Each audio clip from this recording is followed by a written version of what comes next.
like to speak. So how are we going to ask them to come to speak on behalf of the applicants or against the applicant? So for the folks that are joining for the first time, thank you so much for your patience. When the applicant address is called upon, we will not forget about you. We're going to go around the room. You can identify yourself, and we're going to have you speak. We have about 2 minutes to speak, and we will definitely call on you. We see all the other names in the room, so thank you and numbers for calling. We will definitely, as each applicant gets announced, we will take a moment to see if anybody in the public wants to say anything. Thank you, Rep. Okay, so good evening again, everybody. I would like to call the first applicant, and the address of application is 113 Franklin Street, please.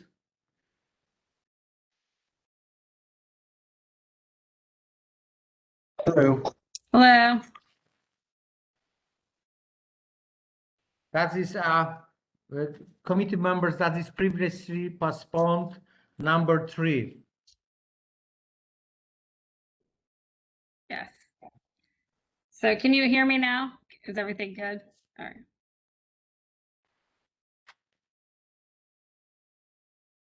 Yes, we hear you. Okay. So yeah, this is held over from last week. If you might recall, this is the location of Threes Brewing that has been there. But as we, the quick backstory, the summary of last time as well, it has been operated by an establishment just with the trademark of Threes Brewing.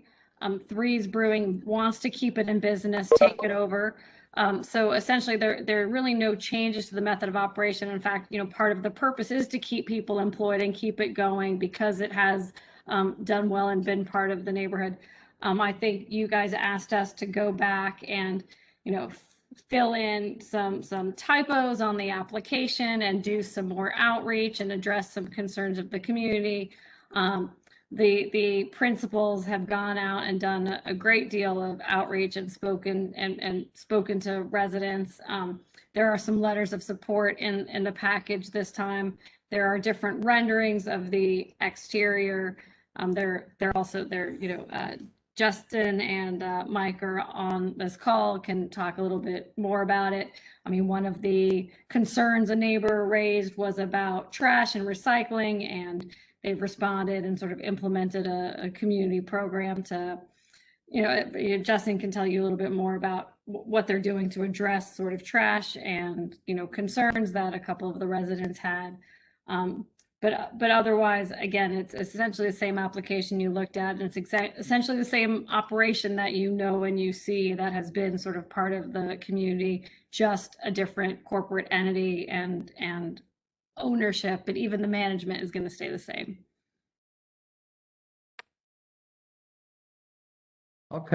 Okay. And there was a question about the outdoor space, basically, and the hours of operation is 11 and 1, and the application was not filled. Okay, and the application is filled up correctly, but it's not notarized. We can remote notarize it. Okay. But everything is still, we're all still working remote here. Okay, and the outdoor side, just to remind me, the outdoor side, that is 66 seats and a 15 table. That is sidewalk cafe, or what is that? That's the DOT, both sides, the current, it includes the sidewalk, the immediate sidewalk, which was the old sidewalk cafe, plus the additional seating that is temporarily permitted for the DOT, just so you had all of it. And the rendering in there includes, everything. Okay, so what's the original sidewalk cafe was permitted for? How many seats? I think the original one, how many seats did you have in there total? It was just on the Franklin side, right? It was. Yes. Oh, I think you're muted. Sorry, the original sidewalk cafe was 8 tables and 16 chairs. But under the DOT, we have more seating available to us. Okay. Okay, Rap and committee members, because I don't know if that's, I don't know the law, in that if that is correct to put on the application all the numbers, including the seats that is on the street. Because later on, they may claim that they were approved for 60 seats as a sidewalk cafe. No, it's certainly, no, I think last time you wanted us to go back and show you all of the sidewalk and all of the seating. You wanted a full picture of it. When we apply to the State Liquor Authority, in fact, it is not. The DOT area is not part of the other license application. However, we specifically did the diagrams because you, the committee, wanted to know exactly what we were using on the outdoor space. So that's why it's written that way. Okay, okay. Okay. And So that's more of our application doesn't have a proper slot for you to say what's the outdoor dining seating. Yeah, Is that exactly. what that is? Everything is temporary right now, and we don't even know when, if DCA will start, accepting applications for the old original sidewalk. So this is, right, none of the applications that the community boards have put out sort of have a permanent versus temporary, and we don't know whether the rules for the permanent will be the same or different when they go back to taking them. that's correct. That's correct. So my question again is to committee members. I don't know if that's the way it should be written on the application, 66 seats, because in the future, when all these seats gonna disappear from the street, they may claim that they have a okay with us for 66 seats at a sidewalk cafe. So But it concern. it wouldn't matter because they wouldn't, if DCA goes back, they would never approve a 66 seat sidewalk cafe. So it doesn't matter that there's a recommendation. You never know, if they hire you as a lawyer, they may do that. So that's my concern. And another thing, I know there was some question about the Greenport Coalition from the Milton Street Association, from West Street Black Association, and others from the neighbors. So they were concerned about some other issue. So at this moment, I would like to ask them what the concern from them regarding the application. Sante, please. Yes, good evening, everybody. I have to say that I heard several things. I'm going to try to point a little bit at all of them. One, I heard about outreach. It hasn't been done outreach. First, this is another 500-foot triggers, and this is not about one for license. This is not the fourth license triggering the rules. We have probably every month we've been growing of the 2 license within the 500 feet. I have to say that the community that I represent and the other members that are here tonight represent is outraged. No outreach was done. The community board has provided a list. I was there in the list. Only Francois and the questionnaire was provided today.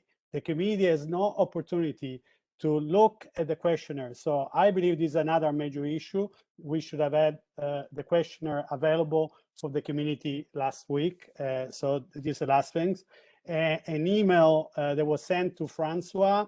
I was copied another email about providing some service at Transmitter Park to collect the trash. This is completely unrelated to the issue that we have so many licenses, and this is a new application. It doesn't matter. This is a new applicant. It's not that location existed before and existed before without the open restaurant structure. The coalition and the block association, which I can list many, Kent Street, Milton Street, Noble Street, Oak Street, West Street, and Greenpoint Coalition, of which has put under their umbrella, all of them, has not been contacted.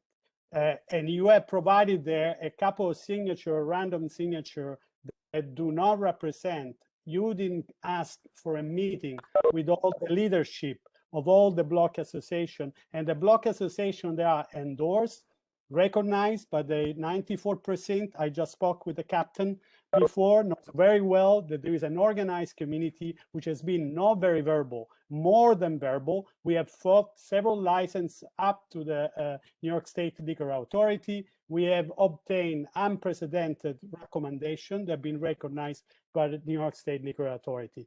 You have this application, it's unacceptable as it is. That you can help and organize to clean some trash at Transmitter Park is completely at this stage unrelated. The impact that the structure of the open restaurant that was meant to provide some assistance during the pandemic doesn't apply. This is a new application, and we are concerned about the impact. DJ music, that's what you listen. DJ music, the hour operation and the scale, and it's unfair to other applicants that have come, and I can mention one at the corner of Franklin Greenpoint Avenue that has accepted and signed our contract, our agreement with the community, has accepted not to build any structure, any open restaurant structure in the street, and has accepted to occupy the sidewalk based on the sidewalk cafe program. This is what we already have done. It would be unfair to other applicants, your neighbors, other business just next door to you, you coming after them. And I believe they are not the condition for you to be approved, and maybe the condition for you to be approved because you are a trigger of a 500-foot license, and we will battle up to New York State Liquor Authority, in numbers, but maybe you should really sit at the table with the leadership of the community and discuss and come to some realistic compromises. That's what I have to say. There's another member here that may want to say something of the community, so I stop here. Thank you, Sante. Is there other members of the community that would like to speak on this license? Simply unmute yourself, please. Hi, my name's Cameron. I work with Local Roots NYC, so I also live in Greenpoint. I'm a few. Sorry, hold on. If you could just for the record, your first and last name one more time. Sure. First name Cameron, last name Helwarth. And I'm a resident of Greenpoint, but I also work for a local small business called Local Roots, which also is based in Greenpoint. And we've been partnering with Threes Brewing for going on 3 years to host a weekly pickup site for fresh fruits and vegetables as part of a farm share program for the community. So I can speak to the ways in which the Threes Brewing team is really prioritizing the community and cares a lot about the people in the neighborhood, and also the ways in which the community members love Threes Brewing and want to be there and have it as a place to meet. And through the pandemic, the Threes Brewing team continued to support our local business. We continued hosting the farm share pickup there so that neighbors could continue to have access to really fresh and healthy ingredients, which they wouldn't otherwise have, especially as we all remember during the peak of the pandemic when it was nearly impossible to, be getting access to some of the simplest things that we need. So we are big fans of them. Our community loves them.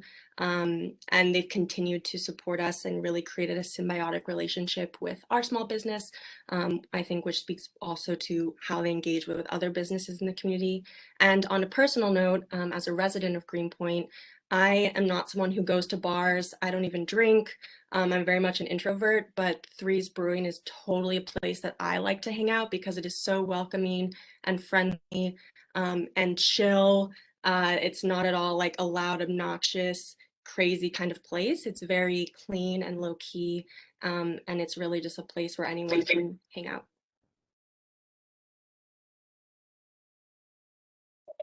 That's it. Thank you. Thank you. Anybody else would like to speak? Hi, 113 Franklin, please. Hi, it's Francoise. so I'm outside. So if you have any issues hearing, please let me know. So I was the one who received an email from Threes Brewing. I received it, end of day on Friday. And with it being, having a family and a Father's Day weekend, wasn't really able to talk to any of my neighbors until Monday. The one thing that the email did not say was that there was an SLA meeting tonight. So I think, we have a pending sit-down meeting with them at Friday at 10 a.m.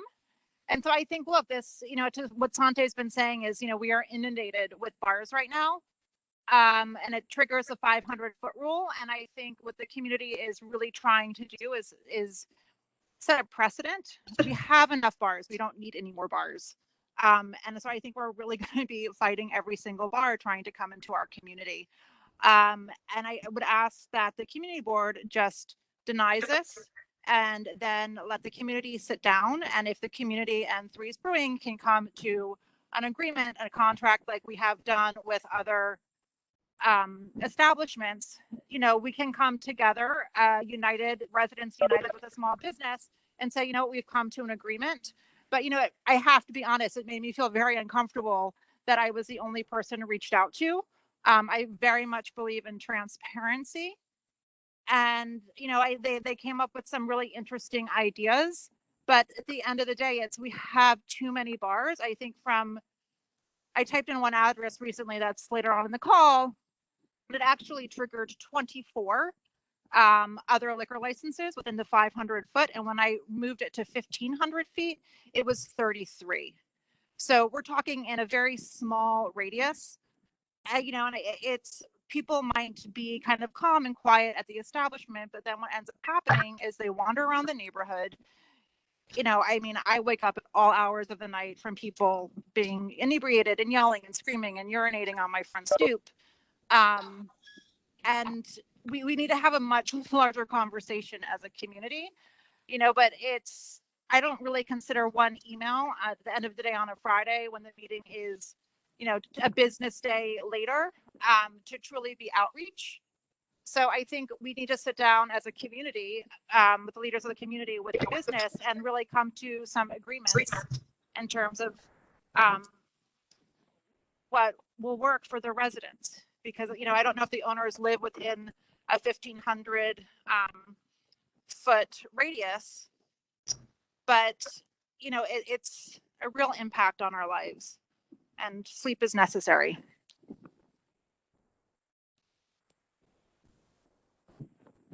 Thank you. Anybody else? Can Threes Brewing address some of these concerns? Mm-hmm. So my name is Josh Dialman. I'm the co-founder and CEO at Threes Brewing. Thank you for the feedback. I don't live within 1,500 feet of the establishment, but I can certainly appreciate the concern. We did reach out to you last week, Francois, and we do appreciate the response, and we do look forward to getting together with you. I hope you do appreciate that it was done with authenticity, and the ideas are not so that we can get a stamp at this meeting, but so that we can be a part of this community. Frankly, our team who has been running this establishment has been there for 4 years and have been upstanding members of the community, supporting not only local roots, but arts organizations, providing local jobs and the like. There have been zero noise complaints or complaints, to my knowledge, otherwise about the establishment. It's legally a net new license, but it is an established business that has been there. The team will be exactly the same. The only thing that's changing is the name on the paycheck, because we're subsuming the existing entity. Sante, we specifically didn't reach out to you because we really didn't think you were that interested in what we had to say.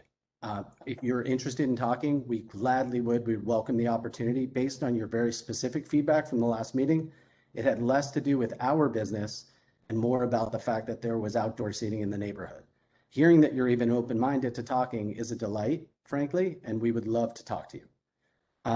I don't know what we can do to show this board that we are truly good neighbors, good citizens. We run a family-friendly establishment. I'm a parent of 3. I'm very sensitive to noise, very sensitive to being members of a community. It is what our entire business model is predicated on. We are trying to demonstrate that. It is very, very challenging to navigate, frankly, the forms. Even on the board, it seems like you don't all agree on how these things get filled out or how they get processed. You know, again, we did a lot of outreach to neighbors. There are lots of signatures. We have letters. We appreciate that they may not be the governing bodies that the board is looking for. We are willing to do whatever we need to do to show you who we are. We just want to be judged on who we are, not who you might perceive us to be. And we truly appreciate the consideration either way. Can I reply? Thank you, Chair? sir. Thank you. No, honestly, it's not just me, and I try to emphasize. Sante, please make that short, please. Yeah, I'll try to be fast. We have concern. I said other applicant, corner of Greenpoint Avenue and Franklin, they renounced to build any structure on Franklin Street. The first thing is reducing. Even if you compare to the prior business didn't bring a structure on the street. I look at our operation, you even listing DJ music. There was never DJ music. There was never music outside. There were never a structure on the street, nor a structure, not only on Franklin, also on the other side. If you will take probably that structure, the open restaurant structure from the street, as you are a new business, we are outside of any pandemic at this point, you can operate regularly on the sidewalk, and you'll do that in that terms. Maybe we can sit down and have a conversation with the community, and I said with all the leadership, and if it wasn't me, there was Elisa Berti, there were other people in the list that the community board provided you, and we represent hundreds and hundreds of people. So if somebody comes and says, I'm from Greenpoint, or I run a business somewhere else, and you don't live here, you're not impacted. We are protecting quality of life and people that is immediately impacted in the community. So numbers of people outside, patron outside, it's definitely the impact. So are you willing to compromise in that modality of the operation, which has changed from the past? So what the DJ music was something that we occasionally have and have had for 4 years. DJs play music. Excuse me, we have to stop that. We have to stop that, please. There is no such a conversation between, you have to speak to the committee members, please, and not in between each other. So the simple thing is, okay, you close on Friday and Saturday at 2 o'clock. Instead, actually Thursday, Friday and Saturday at 2 o'clock, and the music is at 2 o'clock a.m. Okay, that's what you concern, Sante, or you concern more about the sidewalk cafe, which is closed at Friday and Saturday at 1? What is your concern about the hours of operation, outside or inside? Because outside, I'm concerned about the structure, the open restaurant structure, which other applicant has signed agreement. I signed contract with the coalition and with the block association. So if you are willing to sit down as other applicants have done, sign agreement with us, renounce on the structure in the street, operating with the table outside as you used to operate as a sidewalk and operate inside, then we can have a conversation. But if you want to operate with two structures in the street, it's already a problem to the community. I understand that. Okay. Okay. Thank you. Okay. Yes. May I just make a suggestion? Because I think that I would either ask the applicant to ask to be postponed until next month so that the community leaders can sit down with their team and really have this discussion in person, because I feel like the going back and forth is, we have to sit down and have a conversation with the business. So I just think you're asking the applicant to delay or asking the board to deny it, because it triggers a 500-foot rule and it triggers more. Okay. Okay. To answer that question, applicant was postponed once, so there is time running for them too. So they did everything, whatever they could, but like the gentleman said, he did not approach sunset, so he was not, he was afraid or not interesting to sign the agreement. At this point, he's willing to talk and sign the agreement. That's my question. No, I mean, I think, Bogdan, with all due respect, I think this is a business that has been there for 4 years. It is not fair to describe it as a new license to the area. That is an absolute incorrect characterization. And in a transfer, I don't see the liquor authority turning it down, nor is the liquor authority sort of enforcing restrictions on not using legally permitted areas. This is temporary. I don't think it's fair to tell a business that has been there, that is changing ultimate ownership, that they now have to take down something because it's, something that new places, the neighbors think new places shouldn't be entitled to.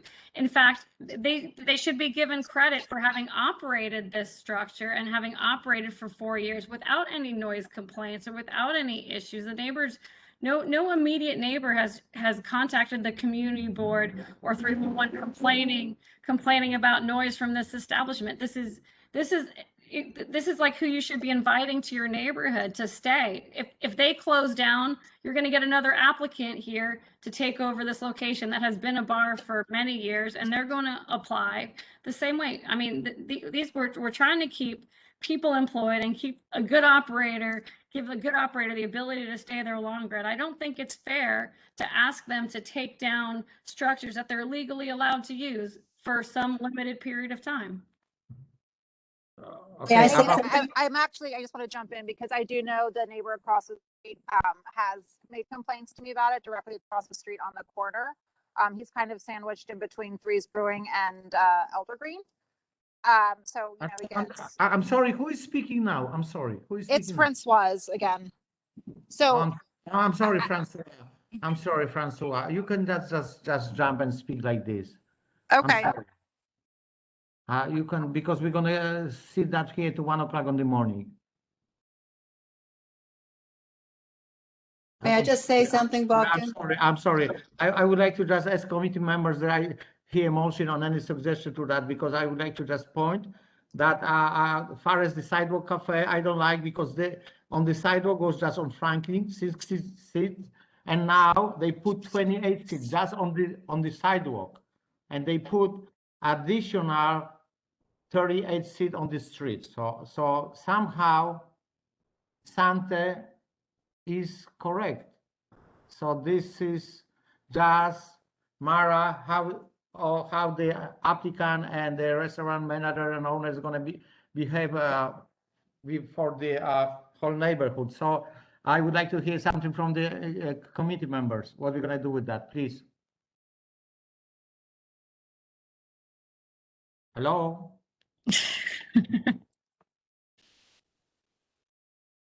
Hello? See? Bob? Gina? I mean, I just feel like there should have been more discussion with the community. That's what I'm hearing. I'm sorry, Gina. I'm sorry, I can hear you. I think that the community is concerned that there has not been more outreach and discussion. Okay. It's the second time we're meeting and we're sort of stuck here and trying to. Eric, you always have open mic, please. I'm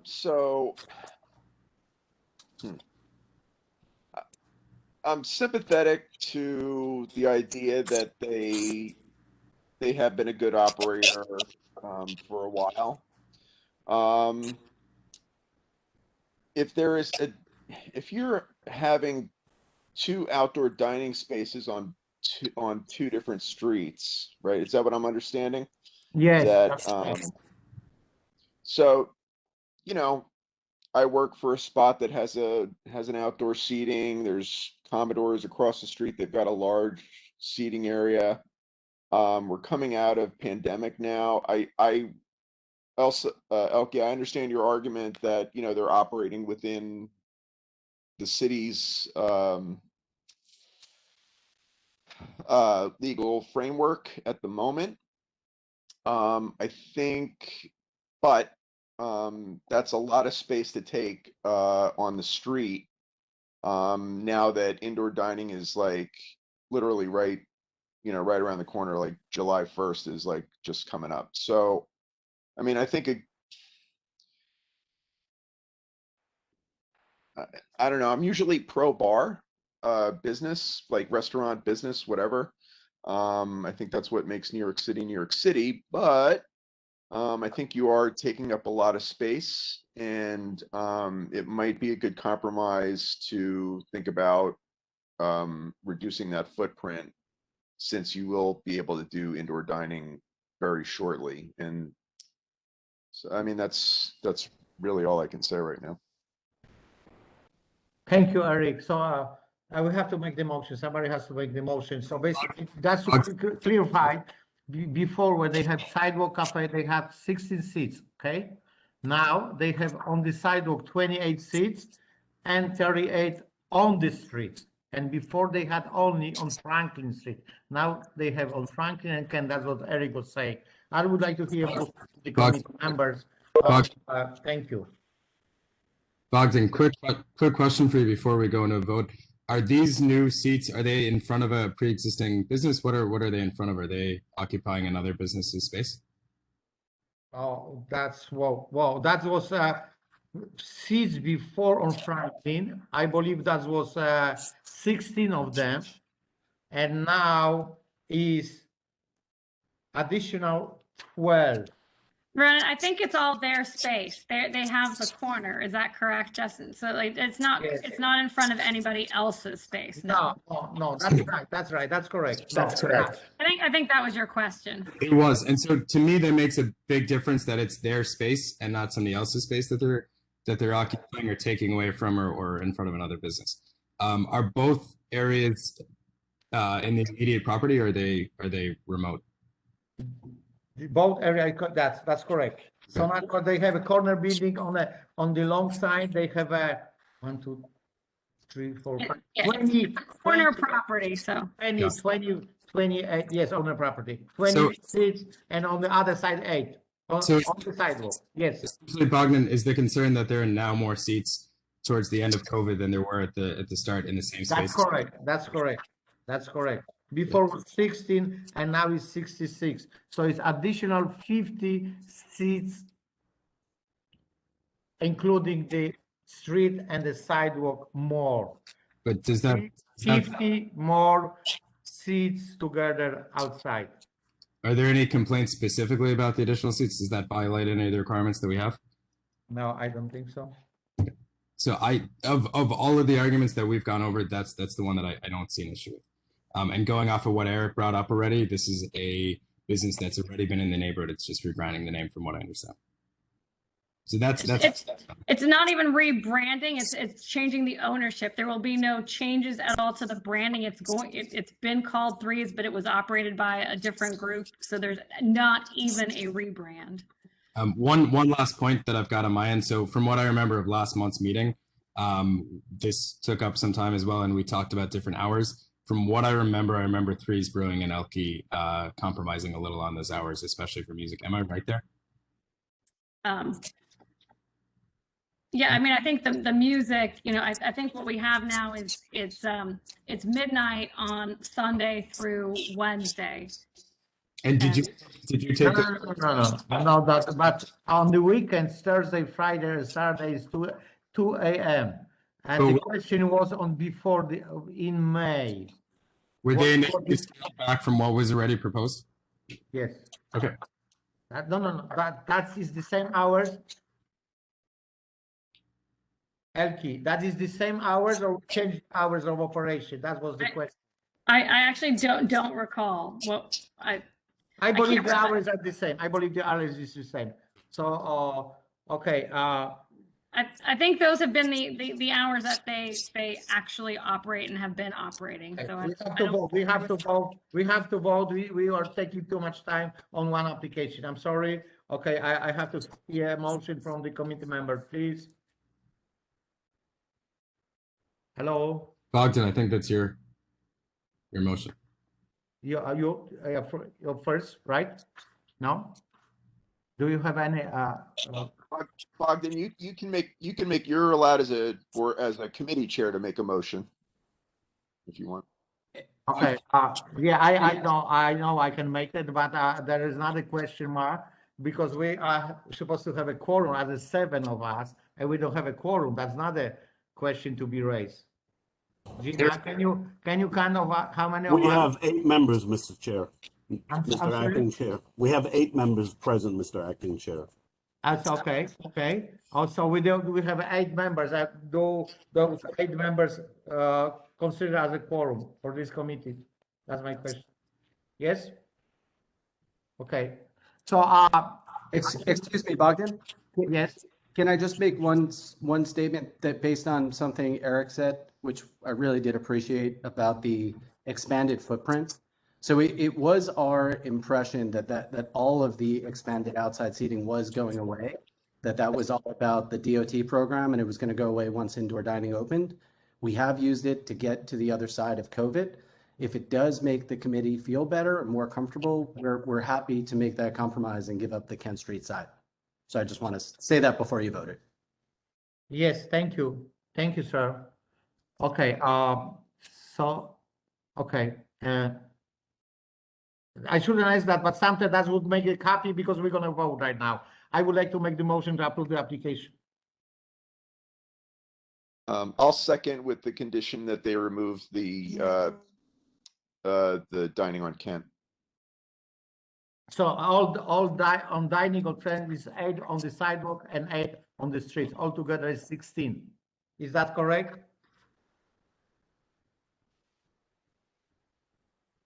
Hello, Elke, or whoever is. You want to give me or Elke? Sorry, I was still muted. No, I don't think that's correct because you still have more than the 16. Is that correct, Justin? No. On Kent. That's correct. We would still have more than the 16, It was just the sidewalk, not the sidewalk plus the street. but we would be getting we're offering to give up all the seating on the Kent Street side. So including the roadside structure that's out there, as well as our tables on the sidewalk on that street. Precisely. How many does that leave you with on the Franklin side? Okay, so in other words, we were gonna remove the table and seats from the sidewalk. Correct. And everything. gonna stay on the street, whatever it is, the construction. Okay, fine. Under the condition that was Eric said, Eric was second. All in favor? Aye. Aye. Who is anybody against? Can I hear? Can you? No. All in favor? Anybody abstain? Thank you. Motion passed. The second update is 351. Thank you very much. The application has been approved and it's going to be submitted to the full board, and the full board under our suggestion recommendation is going to vote. Thank you very much. The next applicant is 351 Broadway, please. I have a, can I just,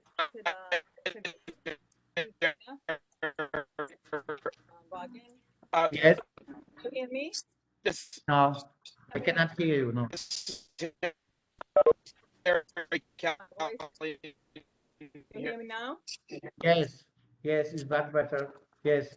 Okay, I have a question. I wanted to speak on this issue. Am I allowed to do that and recuse myself from the vote? Or this is the question, or not at all speak on the issue? It's very hard to hear you, Gina. Oh, gosh. All right. I think I understood, Bogdan. Gina, you're saying that you are proximate to this business or have some relationship. You And I want to want- speak on it. But right? I would recuse myself from the vote. Yeah, that's fine. I did that for Beck and Call. So I think that's fine. Jerry, to clarify, is that correct? I couldn't Jerry? hear the question. I'm sorry. Can you tell him, Eric? So, yeah, she is affiliated somehow with this applicant. She wants to speak on it, and then recuse herself in the vote. That's appropriate, yes? Yeah. Yes. Yes, Okay. Now, there's another person. it's already been voted on. No, The next applicant. On the next one. Okay. The one, Next just one, one, next one under one. discussion now. No, we already closed the application for 113 Franklin. We are now have on the floor 351 Broadway, and Gina is talking about 351 Broadway. Is that correct, Gina? One Broadway which was the former Trophy Bar. Okay. Okay. And Okay. there's another person here who lives directly behind them who also wants to speak. Okay. If, Hi. if I'm doing it correctly. Okay. Okay. Can I have the applicant or whoever is submitting the application and do you, Yes. who is This on is that Harry Cal. application? This is Yes. Hello. I think our council is having audio issues right now, Harry, but I'm part of it.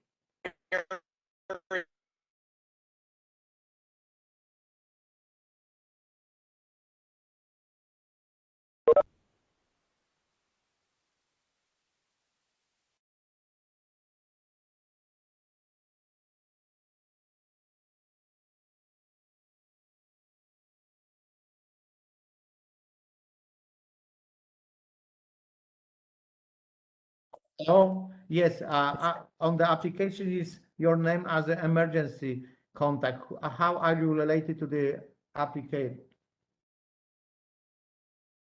Hello, Mr. James Miller. Yes, hello. Yes, I'm one of the owners. On the owners. Okay. Okay, fine. Thank you very much. And who is the manager of that restaurant? Hi, I'm Siavash Karampur. I'm one of the partner managers also. I'm Puya Sky, and I'm one of the partners and also a manager. Okay. There was a question, basic. Yes. Okay, go ahead. It's not looking right now. Can you? Harry. Hi. Oh, I'm here. Yes. I'm here. Can somebody speak? I'm here. Hello. Hello. Hello. Because we have very bad reception. Who's gonna speak about the application from the applicant? Yes, sir. Go ahead. I can. It's saying our yeah, there he is. That's our lawyer saying he kicked him out. Yes. Go ahead. Hello. Yes. He got kicked out, I think, by accident, maybe. He's texting me right now saying that he got kicked out. Okay. That's fine. Okay. As far as the application, what I can see is Yes. for this is how long the restaurant is open, or you are planning just to open? Hello. Hi. This is Harry. Yes.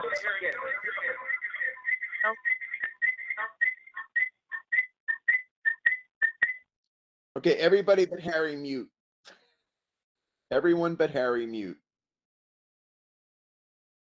And we won't get that feedback.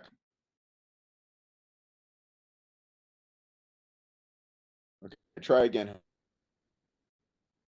Sorry, Bogdan. Yes. Okay. Go ahead.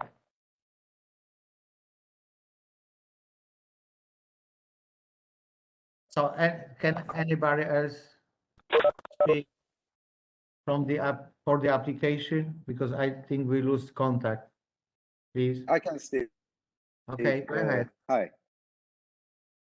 So yeah, we're a bar called Masquerade. It's a tapas bar. Me and Siavash, we're both from Iran, so it's a Persian cuisine. We have some. I think we submitted our food menu also. We're going to be a bar as well, the same as Trophy Bar, but we heard about Trophy and their hours of operation, and we heard that they were kind of a problem with them. They were loud and they were open until 4 a.m. every day. We are not trying to do the same. Actually, we are offering to Monday, Sunday open until midnight, Tuesday and Wednesday until 2 a.m., and only Thursday, Friday, Saturday until 4 a.m. And the outdoor seating that we are thinking we're going to be open until 10 p.m. throughout the week, only Friday and Saturday until 11 p.m. I think that's going to be a lot better for all the neighbors. We're doing some kind of like a minor soundproofing and then sound panels for the inside of the room. It's going to help with the sound, and we're not going to be a very loud bar. I mean, we're going to have some pre-recorded music, and that's about it, and mostly food, and that's it, really. Okay, okay, thank you. Okay, first Sure. of all, okay, so how long are you only operating the restaurant? Sorry? Are you just open? We are not open yet. We are going to hoping to open by August 15th. Okay, who was before you? Trophy. Okay, Trophy, because there is complaints from the south, from the 5th Street. Yes, South 5th Street. That's the people are complaining when you're using a backyard. Very noisy. It's very noisy, and they cannot sleep, and they cannot function during the time when you are operating your restaurant. Right. I think sorry. I think the problem is that they weren't really a bar. They were more of a club. That's what my understanding is. We're not trying to operate in the same kind of rules. We weren't going to be a bar. I mean, most of the nights by midnight, 2 a.m. Trying to survive. We want to have the option to be open Friday, Saturday until 4 a.m. And I think the backyard was also a big issue with Trophy. That's why a lot of the noise was coming from. That's Okay. why we're offering to close 1 hour early weekdays, except for Friday and Saturday until 11. Okay. Fine. So actually, you are bar, and that is not restaurant. And some Bob, are you still here, Bob? Excuse Bob? me. Please repeat. No. Okay. Fine. Because we have a Sorry, problem with the 4 a.m.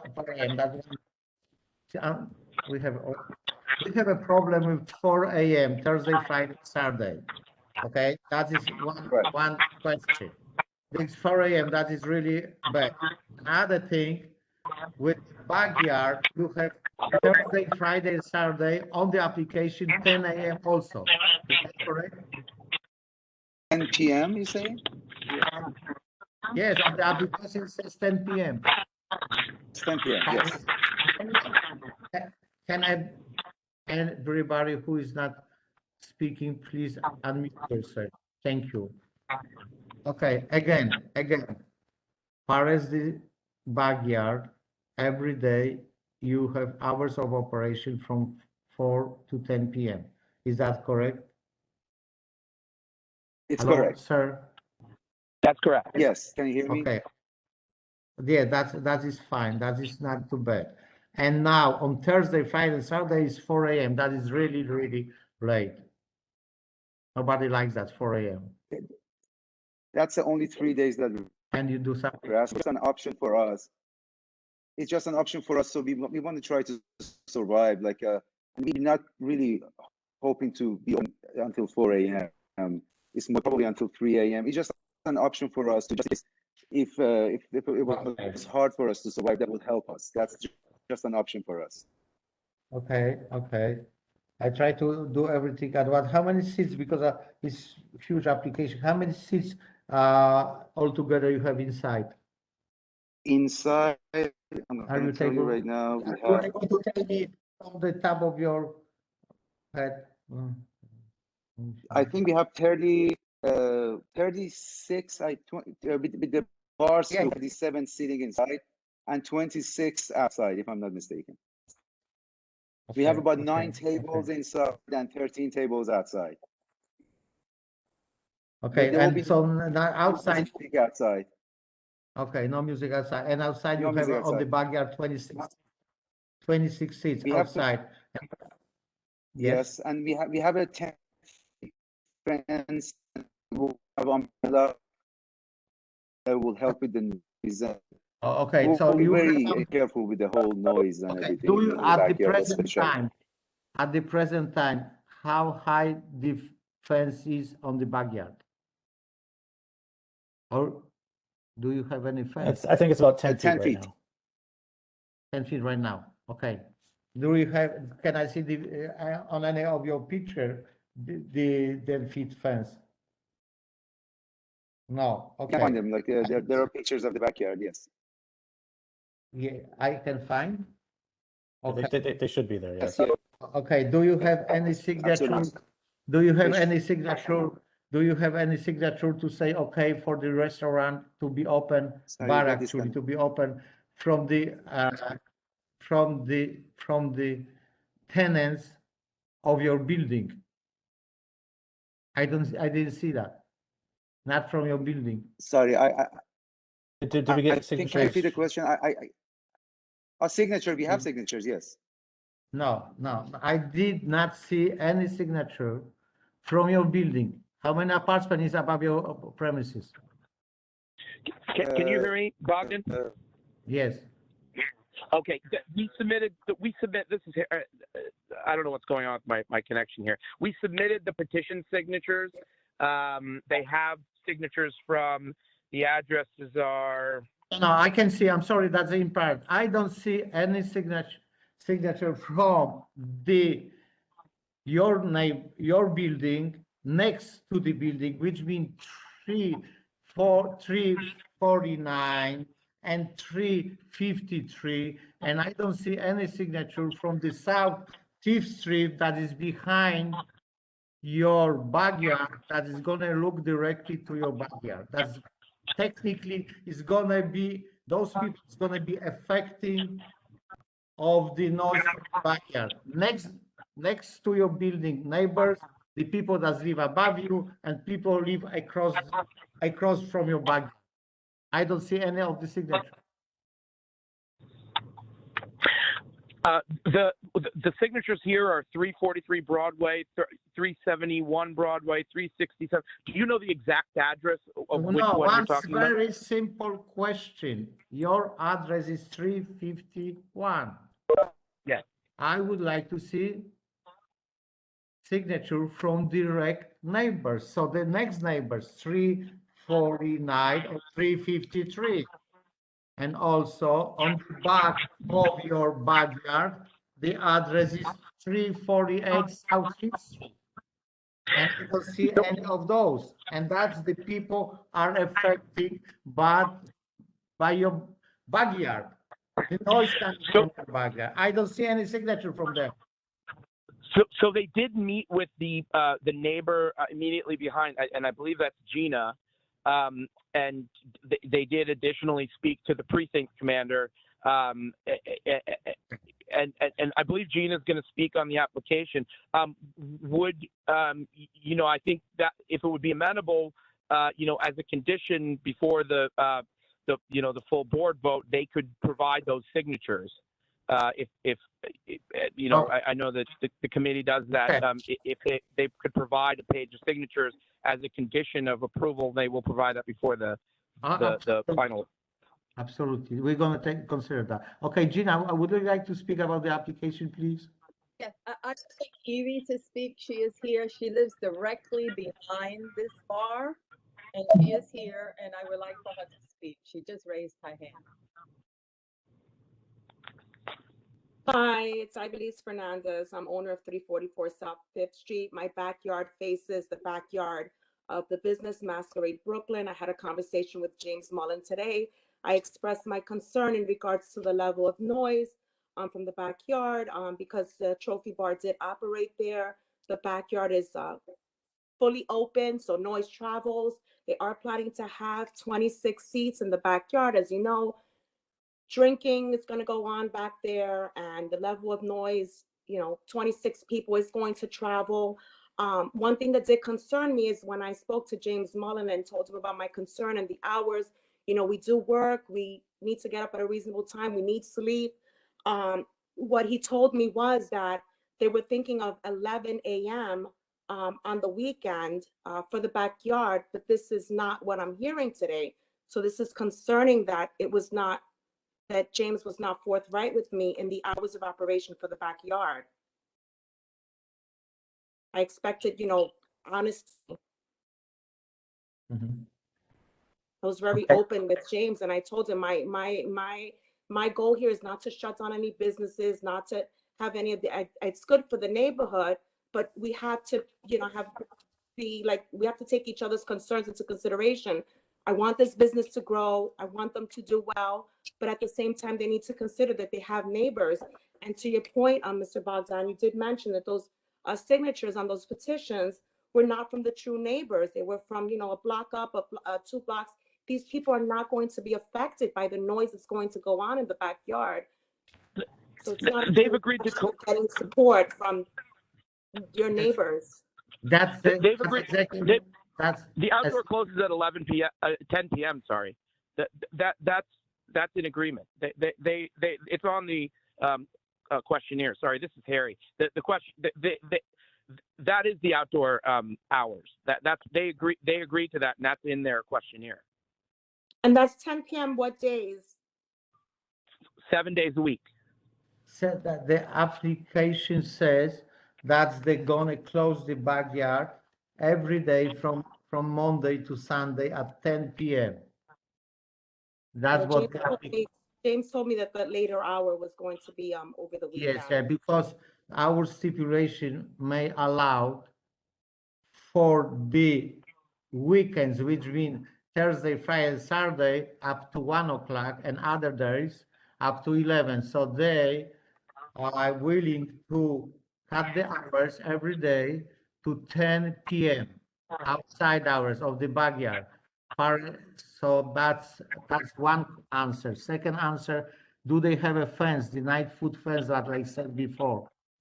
But that's chain link fence. It really does not going to do anything. About the umbrella, I'm asking applicants, are you willing to put umbrellas over the tables? Can I answer? Can I answer a couple of things there? First of all, Ivelisse, I never said anything about 11 a.m. We must have had a misunderstanding somewhere. 11 p.m., not 11 a.m. You said 11 a.m. Sorry. No, we applied for 10, and we were told that maybe we should try to go for 11 on the few days. So we were kind of seeing how that was going to go. But this is James Mullen. Who's speaking now? James Mullen.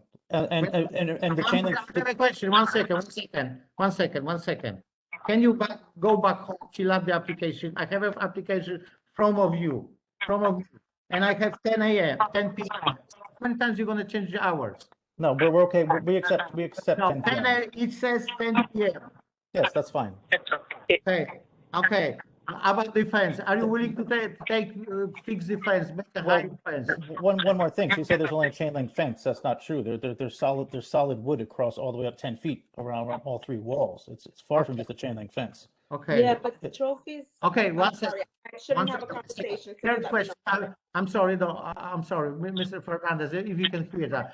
That's the second issue. Third issue was about, are you able to put the umbrellas over the tables?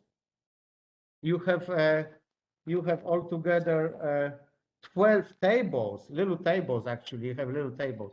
We actually plan on doing more than that. We're going to put heavy canvas over probably about 2/3 of the entire area, even better than individual. And we put that in our application. That was the third question. Fourth question is, are you willing to cut the hours of operation during the weekend, which is 4 a.m.? Nobody likes 4 a.m. Harry? Harry, what would you say? Yeah, this is Harry. So Bogdan, their hours, they've curtailed the hours Sunday, Monday, 10 p.m., Tuesday, Wednesday, 11 p.m., and Thursday, midnight. I'm sorry, Thursday, Friday, Saturday, they want 4 a.m. And the reason is they need to be competitive. They need to be able, they're closing the outdoor. That'll be closed 10 months. This will all be inside. It's a small place. It's quiet music. There's no DJs. They really need to be competitive. They need to try to earn as much money as possible in this very difficult environment. They're asking, they potentially could just do Friday and Saturday 4 a.m. if that would make the community happy. But they've curtailed the rest of the hours, and they've also they've curtailed the outdoor hours from 1 a.m. to 10 p.m. 7 days a week. That we think that's a reasonable compromise, and it also allows them to to get as many hours to be as successful as possible. Okay, okay, okay, okay, okay. So we discussed the hours of outside is 10 p.m., so that's fine. Okay, you are willing to cut the hours on Thursday until 2 a.m., right? That's what you said? Right. So it would be midnight Sunday, Monday, and then 2 a.m. Tuesday, Wednesday, Thursday, and then 4 a.m. Friday, Saturday. Okay, so Wednesday and Thursday would be 2 a.m. and Friday and Saturday, okay, is 4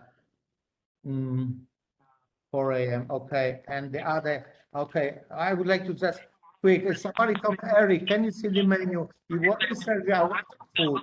What kind of kitchen do you have? Food that is more like a bar, right? So The food is go ahead, Poya. Do you want to speak about food or James? Hi, I'm Siavash. So the food is Persian tapas. Me and Puya, we're both from Iran. And we're bringing some Persian tapas to a neighborhood. I've been working in this neighborhood for like 10 years, and I live in the neighborhood. And I work in multiple bars, and I think it lacks, I think we have something to provide to this neighborhood. It's Persian tapas with like cocktails that like has like Persian influences like saffron, and we really I've been like living here for 10 years, and I really want to be part of this community, and I want to work with it, and I don't want to be I want to move to this, like I want to move close to the bar, and like the hours of operation we can totally like consider stuff, but the food is it's gonna be the minimal Persian stuff, minimal Persian tapas stuff. Okay, so about okay, I'm James Walker here. I'm a neighbor on South Fifth Street. Any use of the backyard is unacceptable. Unacceptable. We have to sleep at 10 o'clock, even 10 o'clock, you know. That means our backyard is unusable because of the noise. That we have gone through the trophy bar and know that any use of backyards is unacceptable. okay. That's what is your name, sir? James Walker. I'm James Walker, a neighbor on South Fifth Street, and umbrellas are just ridiculous. It doesn't nullify the noise. There was a neighbor there that enclosed the backyard. That's an acceptable solution. I don't care what they do inside the building, but if it's an outdoor space, that fence is not adequate, doesn't muffle the sound. Enclose that backyard, and I don't have a problem. Thank you. Thank you, Mr. Walker. Okay, fine. Okay, so once again, you are willing to close the hours at backyard at 10 p.m. and you are willing to put some umbrellas. That's not a thing. And the hours of operation inside, you can change for 2 a.m. and you gonna get the signature from the direct neighbors next to you and from the other side. And now I have a question to Ms. Fernandez, because you live on the South Fifth Street, is that correct? Correct. Okay. I echo Mr. Walker's concern with the noise. I mean, umbrellas is not going to do anything for the noise. Okay. And we've had this issue. I mean, it's not like we're experimenting here. We know what it means to have people outdoors, and we're talking about capacity of 26 people in an 800 square foot area. Can you imagine these people like drinking inebriated and trying to speak over each other? Like that noise is going to carry in an outdoor open space. Okay. I understand that. Thank you. Thank you. And Gina, Gina, are you there? So actually, you are. I'm going to speak and not participate in the vote. I know you are not participating in the vote. I know that. You told us on the beginning, but how you are related, I mean, not how you related, you are favor of supporting or not? Well, I'm one of the 4 homeowners that lives directly behind the trophy bar. Used to be the trophy bar, okay? The fencing, I am really glad that they're going to be putting that tarp and it's going to cover the noising. The fencing is very old. the trophy bar, that's a 20-year-old fence. That fence has been there. It's old, and it's really got to be cleaned behind there. So I would really ask that they improve that fence, that wooden fence. It's a very old 20-year-old fence. The picture is there, and the place is small. They're going to have tables. I looked at the picture. They provided it. And I see their diagram, which is here. They're going to have the tables, 5 tables with the people sitting right against that fencing. It's going to be 5 tables and 12 seats against the wooden fence, which is a very old wooden fence. So I would ask not only that they put up the tarps, but they fix that fence and they clean behind it. It's full of garbage. Okay, the other thing I'm asking is, okay, I'm asking for that. Because that goes with the sound system. It would help. That's no problem.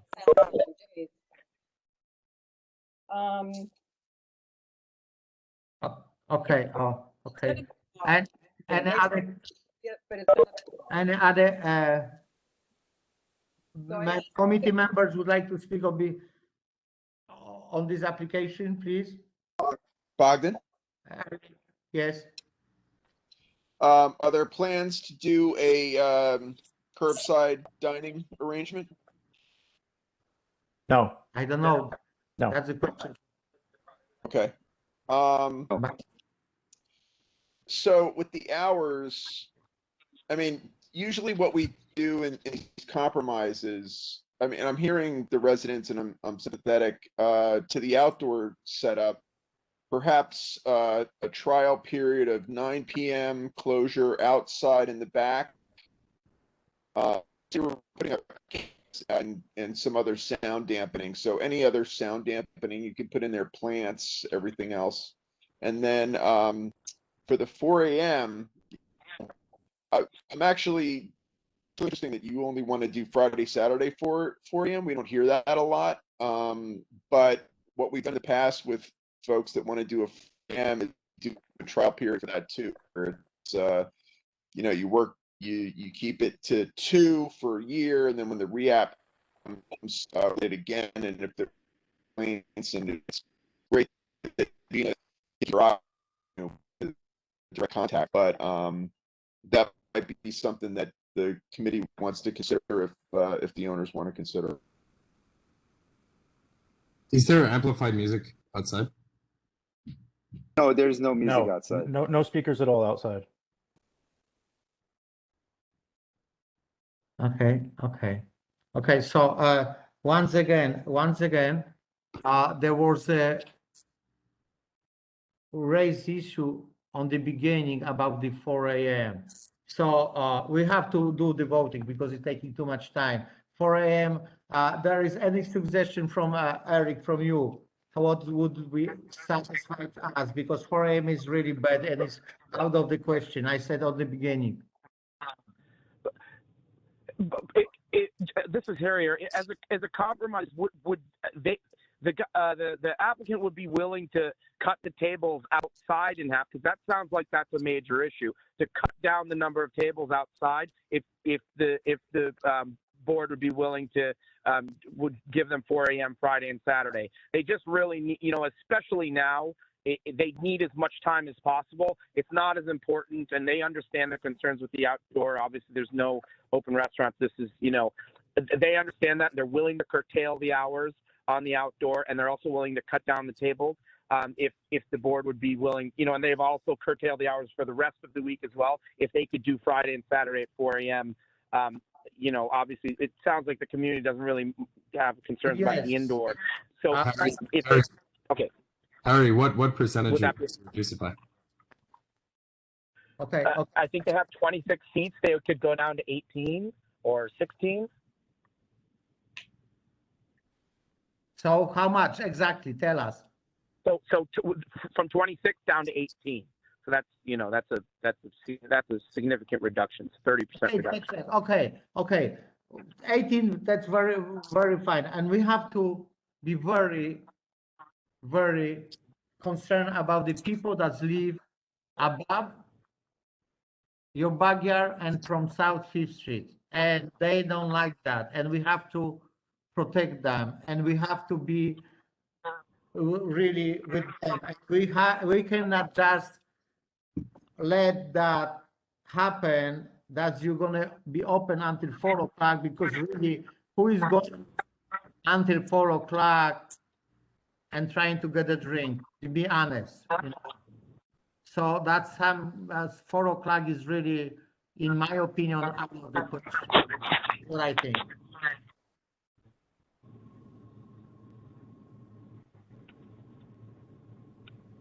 Any willing to change, or you want to postpone? And the best is, and the best thing, if you can postpone, talk to Gina, she's committee member. That's one thing. Speak with Mr. Walker, please, and talk to Ms. Fernandez about the backyard, because that's the issue. Is still not is somehow okay what you say, but how the neighbors and people that live on South Fifth gonna take that, because we don't want to hurt them. And since there was a problem, they don't believe that is gonna be okay now. I would say I would with the proposal they had made for the 9 a.m. the tables and get the signatures of the people who live behind them and above them, and then we can look at the sound system installation system that we need. Okay. I think that would be okay. The 9 p.m. So every day 9 p.m. far as the backyard, and then with the fix the fence, do the umbrella, okay, and about the 4 a.m. I don't really like that. I am not in favor of 4 a.m. even for Friday and Saturday. This is really big issue. What time does the kitchen service end, and what time does the bar end? Is the kitchen before 4? The kitchen would be an hour before closing. At 3. Yeah. Actually, no. On the application, who is answering the question now? This is Harry here. Okay, no. Application says that you close the kitchen at 12 on Thursday, Friday, and Saturday. So, man, okay, Yeah, very simple. We have to go. No. Okay, we have to stop that. Are you willing to cut the hours of operation? 4 o'clock is a little bit too long, since you have opposition, since you have people living next to you, above you, and from the other side of your building. Yes, that's acceptable. So Bogdan, I'm happy to propose a motion, but I think part of the problem is that there seems to be a lot of holes in the application and a lot of miscellaneous errors. Part of the motion would be that they would have to resubmit this application with what they're saying in the meeting now as opposed to. Absolutely. Yeah. So I'm happy to put forward a motion to approve now, contingent on the fact that the application's resubmitted, contingent on the fact that the fence is repaired, contingent on the fact that some of the table service is reduced and the hours are reduced. Absolutely. That's very, very good. And also, they did not answer if they're willing to close on Friday and Saturday earlier than 4 a.m. They didn't say yes to that. Can we say 3 o'clock to line it up with the kitchen? So bar service and kitchen service ends at 3, I think. And we're saying 9 o'clock for outdoor. That's acceptable. I think that's a fair compromise for everybody. So that's the motion on the table. Who seconded the motion? Under the condition, I'm going to repeat that. You have to resubmit the application, which is 9. Closing hour is 9. Gina, if you stay on top of this, please. I would like to summarize that. 9 p.m. closing hours outside, cutting the tables from outside from 26 to 18. I'm sorry, who is that speaking? Can you unmute yourself, please? Unmute yourself, please. Thank you. Outside, 9, closing hours, 9 p.m. Okay. Outside, number of seats from 26 to 18. Outside, fix the fence. Outside, the canopy over the tables. That is 4 things. Another thing, hours of operation on Thursday changing from 4 a.m. to 2 a.m. Thursday, and Friday and Saturday changing to 3 a.m. Friday and Saturday, and the rest stay the same. And also the kitchen that is supposed to be open. I mean, supposed to be closed 1 hour before the closing the restaurant. Is that correct? Bogdan, I might have missed this, but as far as outside, it's the fence as well, right? The fence is the neighbors. I don't know if you didn't say that or if I missed it, but I just want to make sure that was included. And then the fence is that the neighbors from the South Fifth Street saying that the fence is very old, that is not the way it's supposed to be. So basically, we are asking that they're going to put the fence 9-foot fence. Is that correct, applicant? Yes, 9-foot fence, and the hours of operation inside. The kitchen is closed 1 hour before the closing time, not 4 hours before closing time like it is right now on Thursday, Friday, Saturday. Is that correct, applicant? That is correct. Dina, did you notice everything? And of course, another condition is that they have to reach the neighbors, direct neighbors from the side of the building and on the 5th Street and say, okay, and talk, of course, to Mr. Walker and James Walker to just come, if that is okay. Because remember, this is our recommendation to the full board, and the full board is going to vote based on our recommendation, but they can always go no if some of the things not going to be provided to us before the full board. Is that correct? Yes, they also talked about the tarp that was going to go over. They were going to put 2 tarps over the, I think, James? That is correct. That's part of our proposal. Can you explain that, James? What you were going to do? Yes, we're not going to use little localized umbrellas. We're going to put big pieces of fabric over probably about 2/3 of the backyard. And James, when you resubmit your proposal, can you include all of that in that proposal, just so we've got everything in one? Sure. I think it was in the original proposal, but I'll confirm and make sure it's updated. A lot of the things that you're saying now were not in the original proposal, like the 12 a.m. before. So just to make sure we're all on the same page, if you could resend that, that'd be great. Will do. Thank you. Yes, thank you. And Gina, when is our full board meeting? When we have that? Jerry, when is our full board meeting? Today we have it 22nd. The executive board is meeting tomorrow to set the date. I'm sorry. The executive committee is meeting tomorrow to set the date for the July meeting. Oh, so the July meeting. So, but there is going to be a July meeting or not? We don't know yet. There's going to be a July meeting. Okay, fine. So the applicant, you have to bring everything to the committee board 1, all these papers and new application, correct application, and Gina is going to stay on top of that. May I ask you, Gina, to stay on top of that to make sure everything is going to be correct and happen? That's what the applicant said to us. Yes, I will. Thank you very much. So can I say something really quick? Yes. I would just like information on that fabric they're proposing to put over the backyard. Like, I just want to know about that. I guess, James, you can tell me about that. Can you explain that, applicant, please? I don't know specifically what you're looking for here. We're just.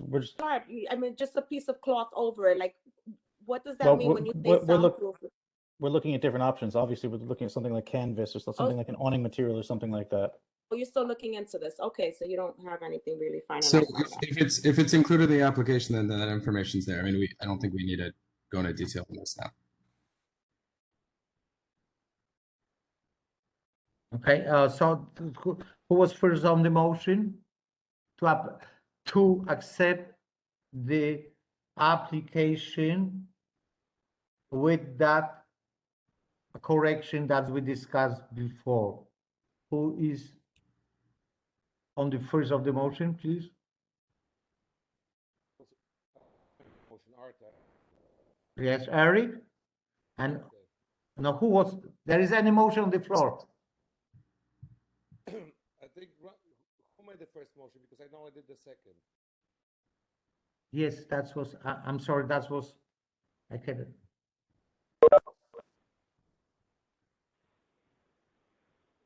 Bogdan, somebody did the first motion, I second. Yes. One second, let me see who was the first motion. One second. Who was the first to accept the motion? Who made the motion first to accept the application? Hello? Committee members. Arthur is second on the motions. Arthur, make a motion on the first. Sorry, that's Oh, my. yeah. I thought Arthur was making that motion. I'm happy to propose that motion with all this. Whatever. Okay, Ronan, that, either way. oh, yes, okay. That's what Ronan by first and Arthur was second. All in favor? Aye. Anybody against? Anybody abstain? Excuse myself. Yes, okay, Gina, okay, one abstention.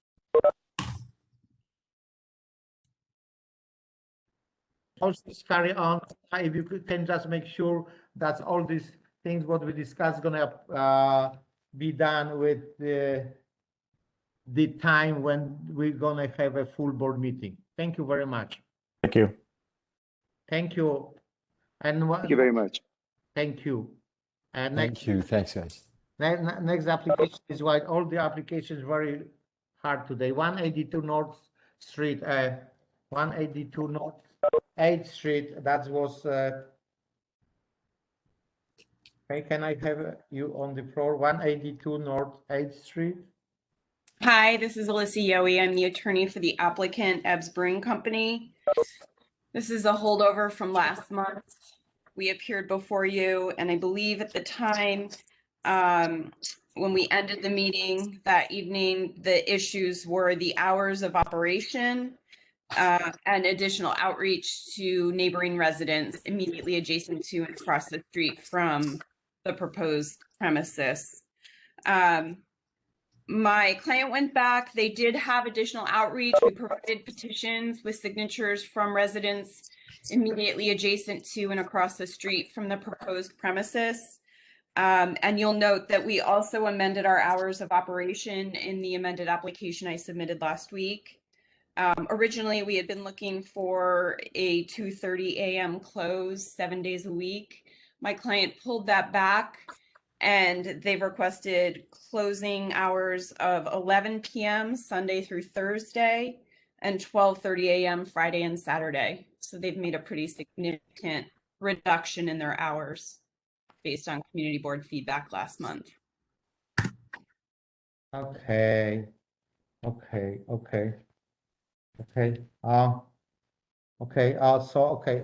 you have a backyard, right? No, actually, what was it? Can you remind me that the outdoor space? Can you remind me what you consider that outdoor space? There's a very small sidewalk cafe at the front of the premises. Okay. There's 4 tables and 12 seats, so it's very small. Okay, fine. Okay. As far as the hours of operation is perfectly fine. Okay, about the region of the do you contact the neighbors that are directly across your premises? We did, and we included a signed petition with their signatures. Just 1 second. Can anybody check the signature or just follow up on the application? Because rest of the application, I believe is fine. I just have to see the signature by myself. Okay, because you were asking for number 175, 177, 178, whatever. Okay, and we're gonna see what you have. Okay, 1 second. Can I just review that, please? If I'm gonna find only 3 good signature, we're gonna say yes. But if I'm not gonna find, just because you have many, 3 good one, we're gonna say no. Okay. Is deal? So Let if me- you look at the very first 2 pages of the petition. the I know how signature- to look for that. I know how to look for that. I know Okay. exactly what I am looking for. Okay.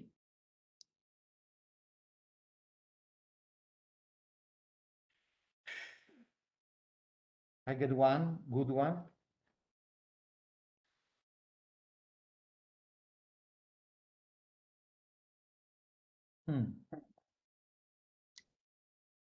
I have second good one.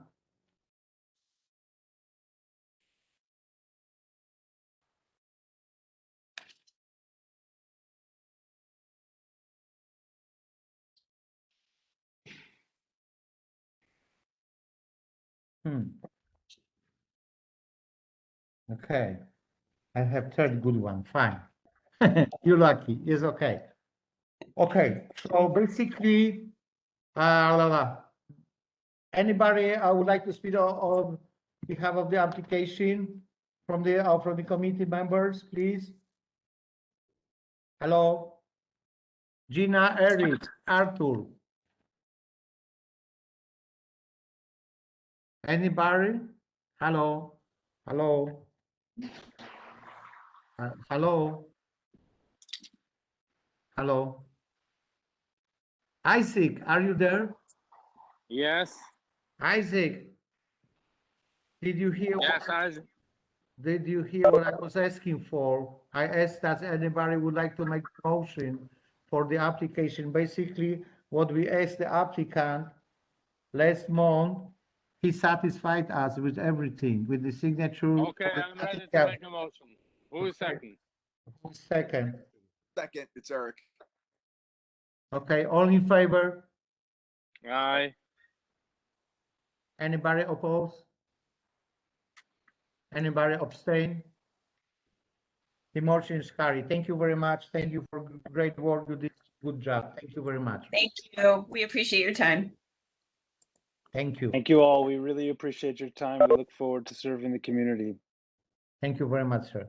Thank you. And now, also another easy one. Can I ask applicant of 252, 254 Kent Street members? That was previously postponed. Item number 3. Hello. Item number 2, previously postponed. Hello. Hello? Can I have the applicant, because that was previously postponed, and there was a many raised question about your application. So can I have Yeah, the hi. answer for that? Did you call Yes. Roosevelt again? Yes. Yes? Hello? Yes, yes, Hi. yes. Is this for Yes, 250 Avenue? Yeah, I cannot hear you. I cannot hear you. How's that? Hello? Okay. Is that better? Yes, better, much better. Okay, so this is for 252 10th Avenue? Mm-hmm. Okay, so we had previously postponed this matter from last month to do some more community outreach, which we did. The applicant is also in this meeting, Steve Clare. Mm-hmm. The proposed hours of operation are 8 a.m. to 2 a.m. Sunday through Wednesday, and then Thursday, Friday, and Saturday until 4 o'clock in the morning. There's also a terrace. This is a family-owned and operated business for over 40 years.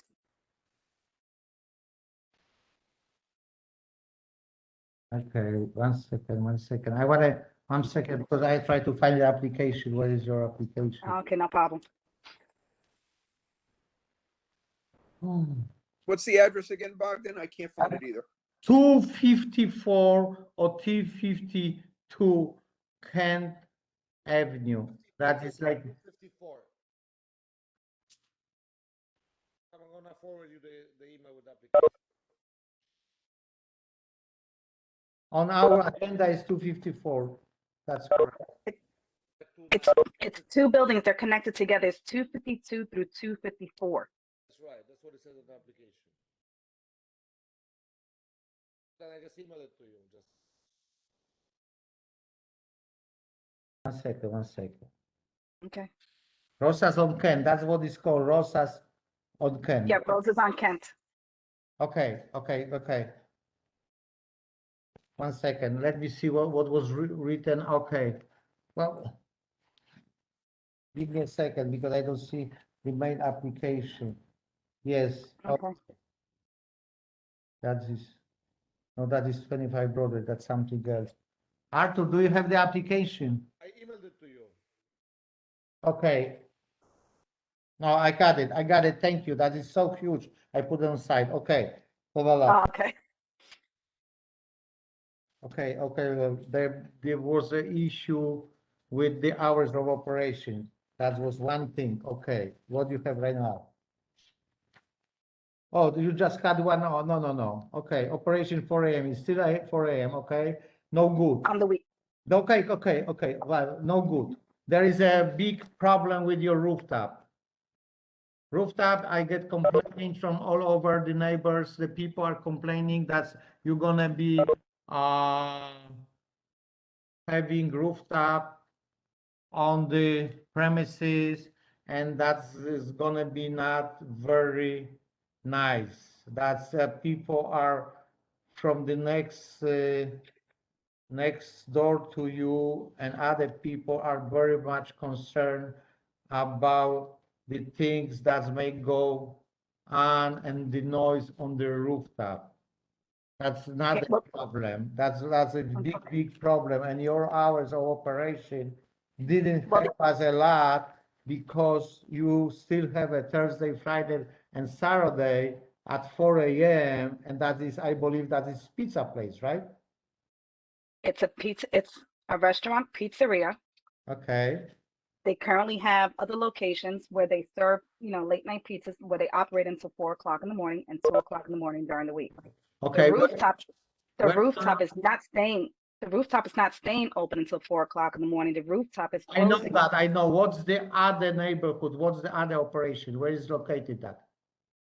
There's another one on Metropolitan Avenue in Brooklyn.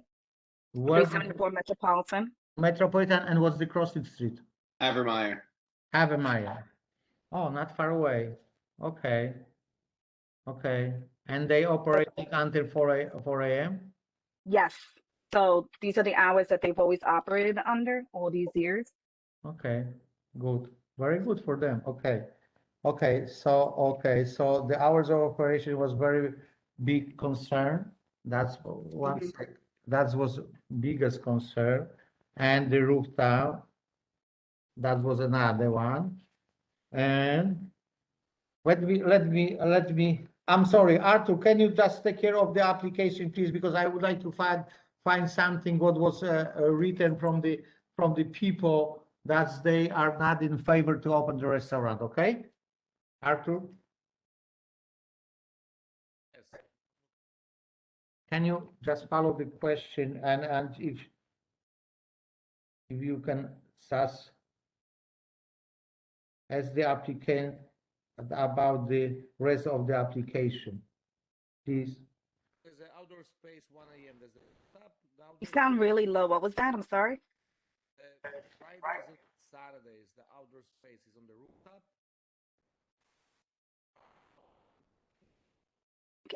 I can't hear you. You sound extremely low. I said the hours on Friday and Uh-huh. Saturday, outdoor space. Top space that's gonna be open till 1 a.m. I can't make out a word you're saying. Can you hear me now or not really? It's a little bit better, yeah. Okay, the hours of the outdoor space. It says 1 Uh-huh. a.m. Friday and Saturday. There's the rooftop. So the rooftop will be closing at 11 p.m. Sunday through Thursday and 1 o'clock in the morning Friday and Saturday. Rooftops gonna close at 1 a.m. Excuse me? Oh, I said the rooftop's gonna be closing at 1 a.m. on the weekends. Yeah, so the rooftop will be closing at 1 o'clock in the morning on the weekends, but 11 o'clock during the week. Okay, fine. Okay, once again, now I find the notes. Okay, sorry, because usually it's much easier when you just physically are next to each other. So, Yes. okay, you were asked to cut the hours. You didn't do that. You had to go to reach the neighbors, like the United South Which we Side. did. I'm sorry. Which we did. Okay, all of them. And yes, we reached out to all 5 community groups. Okay. Stephen has spoken with them, and they were all in support of the of this application. Okay, that's great. Okay, and then you're supposed to cut the hours of operation. Is that We correct? did cut, yes, and we did cut the hours during the week until 2 o'clock in the morning, but Thursday, Friday, and Saturday until 4 o'clock in the morning, which is again the same hours of operation that they've been operating with for over 40 years. Who is operating over 4 years for? Rose's Pizza. Where? This is a family owned. Okay, where? This location? No, other No, locations. other location doesn't have nothing to do with that. Okay, I'm just saying. No way. We said last time, no way 4 a.m. No way rooftop. This big concern, rooftop is a big question mark to the neighbors that live next to you. Where there is huge opposition. There was big concern about the garbage, how we're going to put the garbage on the sidewalk. There is big concern why you don't apply for wine and beer, just full liquor. There is big concern about the people who's going to walk through the neighborhood and walk to you to get the pizza and to drink until 4 o'clock a.m. Well, that's not what that's not how they're operating this place. If you look at the diagrams and the renderings that we sent you, this is more of an upscale, restaurant, pizzeria, and it's not a corner pizzeria. Yes, I know that. I know that. So do you really need to be open until 4 a.m. if that is nice restaurant? Well, again, if that's the place that you are willing to go for a dinner or have a whatever you want to sit until 4 and they are a.m. doing that, which is why they have a late night menu where they deliver the pizzas. So that's very good. After 10 o'clock. Oh, that's great. So they can go to other places, which is on Metropolitan Avenue and have a Meyer. Very close. Okay. So they have that location. Okay, so the people, your patrons can go right there. Is it 5 blocks away? Okay, may I ask who's making the complaints? Because we have over 200 signatures in support, and we reached out to all of the community groups who are in support of this application. There is a people live above your restaurant, right? Is that correct? Okay. Yes, Steve, you want to answer that? Yeah. Did you have a signature from them? Yes or no? Yes or no? Steve? So the tenant that is complaining, I am actually a real estate broker, and I put her in that unit. I rented her the apartment, and I informed her that we would be opening this restaurant. Her lease expires in three months or less. We won't even be open for another 9 months. But she was well informed about this. Before she was rented the unit. Before she signed the lease, she was informed about this. I know exactly who you're talking about. No, we have a few complaints. We have 1, 2, sir, and we have yes, and 1, 2, 3 from different. Bogdan, if I could just touch on what you said about going to our metropolitan location.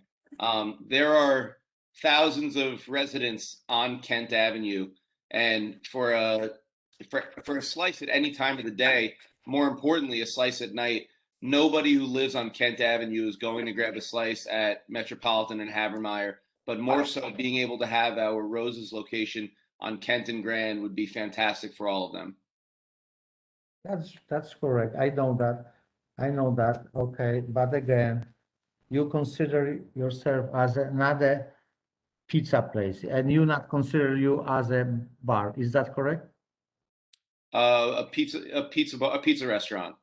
Pizza restaurant. So they usually restaurants are not open until 4 a.m. They close earlier. That's Restaurants with a bar will have the bar open till 4 a.m. as long as we're serving food. Okay.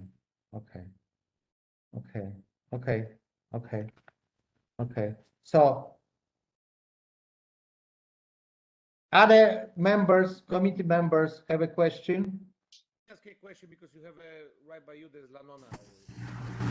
I'm sorry? Nonna Pizzeria by you, isn't it?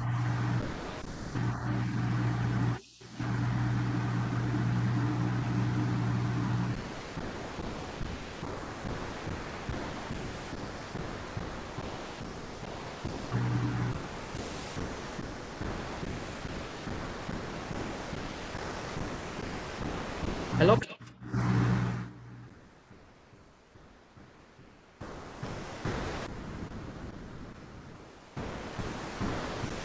Hello?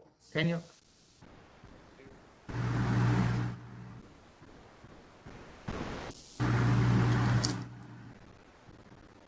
Hello?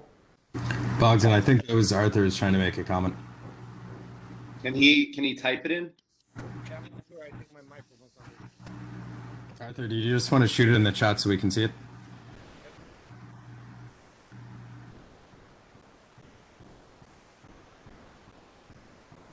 Okay. Hey, Jerry, I have a question to Jerry. Jerry Esposito, are you still on? Can you hear me? I can hear you Hey, loud Jerry. and clear. Okay, thank you, Jerry. Thank you. I have a question because we lose quorum.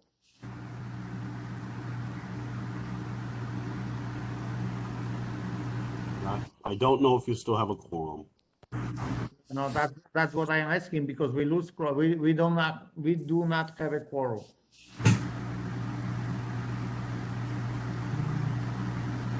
Question, so how we should act, because I don't want to, so either if we're going to review the application, we cannot vote because we don't have a quorum. Is that correct?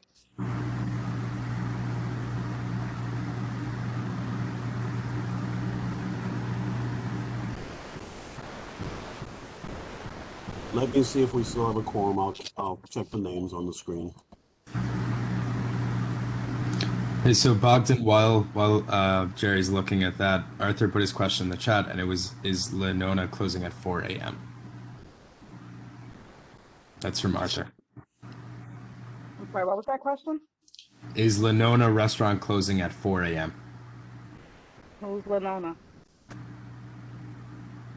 The pizzeria down the block. I mean, for our sake, I would hope they close at 9. So Lenona, which is, obviously a very family-friendly restaurant, they close at 10 p.m. on Monday through Friday, or Monday through Thursday. They close at 11 p.m. on Friday and Saturday, and 10 p.m. on Sundays. Okay. Bogdan, if everyone is still here whose name appears, then you still have a quorum.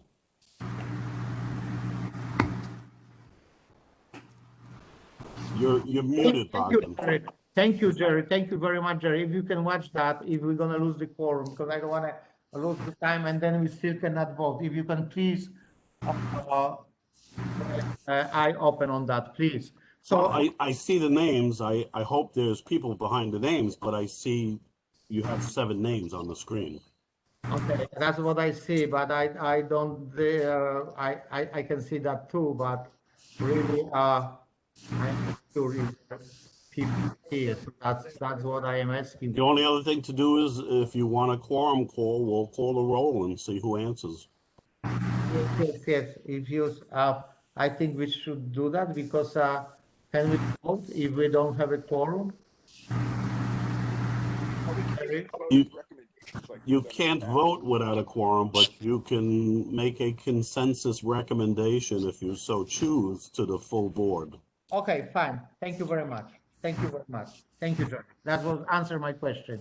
That is, thank you very much, Jerry. Okay, again, okay. Again, with the restaurant, with the hours of operation, with all the respect to the applicant, but neighbors and the neighborhood and the committee members are not happy with the hours of operation. Happy of operation, and still we don't know what's going to be going on the roof. And to answer Arthur's question, yes, the rooftop is going to be closed during the week at 11 p.m. and on Friday and Saturday at 1 a.m., which is very, very late. If that's answer your question, Arthur. No, I got it. I read it. I read the. Okay, okay. And then on the rooftop, I am having the question to applicant. Outside place 49, I can see on the application is 49 seats. That's is the rooftop seats, Yes. 49 seats, 11 tables, right? Or 49, 44, I'm sorry, No, 44. 44 seats with 11 tables. 44, yes, 44. So 44 seats on the and the rooftop. You're gonna take the rooftop from the both building or just from one building? It's you know the big mural wall, Mm-hmm. the mural wall where they do all the advertising. It's on that roof towards River, so it's not even on Kent. It's towards the back of the building on River where it's not facing anyone but the power plant. Okay, okay, okay, okay, okay. But it's still 44 seats. Yes. Outside, and still you're gonna close that on weekends at 1 a.m. and still you're gonna operate every day until 2 a.m. and Thursday and Friday 4 a.m. No, Yes. actually Thursday, Friday, and Saturday 4 a.m. Okay. Yes. Okay, that is the hours of operation is not satisfied by the committee because the committee was asked less time to cut the hours and was not done.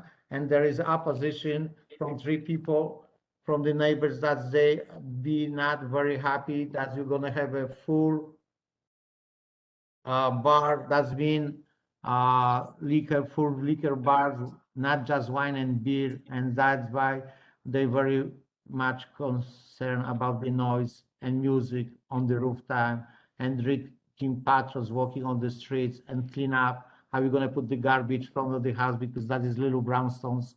That's they're gonna be from then. And they saying that they were calling 311 because there was always complaints, noise complaint after 1 p.m. until 3 a.m. from your people that is walking through and going out. So that's once again, the neighbors are very, very Can I say something, about the noise and the hours of operation. That's what I can say. If the committee members want the motion, okay. Okay, go ahead. Yes, Rose, please. Yep. So what I really want to say is, we have over 200 signatures in support. The one that is complaining, she was made well aware of the establishment that was going in before she was rented the place. She rented all of those residential units there. Okay. The premises are not open and operating at the moment because construction hasn't even started. So how can there be any complaints when he's not even open and operating at the time? I know that the park can be. I can tell you exactly which apartment. And also Bogdan, all of our restaurants, family restaurants, there's 9 of them right now. They all operate as late. And the thing is, if we have a slow day, so let's say, Friday night's pretty slow, we're not staying open till 4 a.m. We'll close if it's super slow. We just want to have the ability because all of our other restaurants operate at those hours. So we want to have the ability to be open and not have set hours where we have to close, but we do close if we're slow. Okay. Okay. So yeah. Yes, thank you very much, Steve. Okay, to answer your question, no, they did not say that the call was about your promises. They need to say that the people walking on the streets are the people. They most of the time they have to call between 11 p.m. and 3 a.m. Okay, and that's answered your question. So if I can answer your question. The hours of operation is out of the question, what I can say. And I'm gonna leave that to committee member, what they're gonna say. What would your suggestion be on the hours? I would like, Eric, are you here? Eric? Yes, can you hear me? Yes, Eric, I can hear you, thank you. Sorry. Eric, I would like to just talk to you for a second. I have 3 complaints for the direct neighbors, okay, about the noise and about all the things that is you may have the read on the whatever was sent to us. But anyway, it's 3 different complaints, not just one. Right. Yeah. Thank you. So they will very much consider, the issue is with the rooftop and the issue is our operation. Thank you, Eric. Go ahead. Yeah, well, we've had a lot of problems with rooftops. I think Juliet is the only one that hasn't caused us problems. I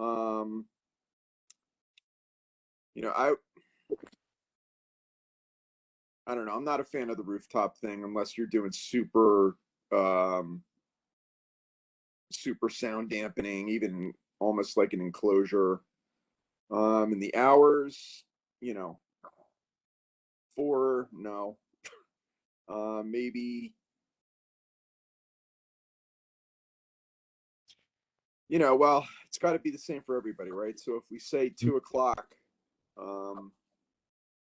and see how it goes again, I mean, that's the only thing I can suggest, Bogdan. Yes, thank you, Eric. Okay, that's what I have. And one other thing, Bogdan. Yeah. Point of order. So I just want to remind the committee and the attendees that the chat is part of the meeting. So there really shouldn't be any inappropriate comments, cursing, calling people liars.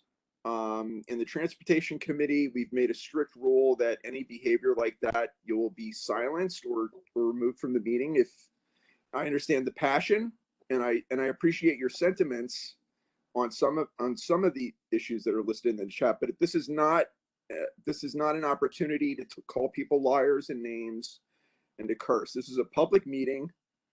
This is part of the city government, and we should all act with decorum. And so I just want to go forward with that. Thank you. Thank you, Eric.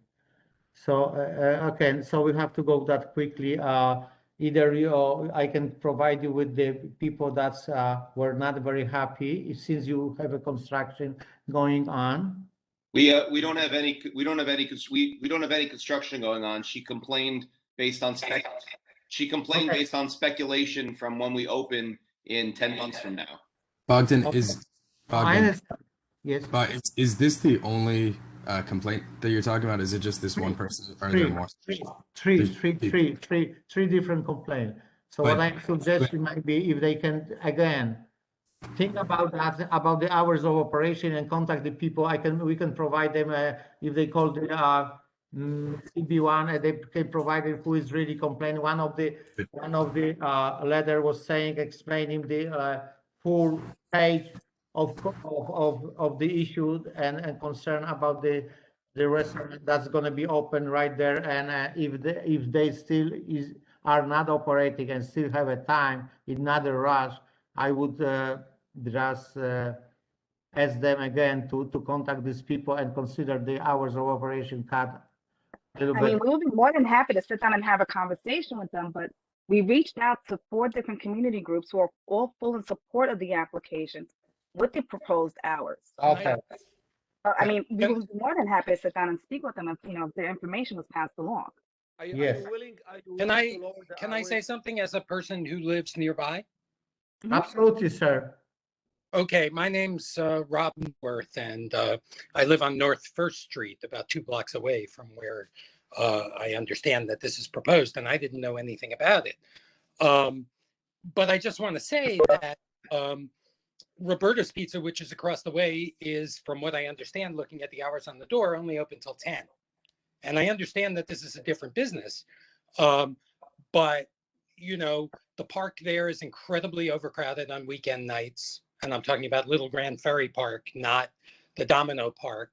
The trash receptacles are overflowing. How many people are going to come to the bar that's open until 4 in the morning and then go continue drinking and trashing the park there? So we have to think about these things when we're going to open these kinds of businesses. And I was here to comment on some other application, but I just wanted to throw in my words here because no disrespect to the owners of this establishment, but there are some issues here that you can't just blame on one unhappy tenant. But we're not blaming anything on anyone. Again, we have over 200 signatures in support of this application. The rooftop is not staying open till 4 o'clock in the morning. The hours are consistent with a family-owned business that have been open and operating for over 40 years. All right. The roof is closing at 1. He's going to contract an independent garbage company to be able to take away the garbage, so he's not putting the garbage out in the street. Yeah, Rob, I 1000% agree with you. I actually I was a part of a committee a few months ago cleaning up over there on River Street because the garbage on River is relatively unbearable from people who don't even live in the community. It's people who come to Domino, get kicked out of Domino, and then exactly as you said it. And I myself have walked around with a picker cleaning up on River Street, and it's relatively disgusting. My partners and I, we are extremely upstanding. We would want nothing but cleanliness around our establishment. We don't want anything to come to the community that would do anything detrimental. If anything, we're here to uplift the neighborhood. But I 1000% agree with you with the riffraff and the garbage that it brings over to the area. We actually have one dumpster that's always on Grand that we would be using, and then also in the warehouse, there are other dumpsters that are used by the Lau family that has the warehouse that we have an agreement with them to be able to use the dumpsters that nobody can even see. They're inside, and there's a fair amount of them because they ship in and out produce, so they're constantly dumping, unfortunately, stuff that doesn't last, and we're gonna have access to all that. Steve, can I ask? So the Lau family, they have that broccoli warehouse there, right? That's the people. Sure, broccoli. It's funny you say broccoli, so because that's usually what goes bad. Yeah, exactly. I've just seen trucks that bring in broccoli in, and they're keeping that. Is that what you're saying? Yes. Okay, so your restaurant will be behind them and on the roof. Inside the 2 storefronts that have been empty forever. Ah, I see. The 2 buildings on Grand Street. Yeah, so it's the 2 I mean, buildings on Kent Avenue. Yeah, it's the 2 buildings on Kent, and then the rooftop of the back end of the warehouse, but on the river side, not on the Kent side. Okay. You know, the only point I'd make, and I totally take your point that you're concerned about this too. I totally take it.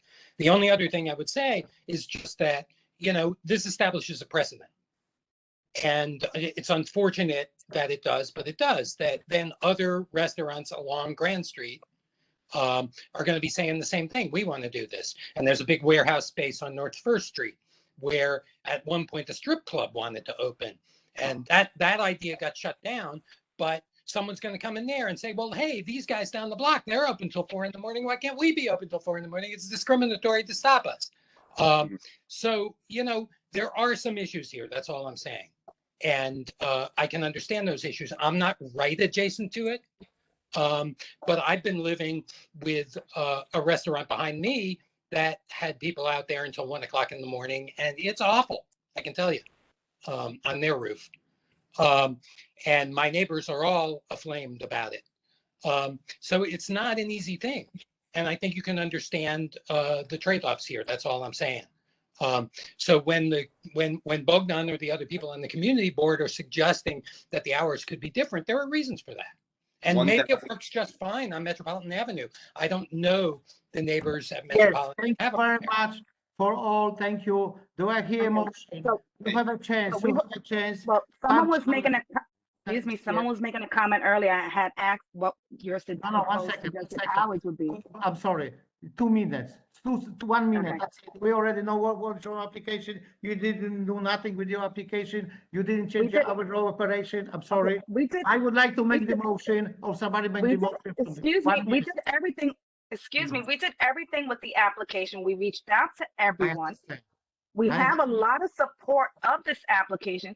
And I also asked what your proposed suggested hours, if you wanted us to reduce them. Okay, the Two- hour. 2 And o'clock. that was never answered. The 2 o'clock. 2 o'clock. 2 o'clock, Bogdan. 2 o'clock. 2 o'clock. 2 o'clock, 7 days a week. Eric, Yeah. I think that's fair. Can it? That's That fair. was from Eric. Yes. 2 Okay, o'clock. so Yes. That we're- conforms. That conforms to other businesses. Yes, Bogdan. Yes, absolutely. That's one question, and the second question was hour over there with the outdoor space with the rooftop. That is okay. You are okay, with the hours of operation, but because of the complaint and because of the concern of the neighbors, the hours of operation now, 1 a.m. on weekends is too long. So can you consider of cutting the hours? The 12 a.m. Well, my question is, if you're giving a cutoff, let's say Eric suggested 2 a.m. Does that mean we're not able to deliver? Do we have to shut down the whole restaurant? Or are we No, still? no, no, you cannot just serve the That's liquor. just liquor. Okay, so we could still deliver. We could still deliver pizzas. We can get Rob his pizza. We can get Rob his ravioli slice at 3 in the morning because he's jonesing for it. As long as we could do that, we can all meet together on this. We're here to come together. Basically, what it is, you're not gonna serve the drinks at the premises. That's what we're asking for. Got it. So no serving drinks after 2 a.m. That's correct, sir. That was one issue with the hours of operation. Inside. And Inside. yes, that's correct. Thank you. That's fine. A big concern about the hours of operation outside because the rooftop is really issue. You have two options: cut the hours right now, or we can give you other option if you have a time. As for postponed, get to the neighbors that is complaint. You can get that is 3 different people, and if they happy, and there is you said that you have a signature. Yeah, actually from direct neighbors, you have like 3 of them, 4 of them. The rest is from far away. They are the signature, the other people who sign your petition, they are not affected. If they are, so basically what we try to set, if you postpone again and get to the people and consider yourself that you may cut the hours of operation on rooftop that make the people, your neighbor happy, that's we're gonna happy too. Well, Bogdan, the neighbor and her husband who are complaining, I've spoken to Mr. Lau, who owns the building. He's called me about this issue, and we've discussed it because we told her before she signed the lease that this was going to be happening. 3 different people. So husband and wife live in the one apartment. So I don't know if I am allowed to say the names, but three. So I don't know that, but it's 3 different people. 3 different people. From the. Okay, but then what about all the other community support that we do have? That we reached out to all of these different block associations. That we are happy. Who are in full support. We'll be more than happy to sit down and meet with these 3 people. Okay. We are very happy that you reached the committee. Okay. We are very happy, but we still concerned about the noise and our operation. Thank you. Can I have a vote or you ask for postponement? What was the consensus on the rooftop? Yeah. Before we jump to that. Nobody's made a reference, to the rooftop. The rooftop is being closed way So- early. I'm sorry, with compliance. I'm sorry, Ms. Ross. We don't have to do not. Okay, and we also just I'm sorry. and we also just agreed to No. close at 2:00 in the morning, Rosa. 7 days a week. Listen, if you're gonna talk that way, we can either vote right now and we know how to vote, and you're not gonna push us what to do, please.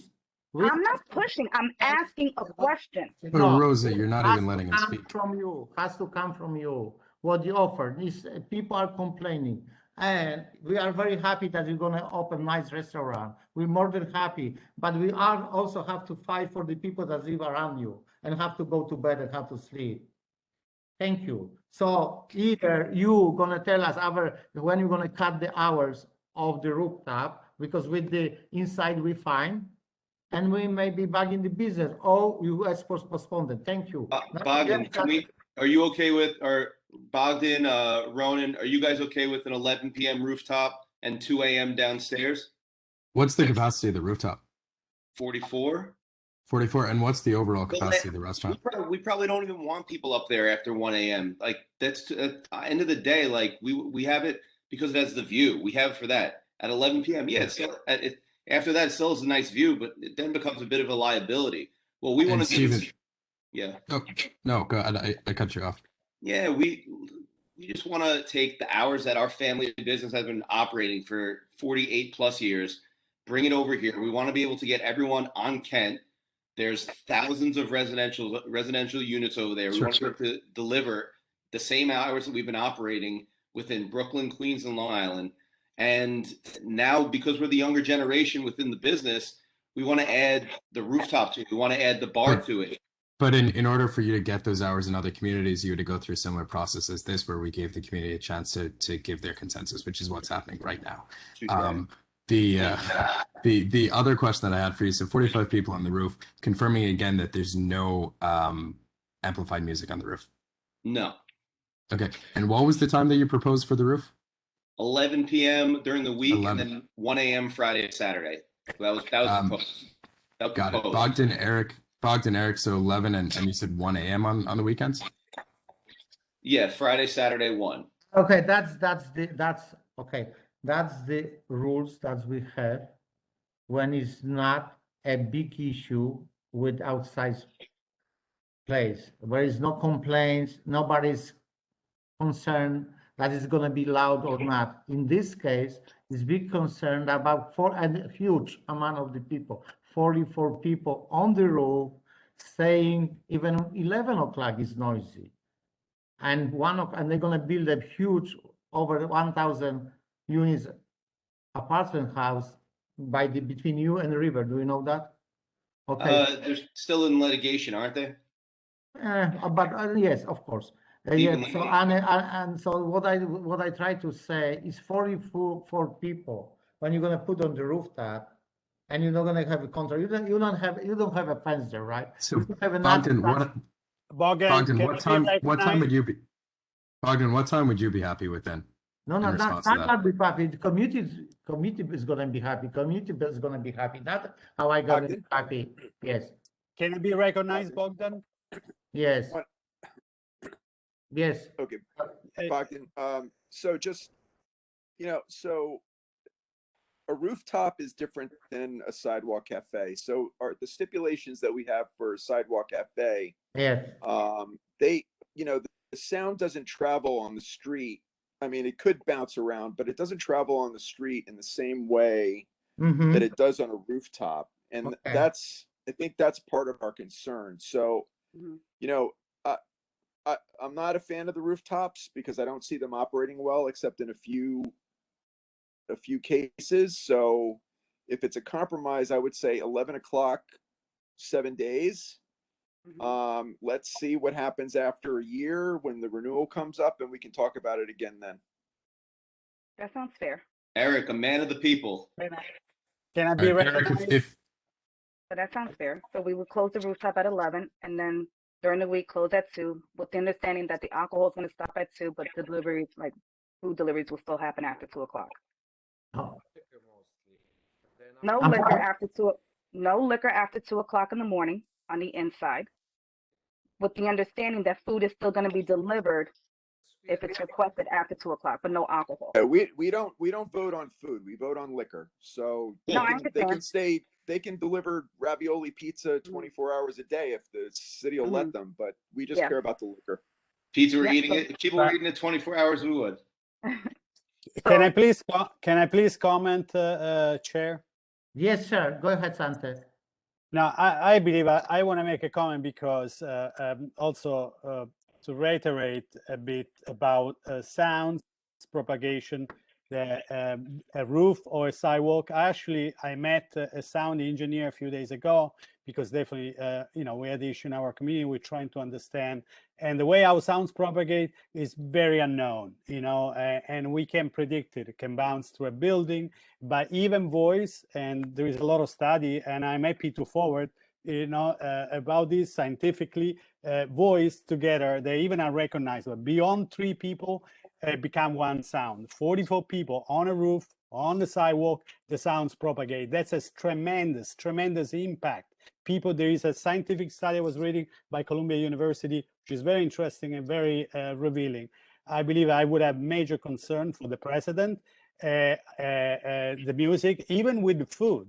44 people on the roof with the food, it's an issue. I believe in order to get the license, probably you should come to a compromise. 11 p.m. it seems reasonable. Even at the weekend, somebody else may want to go and sleep at 11 p.m. and the roof could have impact. Definitely, to me, no music is mandatory. and hours of operation are absolutely mandatory. 11 p.m. anytime. Yes, That's yes. my comment. Wait, Thank so you, Santa. I thought you're gonna make with your comments that they're gonna close at 10 p.m. But if you're happy at 11, I am so surprised. So just to jump in I here would for a have said second. 9 So p.m. hang on. Just to jump in here for a second. So Sante is saying that we don't understand how sound travels. Sante talked to an audio engineer, and then Sante read an article. I am an audio engineer, and during COVID, I taught audio. So what Eric is saying is completely right. That sound propagates far more on a roof tape. I'm Sante. I don't think I followed at all what you were saying there. So I think can we hang on, Sante, hang on, please. So my idea, can we just jump to the motion? I think we had something going there. I think we'd agreed in a time. Yes, Eric, yes, okay. yes. Thank you. So all right, Thank you. okay. I Perfect. work. I talk for the community, Ronan, and you are associated to an industry which definitely is about promoting music and event and venues. And I'm here strictly. I have no conflict of interest. Instead, the quality of life of the community I represent as a full-time board member and as a representative of a portion. No, but Sante, okay, but I'm not arguing with your intentions. I'm arguing with your information. That's it. So I'm good to go ahead and jump to a vote if everybody else is. Thank you. Just to wrap things up. Well, I have just one more question. I would like to summarize that. Okay, so we're going to cut the hours. I would like to summarize that. We're going to cut the hours of operation on Friday, Saturday. That's for and Thursday, Friday, and Saturday. That was previously 4 a.m. Now we're going to make 2 a.m. Is that correct? Yes. Okay. Okay. You have to resubmit the application, make the correction at the CB1. Okay, and then we're going to make the correction to hours of operation on the rooftop. All 7 days a week is going to be 11 p.m. Is that correct? Yes. Okay. And then I'll submit I'll submit a new form tomorrow. I'll email it to the community board tomorrow. Okay. And I have another question. If I don't know, Eric, if I may ask that, because I have a big 3 complaints. I would like to ask Steve that's he gonna get the complaints, because I don't know if I can allow legally allowed to give the names. Okay. If you can get from the community CB1 and reach the talk to them. I'll call Joanna tomorrow to see if she can give it to me. But if she can't, if she tells me that she can't give it to me, then that's because they have email from all of them. Okay. And if you are gonna ask Maria or Joanna, who is in the office, and probably because once again, I don't know if I can give you the names or not. Yeah, I'll ask Joanna. Joanna normally says that she can't give it to me, so. I know the names. Okay. I have her phone number, her email. I can contact her, but she's complaining about. I understand. No, we went to that. We went to that. So, and no problem. Even the biggest thing that you have, the most important thing that you have to tell them that you cut the hours operation. That's, I think, make you happy, and everybody's going to be fine. Okay. Bogdan? Thank you. Yes, sir. Communications with the board are public record. I understand if you wouldn't want to give the names now, but they can absolutely get them from the board office. Yes, I rather that they're gonna get from the board office, because maybe the people are not willing to. What you know what? So under those 3 conditions, I would like to make the motion to or Second. okay, a motion. Let's say okay. Okay, Ran is. Do I hear a second motion? I got you. Second. Yes. So Eric and Ran. Second. All in favor? Raise your hand, please. Aye. Aye. Anybody opposed? Anybody abstain? Motion is passed. Congratulations. It was not easy. Thank you. Thank you. Good luck. Thank you so much. Thank you. Only 40 applications to go, Bogdan. Yes, thank you. Okay, so let's make the next one quick, because that one's mine too. Okay, so the next application is hard one. Also, we have all the hard one. Oh my God, 66 Greenpoint Avenue, please. Okay, he's actually here with me. Yes. Tom Daly. Yes. Hi guys. Hi. Oh shit, that would help. Eric, I'm sorry. Just 1 second, Eric. Maybe you don't know. That's the place that's hard. Do you know 66 Greenpoint Avenue? Do you know what we're talking about, Eric? Gina. That's the double storefront, right? That's the things was, that's the place that was between Franklin and West Street, and that was used to be, I don't want to say because that may change your mind, but that was the, It's Coco 66, I'm saying it. Yeah, Coco, right. Thanks, Francois. Yeah. yeah, before was like, okay, that's the place. I would like to just Okay, to give you idea. Thank you. right. Go ahead. Okay. So Rosa Rose, representative for Brooklyn DT LLC. I have with me the principal, Mr. Tom Daly.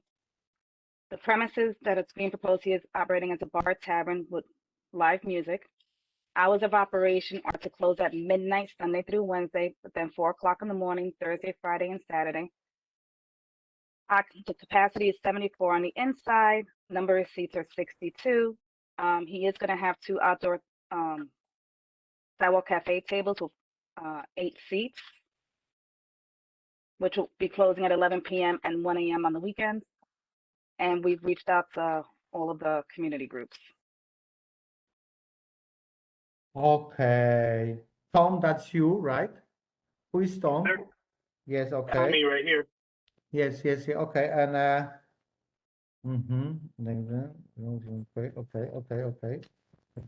okay. Wow. Again, hours of operation again. Okay. And okay, question there. Just 2 seats, 8 tables. What's that mean? Outside place. 2 on your application. That's for the sidewalk cafe. No. Once again. 2 seats, 8 tables. But I have it. Oh, I'm sorry. I revert. That's my fault. It's backwards. Okay, so it's 8. It's 2 tables, 8. It's 2 tables, 8 seats. Okay, if you can correct that, please. Yeah, I'll do that. Okay, and okay. So once again, okay, okay. So Tom, that is your number. Okay, and so you are the only owner, Tom. Yes, sir. Yes. That you are the only owner, right, of that Yes. bar. Okay, and those seats outside, is those seats on the platform front of the building, or where is the table on the platform on the metal platform, right? That's front of that. Yes. You're gonna have the sidewalk cafe. Not this is actually not sidewalk cafe. Gonna have a table on the street like the other people have, or not? Probably not. No. Okay. So this 2 tables and 4 seats. This is not as a part of application as a sidewalk cafe. This is just due to the COVID that you are allowed to put 2 tables in front of the house, right? Because I think it's on our porch. So like it's within the property line. Yes, I know. Okay, I know that's but before was a big issue with that, because people were sitting there and making noise, and I don't know, the history of that place, but was had a bad reputation like 6-7 years ago.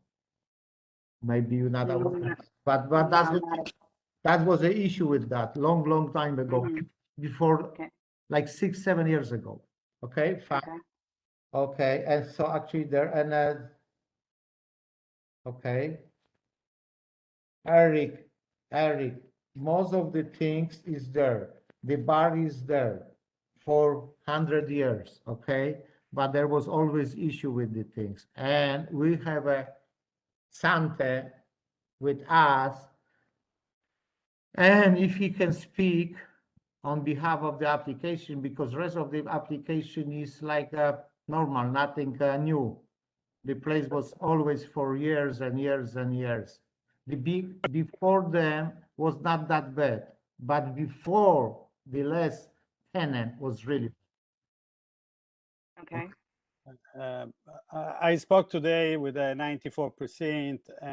Definitely their location.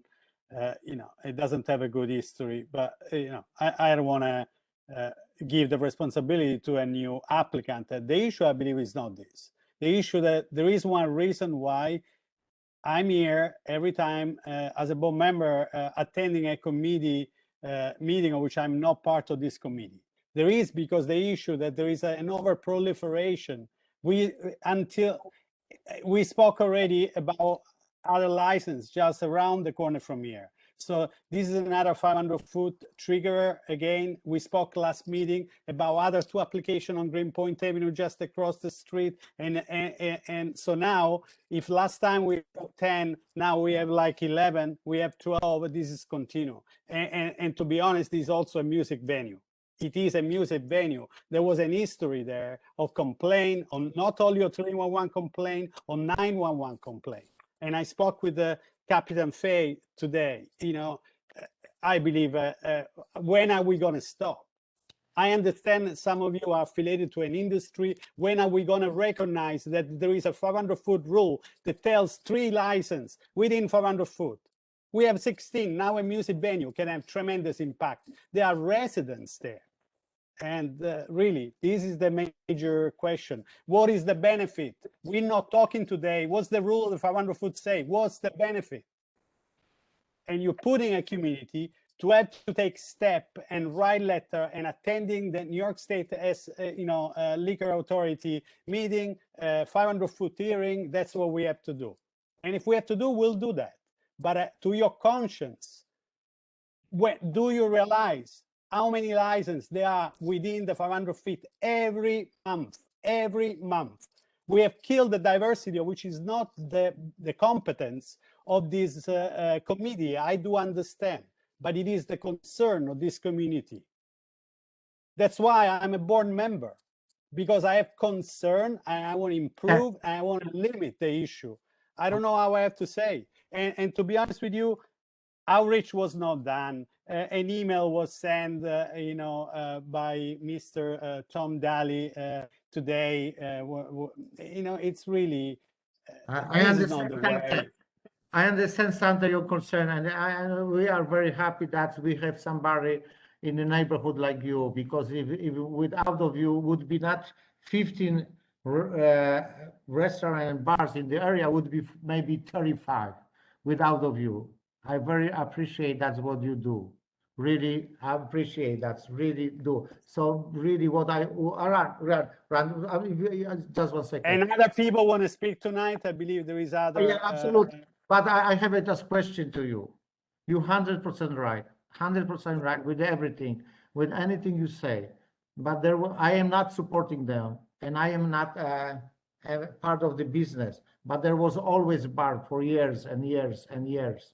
So that's what is going to be there. What they're going to offer. Well, if somebody has the promises. I want to answer about them. I understand, but I also, you know very well, you understand that when we count the number of license at the prior SLA review committee meeting, we counted there was no license there, right? Because we just go on the mapping system, and so we counted there is not. Now we have allowed some license to get approved, even if they were controversial, even if they were trigger of the 400-foot rule. And now we are counting, say there was there, but it wasn't. There was no activity there anymore. It didn't appear on the map. It was if it was before, it wasn't even a transfer. There is no transfer here. So, I understand that I know that you feel very strong about the neighborhood. I have really bad support. I'm sorry. Go ahead. Go ahead. I'm sorry. Go. Run. No, I didn't want to interrupt Sante and Bogdan if you guys were still. And it's good. Go on. Go. Okay.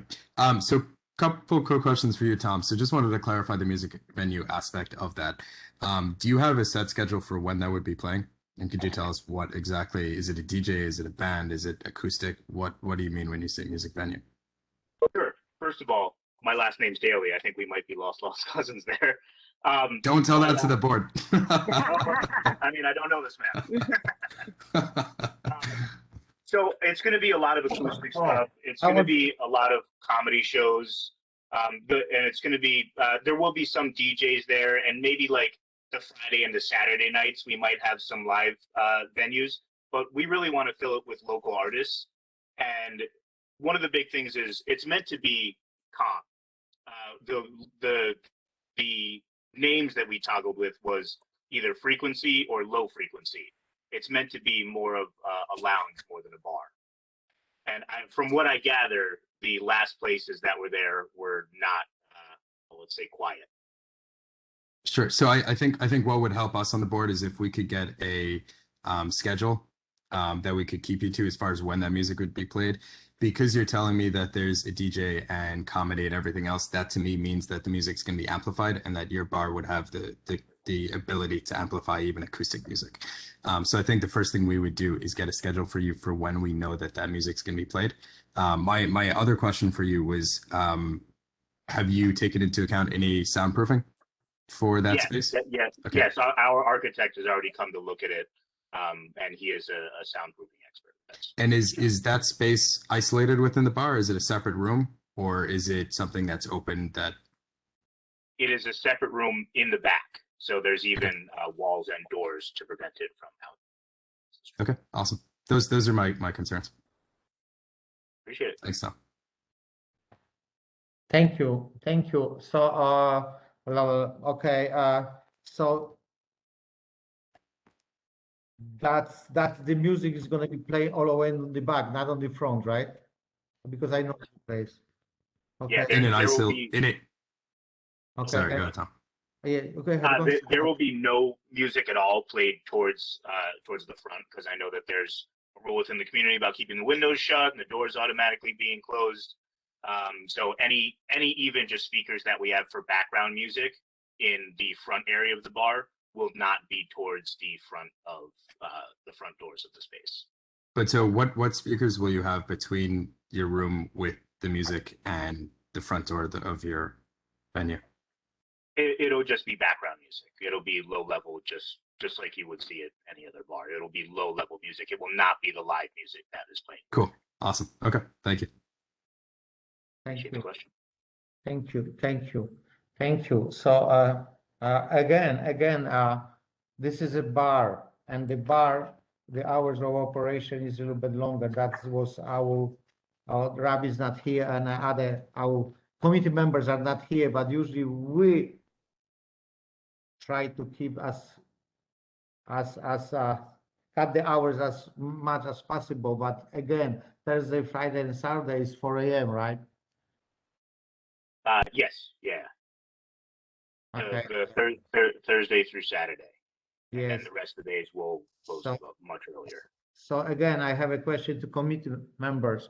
What do you think about that? And especially Sante was bringing concern, and I would believe before you're going to answer that, there is anybody else that would like from the community speak on this application? Sante? Elizabeth said I in the believe chat that she had Francis. her hand raised. Yeah, I'm sorry. Elizabeth, I think, said she raised. I don't see her hand up, but she said she'd like to be acknowledged in the chat. I raised my hand. Elizabeth, Francois, I don't know, there was Elisa, Bertie, all key people in the community. Okay, if you can go ahead, please, Elizabeth. Oh, hi. This is Elizabeth, and I'm sorry for and if I was disrespectful on the chat before. I won't do that anymore. I'm the president of the Milton Street Block Association, and thank you for your email, Tom. We just got it yesterday, and I think had we gotten it sooner, we would have been able to talk to you more about this and maybe meet. Yeah. I guess I want to echo, first of all, Sante's sentiments. There is kind of a ridiculous saturation of like bars and restaurants and just basically liquor licenses in a very residential area where there are a lot of kids and there are a lot of seniors. And again, I want a business to succeed, but I'm also concerned about the existing businesses in the area and how does that competition play in terms of their part in the neighborhood when they've been fighting to survive this entire time. Sorry. No, I thought you were done. I was going to answer your question. That's my fault. Yeah. No, it's okay. You can, if you want to address that, that's cool. I was going to say, actually, a lot of those signatures that we got, we went in and introduced ourselves to the other bars and the restaurants in the area, and all of all of them are part of the signatures that we got in that list that you see there. The other bars and restaurants. So they're okay. Yeah, just at that corner there. Okay. And did you get any residential signatures? Yes, and I even got some from the neighbors next to us. One of them said he was actually looking to even get, be involved somehow. I have his number. I haven't spoken to him separately yet, though. Does the committee have that? Yeah, it's one of the signatures there. It's the one 58 Greenpoint. His name is Juan. Yeah, I got that. I got that. Okay. Okay. Well, okay. There was only four units in that building next to us. So I guess I just also wanted to know if there's two things. Most of all, are you willing to be flexible with those hours? Because I really believe you can be incredibly successful not operating till 4 a.m. If it's possible to be flexible on some of the weekday hours, but it's just tough competing, especially if we have some music there. That's going to be ending before 4 a.m. Okay. Sorry, I have one more. I have just one more question. Can I just ask one more question, please, real quick? No. 1 second. Stop, please. Okay. Please. Actually, we are not allowed to talk between the applicant and you, Elizabeth, as a committee members, because of the way we have a meeting. That happens to make that easy for you, but actually you cannot go that way. So because we can no. There is no. Sorry. We are not. No. So that's okay. So basically, I'm gonna ask the question, and you ask the question, committee members, and we answer that, and we ask the applicant to answer your question, but you cannot speak directly to BGJ because that can go for hours. And I understand. But you have a chance to do that. When he postponed, think about that, meet with you again, and make everybody happy. I am offering that to everybody, and maybe that's what you like. I'm sorry, that's I said Tom, but you are torn. I'm sorry, I apologize. I'm sorry because the way it was written, and that's a term. So if you're okay with the time, and you really might make sure everything happen, and the neighborhood that are really active is going to be happy. We're going to be happy too. So if you want to do that, and I am talking now to Sante just to cut the time and just to don't delay anything. And Elizabeth, I know Frances would like to speak, but they're going to say all the things that everybody concerned. Of course. No, it's the quality of the life. So that's basically what I am asking. I am not telling you to do that, but if you can postpone, if you're okay with the time, you can talk with them, make them happy, make everything, or you are ready to cut the hours and do anything more than Ron was saying, like with the provide us with the soundproof engineer, what you're gonna do on the back and things like this. If you ready to say yes, I am ready for that, and I'm gonna cut the hours, yes. If not, would be nice that you ask for postponement, and then everybody's gonna get together, and we would like to make the community happy, and that's why we're here for. So the only reason, and it's just a result of circumstances, is I can't afford to keep paying rent at that space, and it's just I own another restaurant. It's just how I make a living in the last year. I absolutely took a lot of my savings. I understand that. I understand that. So just to summarize that, I know all of you is going to say, but for what Santa is saying, and I'm sorry, Elizabeth can say she has another question, and Francis may say that too, but very quickly, please, and go ahead then. Just direct answer. Ask the question to us, not please don't do conversation between each other. Thank you. Go ahead. Hi, it's Elisa. I just want to say that I'm echoing what everyone's saying. It's just a big concentration in this neighborhood right now. I have a problem with the 4 a.m. I think there needs to be more dialogue. I just think per capita, we're being inundated. I know you have a business, but again, I think the 4 a.m. is a real stretch, and it's going to have an impact. Thank you. Thank you, Elizabeth. May I speak? It's Francoise. Yes, absolutely. Yes, you may. Thank you. Okay, so I want to thank Tom for the email. I got it yesterday. Again, I think it's really imperative to be emailing residents much earlier so these dialogues can happen prior to coming before the SLA. I also want to just make sure that the board is aware that they have they don't have the proper signage currently up on the door. There is not a piece of paper that says that it's going to trigger the 500-foot rule. When you type in the address, it triggers 24 other SLA or businesses, and it doesn't. So it's really 25 because there was one that was approved that's not counted. And then also for people who remember what Cocoa 66 was like, Cocoa 66 was the entire space. So right now there already is a bar and restaurant in half of the establishment. I'm blanking on the name, Die and Die, or D&D. So it's kind of putting 2 bars into where it used to already be 1 bar. And then the establishments on either side. So Poly G is a little bit further down. They close at 10 p.m. during the week and 11 p.m. on the weekend. So I think just having those hours consistent to Greenpoint Avenue, the tavern that was approved last SLA also is closing at, I think, 10 and then 11, as well as 21. Greenpoint Ave is 10 and 11.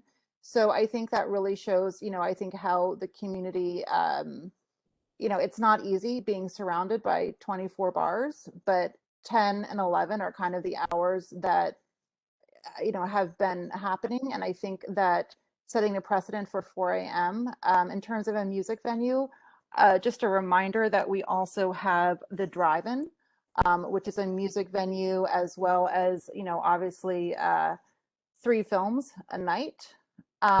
They also have the wedding events venue at 67 West Street. So when they are playing music, I was outside, and I think, I am married to a sound engineer and a musician who also is a wireless engineer. But I think, to Sante's point, in terms of the way the sound travels, because you're bouncing on all the different size buildings, you have the towers, you have the shorter ones, as well as the wind coming in, there's this crazy, I don't know what to call it, like a sound cave that happens. There's also, and I know, well, it is kind of an SLA issue, but we have raves 4 times a week in Transmitter Park, which go until sometimes 6 a.m. in the morning. So it's a lot of noise happening in a very small area. So again, I would just ask to postpone this so that we can really have a conversation. I've had 2 small businesses and founded with another neighbor, the North Brooklyn Small Business Owners, during the pandemic. But I just, the 4 a.m. is a real trigger for me. Okay. And I would also say that, the 80 West residents really need to be reached out to. And I think it's concerning when people come on and say, we've done community outreach, when it was an email that was sent, less than 24 hours to this meeting. And I think, in those emails, just for, go forward, they need to say, we're going to be at the SLA meeting tomorrow, and have some real clarity and transparency, because at the end of the day, what we are trying to do here is to build trust. Okay, thank you very much. Thank you. I have a question. Okay. Now, one last thing, sorry, but security, what is the security going to be like? That's my Wally and Dave question. Okay. So, okay. Well, how many people? They have just a numbers of seats 45, a number of table altogether. Okay, number of seats. So your place is for 42 seats altogether, or is more? Oh, No, Citizen so Bar 42, 49, and one yes. stand is 42, 49, 50. 50 participants. Okay, I have a question because Horn said that the time is running and because of the pandemic and they can postpone. That's very easy to say. And they're gonna meet on July. Actually, the next way is to be approved. Is gonna be in August. So until he's gonna be approved, it's gonna be almost September. That's reality. So what I try to say is, if it starts part of Eric, I am asking you now. Hello, Eric. Eric. Yes, sir. Yes, Eric, I am asking you because it looks like the coalition, the neighbor coalition, and the applicants gonna get together, and I believe they gonna solve the problem and gonna have the things go right. So without of postponement, can we do like they can reach and they can speak with each other before the next meeting, before the full board in July? That is going to save some time to turn. Okay. If they do that before, what you never did that before, but because of these things, pandemic, and everybody is rushing, and it's summertime, so actually, who's going to go?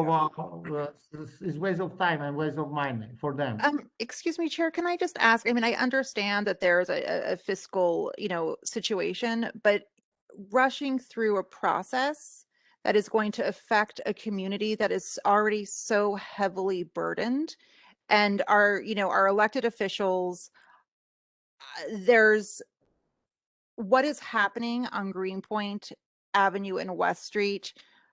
There's so much that has to be addressed that is not being addressed. I really ask that this be postponed or that the application be denied, because it just seems also that there's a pattern of not listening to community members. Okay. This is Excuse me, can I? this is not Excuse me. Absolutely. Can I speak for a moment? Yeah, go ahead. Okay. So to address your concern about, not reaching out to you with much notice, I was emailing Community Board 1 for almost a month, trying to get the names of the block associations and people of everyone to reach out to. I finally didn't get a response until June 15th. I'm sorry, you are on the wrong track, Ross. You are on the wrong track. You're going wrong direction. You are going wrong direction. I'm just telling you, you are. Okay, but what I'm saying is that in order to be able to reach out to, to the individual community organizations, I need to be able to obtain that information from the board office, which was not given to me until the 15th, after I asked several times for it. Postings were But posted all you over don't the need to come to us for that information. For the certain block associations, yeah, I don't know which block associations. That is something that can easily be found online. That should not be waiting for us to give you that information. Absolutely. Can I make a comment? That's what it says. Ron, I'm sorry. Stop. Ron. Okay, go ahead. Okay. You have the. Okay, go ahead. Excuse me. Can I just finish my sentences, please? One second. Ron, can you wait 1 second, please? Don't Yeah, interrupt. of course. Go ahead. Thank you. Go ahead. Hello, we cannot hear you. I'm letting Rosa jump in. I'm letting you guys finish up. Okay, Hello? go ahead. Yes, go ahead. Can you hear me now? Yes, go ahead. Okay. The signs and everything were posted, well more than 2 weeks in advance of this meeting being held. He has, almost 200 signatures in support of this application. We have reached, more than 200. We have, reached out to a lot of other people. There was a letter that he purposely put on the adjacent residential building directly next door. We're not looking to be open until 4 o'clock in the morning, 7 days a week. We only want to be open until 4 o'clock in the morning, Thursday, Friday, and Saturday. And we're closing way earlier by midnight the majority of the week. This is an experienced operator with no adverse history, has never had a violation. I just would like to address the chair that, again, the Yes, restaurants. Francis, okay, go ahead, Francis. No, but everything else closes at 10 p.m. during the week and 11 p.m. during on the weekend. Okay. So can I make another point? No. I have No. Okay. Eric's gonna say something, or I have to say. Okay. No, we would like to help you, but you cannot claim that you didn't reach the community because you don't know that. No, absolutely wrong direction. I'm sorry. How you can say such a thing? No, wrong answer. That's why you make them not happy. You telling us 4 o'clock a.m. that's fine. You want to have 4 a.m. that's fine, but they don't like that. So please, Ron, go ahead. You have it. Yeah, so I had a handful of quick questions. So Francois, I believe, brought this up as far as security. Can you go into a little detail as far as the security that you would have for something like this? Sure. I mean, truthfully, this is not. I think we're getting drawn into having a similar operation to the previous owner. We're not. This is going to be very similar to a normal bar, except it's going to have, instead of just a jukebox, it's going to have live music. We are not going to be, Hammerstein Ballroom or anything like that. Right. What's go for it. We don't plan on having any more security than the other bars in the neighborhood. It's just going to be normal. What is it, one? Huh? One, you said? No, there's not going to be security. There's no security at the other bars in the neighborhood. Okay. You said no. Okay. What's the room that has music? What capacity is that? 1 second. And is it ticketed? Where you charge for that room specifically? Most often, no. There may be a couple instances if there's like a lot of people who want to go to it because we have to control occupancy. But most of the time, no. Okay, and then while Rose is pulling up the capacity of the room, the last question I had for you was, you had mentioned something around 200 people that you had signatures from in the community. Are they residents who live within close proximity, or I'm concerned especially about the people behind at the back of the building, because those are the ones that are going to be the loudest. A lot of them were. Some of them weren't, but we went out and just asked people right out in front of the bar. So we got everybody. And you have signatures and addresses of the people living around and adjacent? Yes. Okay. I want to ask, because I would really like the signatures and the addresses to be looked at, because I can answer that. No, I'm not. Can I please? Because it was on a Saturday or Sunday when I have front of me. I'm sorry. I have front of me the signature. Of course, you're right. Yeah. The signature is 5-6 blocks away. So that's an issue then, because it's going to be the people that are absolutely yes. It's going to be the people. It's going to be the people that. There is a few, but far as the signature, Francis and Elizabeth. Okay. Of course, they have hundreds of signatures from Queens, from Eckford Street and from Newell Street, which doesn't make any sense. Okay, but they do have a lot signature from Franklin, from Greenpoint, which is okay, and their block is not residential. Santa can confirm that, so it's not really direct impact from the people that live across or above them or next to it. So that's true. So that's a concern. I am sorry I interrupted in front of me everything. That's why I was able to answer the question. Are there any signatures from hang on. Are there any signatures from 80 West Street? I'm gonna check on that. 80 So West. Okay. Okay, go ahead. Go on. Go ahead. So hang on. So while you're checking on that, Rosa, do you have the capacity of that room for me? Yeah, so the capacity in the back is 48.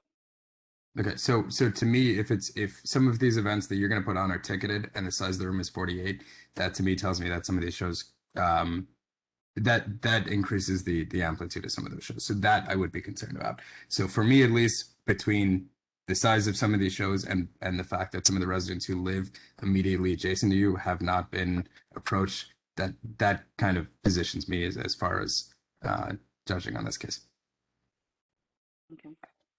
So those are all my questions, but yeah, okay. I'll step back if you guys had others. Can I be recognized, Chair? Yes. Please, Santa, thank you. No, I want to say, I said that before, but probably my status of immigrant and my accent doesn't help probably to say that clearly. I had to say that we have provided both to community board, also the precinct, the 94% is aware with an official list of the block association. My name is also there, the Greenpoint Coalition. So that's an official information. I want to say also, as somebody I mentioned, it's very easy to have a petition and signature when people come from different neighborhoods. Sometimes they even come from the building. But really, I mentioned before that we have the support of the precinct. We work with the precinct. All the associations are truly, we have an active, constant petition. And we can have 100 and 100 signatures. They're immediately active and they are endorsed by the precinct. And we want to verify. And in order to do this, I believe that the point is that we have to sit down together and talk and understand in the community, because this is a very complex application and it doesn't need to be approved. Even for New York State Liquor Authority, what's the benefit? There, you are a trigger, not of one license, of many licenses. So I believe that's put you in a position where you have to be a little bit more compliant and collaborative towards the community. And that's why these people is here tonight at 10 o'clock. And that's what I want to ask the committee. And of course, still, we don't know exactly. We need to understand better that there are so many technicality behind there. You know, so this is a fundamental issue for us and will continue to be. Thank you. I completely agree with Santi on that. And I just want to say it's 24. It triggers 20, actually 25 now in the 500-foot rule. So as I think as people come in who have experience opening up bars and restaurants, they need to know they're coming into a neighborhood that already has too many. You're going to trigger a 500-foot rule. So if you're willing to take that economic risk, that's on you. You know, I'm not on whomever's planning to open the bar. Everything around here is going to trigger a 500-foot rule. So I just think, you know, it's you're playing you're gambling. People are gambling to try to open a bar here without coming to the community first. I think, you know, I have friends who are restaurateurs all over, you know, in Brooklyn as well as in the city, and a lot of them actually work with the community first to come up with a game plan before going through this, because then it gets contentious. And, you know, people are spending money on rent prior, you know, like get a yes or no from the community first. Yes, Tom, absolutely, Francois. Tom, when you collected signatures, what was your method? Was it the residents in the immediate area, or how did you collect those? I pretty much just stood out in front and introduced myself to people, told them what was going on, and told them that I wanted a signature support for the community board, and was just transparent with people. So I'm completely sympathetic to you getting those. My only concern is the way that you got those, because by doing it in that format, it meant that you weren't specific to people necessarily living right there. That means that it was the general population. Ronan, I do also want to say right around us. Sorry. Go ahead. I do want to say, because I walked by and it was standing kind of in the, like on Greenpoint Avenue and West, closer to Transmitter Park, and that kind of those crosswalks. Transmitter Park is a destination park on the weekends. Yeah. And to be completely frank and transparent, a lot of the residents that actually live here, because the noise pollution has gotten to a level that we are unable to sleep, we leave on weekends. Okay, thank you very much. Francois, I got your comment from the chat, so I'm keeping an eye on the chat, and I saw that. Yeah, okay, so we have two options. I mean, we can either vote right now with that current application what we have, or you can ask for postponement, because we cannot tell you to do the postpone. We cannot tell you. Ogden, were there any signatures from 80 West Street? No, there was not there. I'm sorry, I didn't answer. Yes, it's not. No, it's not. It's not. I posted a letter to the people that were adjacent to the building, because I mean, I just didn't know if I should be waiting outside for them all day. And, you know, I didn't, you know, it felt a little intrusive to go ring their doorbell, you know, because I mean, it's like an apartment. You know. Francesca, basically, I may say I am happy with this signature, because even what he was doing and how he was doing to get the signature, that's that's you're right, 100% right. But Thorn got like from direct neighbors from Greenpoint and Franklin Street and some from West Street, some of the signatures. So compared to the other people, what they do from 100, they get 2 good signature. He got 10 good signature in my belief. So I would leave the signature the way it is. He did his work. He did whatever they could. But again, the hours of operation and contact with the community leaders, that's what we ask for. And I guess going back to Bogdan, what you were saying earlier, Rosa, Tom, my advice to you is maybe propose to return back to us at the next session rather than vote on this. I think if you can spend more time getting the things that we've talked about, including the schedule, I think that would help your case a lot. Okay. I really do appreciate that, but on this one, I can't agree to postponement. The hours of operation, he truly believes that are very reasonable. He's an experienced operator. The majority of, that he's closing is at midnight during the weekend, 4 o'clock in the morning on the weekend. Okay. We did reach out. We reached out as, as fast as we could, to who we were able to. We did the postings around the neighborhood. We posted it directly next door. Can I say something just before you guys take your vote? Okay, so can I ask somebody? Yeah. Oh, yeah. He just wants to say one thing. So, first of all, I love Greenpoint, and I know that part of me loving Greenpoint is the work you guys do to make Greenpoint great. So I just wanted to know, before I continue, you guys have done a great job with that neighborhood. It's beautiful. It's paradise.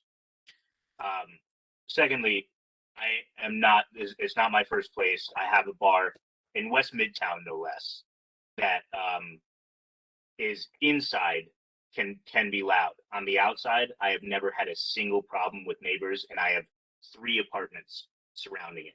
All of the neighbors have my cell phone number. I am very involved with the community there. I'm very involved with the neighbors there, and we text each other with the people that are, surrounding me all the time.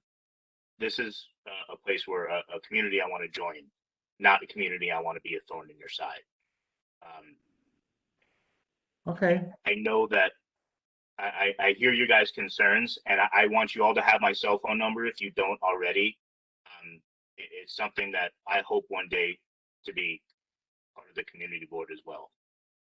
Thank you. You've been very active. Okay, what I would like to just summarize that.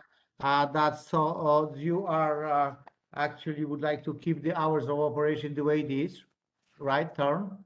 And you are not willing at this moment to change that, and you at this moment not asking for postponement. Is that correct? It's unfortunately, it's not something. Okay, can I hear some motion for the community members? But Bogdan, I just have a quick question, and Eric just. Yes. Okay, Bogdan. So I'm obviously very sympathetic to the business concern. Francois' point is right. You are taking a risk to join the 500-foot gang. However, unmute yourself, except Eric. Unmute yourself. Wait. I'm not done. However, the fail rate for restaurants and bars is very high in New York City. So there is that balance. And as an operator, I'm sure you understand that, and probably have been at restaurants that have, not for any fault of their own, just went under. So, you want to get this through. You want to start doing business.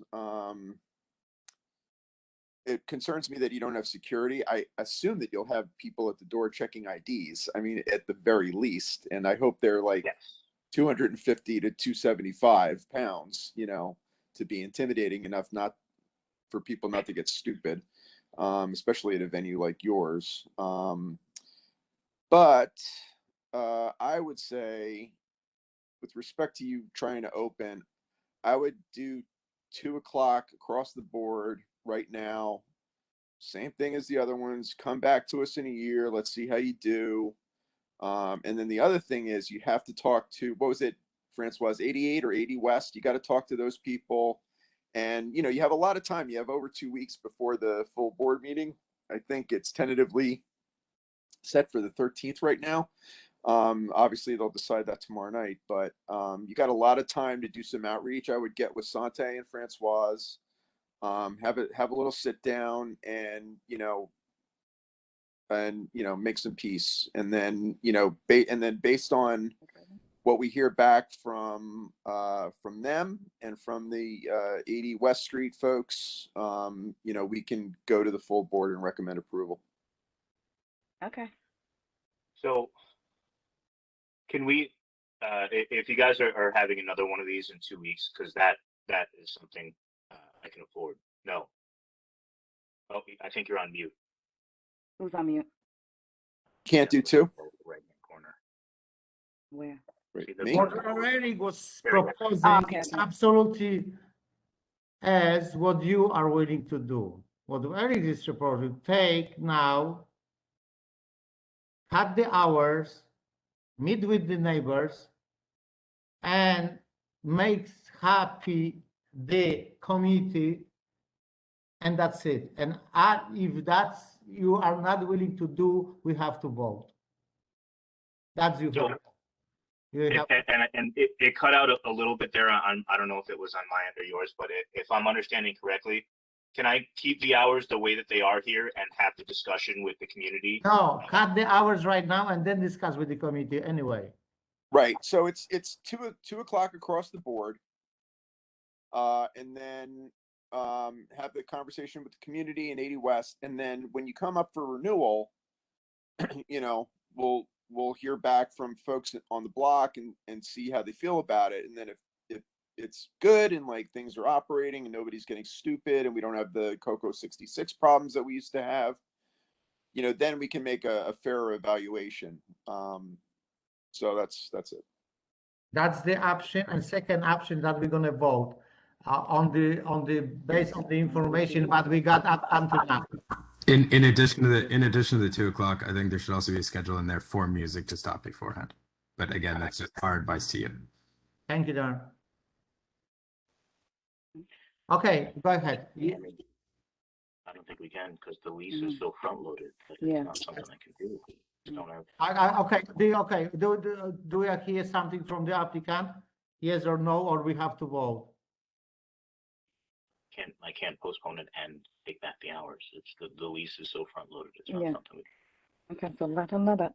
Okay. No, I don't think postponing and the hour reduction is something I can do based on the lease that we signed. I mean, if the obligations that I signed. yeah, if the 4 o'clock, if we weren't taking away the 4 o'clock Thursday, Friday, and Saturday, he's more than happy to meet with everyone, sit down and have a discussion, but he really needs the 4 o'clock on the weekends, which he would discuss with everybody. Okay. Sit down, show his soundproofing, all of that. Okay. Again, Eric, can you explain that once again, please? Thank you, Eric. Okay. So,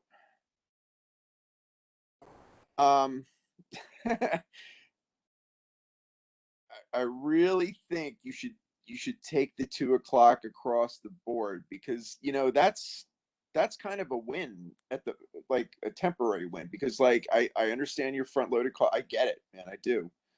However, you can operate till 2 a.m. Like you can open and operate and make money and come back to us. And in a year's time, we're going to be looking at a lot of different things. I really do suggest that you take the 2 o'clock and meet with the community and come back. And you can take your chances with the SLA, but if we vote it down now and then Sante, can you imagine Sante going up to Harlem for your hearing and saying all these things? Do you think the SLA is good? I mean, no, they're not. So, and we have our relationship with the SLA, sometimes they don't do what we want, but when there's a lot of opposition in the community, they do tend to listen. So I just keep that in perspective and then come back to us in a year and there you go. So first off, I wouldn't go to the SLA without the community board support. It's you guys would be my neighbors. That's not the way that I want to get a license. So I'll tell you what. Let's postpone it. We'll adjust it to 2 a.m. it's something I can always move on in 2 weeks or whenever the next thing is. So, okay. Wait, yes, I wait. think Do that's good. you want to postpone? Because if you postpone, we're No, not going to not vote on po- this until September. No, no, no, no. Oh, sorry. So it would be the 2 weeks before the full board meeting. And then he's Right, scaling so- it back until the. I apologize. This is why I have Rosa here. Okay, so just so we're clear, you're taking our stipulations, you're going to talk to the community, change the hours, and then we'll vote on it in July. Yes. Yes? Okay. Yes. Thank you. Sorry, Thank you. Go ahead, Ryan. one other point for this. When you come back to us, we've talked on and off about security and how there's none there. Once you legally have music in that venue, you need 1 guard per 75 people is the rule. So come back to us with security. The answer is not what everybody else is doing, and the answer is no security. It's that. So include that in your plans. And again, everything we're telling you now is our helpful advice. So we're telling you what you need to do to come back to us with. So please meet us there. Okay, you mean when he gonna come to us next time or now? Because he is really Ranan. Okay, because when he gonna cut the hours of operation. Ranan, can you hear me? Yeah, I'm on mute, but I can hear you. Okay. Because when the applicant is gonna cut the hours of operation and is willing to meet with community, so he the security plan you want, that's he gonna submit right now or in the future? No, I mean whenever we vote on this, but I'm telling him that he legally needs to have a guard there, and that if we're approving this, we should approve that with that in mind as well. I see. Okay, so that's where okay, you can write it down then. Now, and that's last question, and we have to close out. Okay, Sante, how are you happy with that? He gonna cut the hours of operation, and he have to meet with you before the public meeting, general meeting is gonna be in July. We don't know yet when it's gonna be done. Are you happy with that? So we're gonna be up voting now, probably in the favor for the applicant under the condition that you as a neighborhood people is gonna be satisfied with the things that you would like to discuss with him.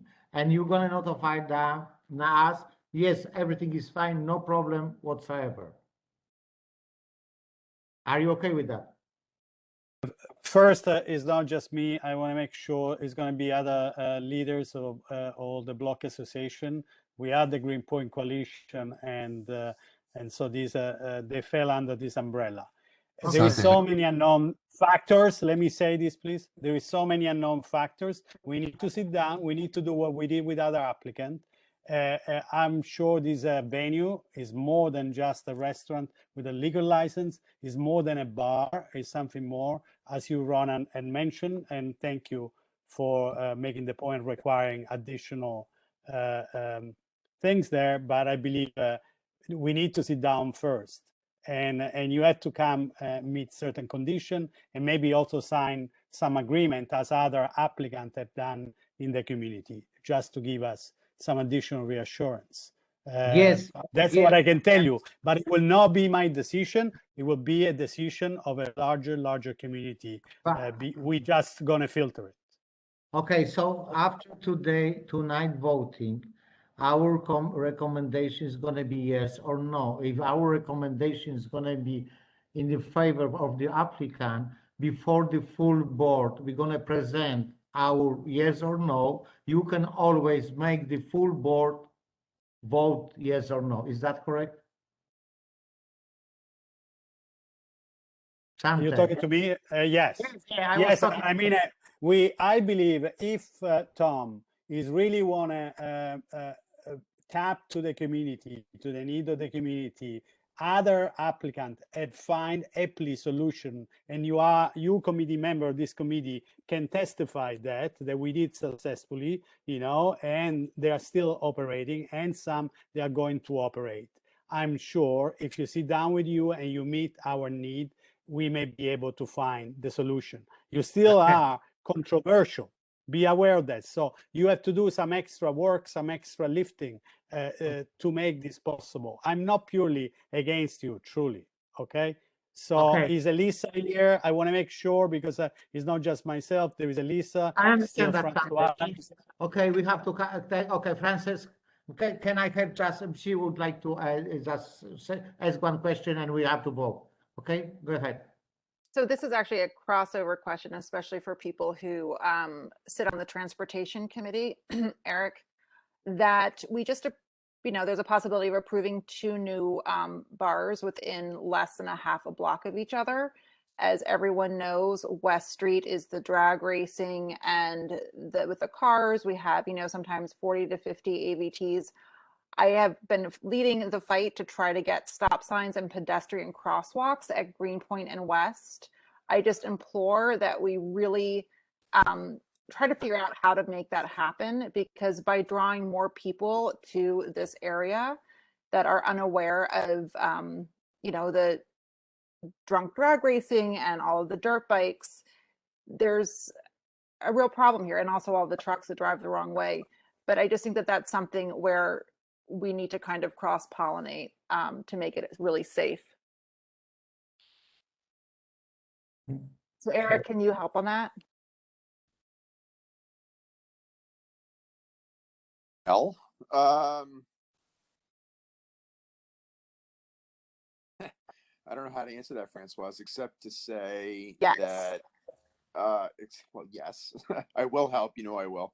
I just don't have a good answer for you right now. I mean, obviously it comes down to enforcement, and we know what that's about. But yeah, we do need, especially with the stuff coming online with West Street faster than it looks like we thought. It's going to have to be addressed. I mean, some of that is going to be well,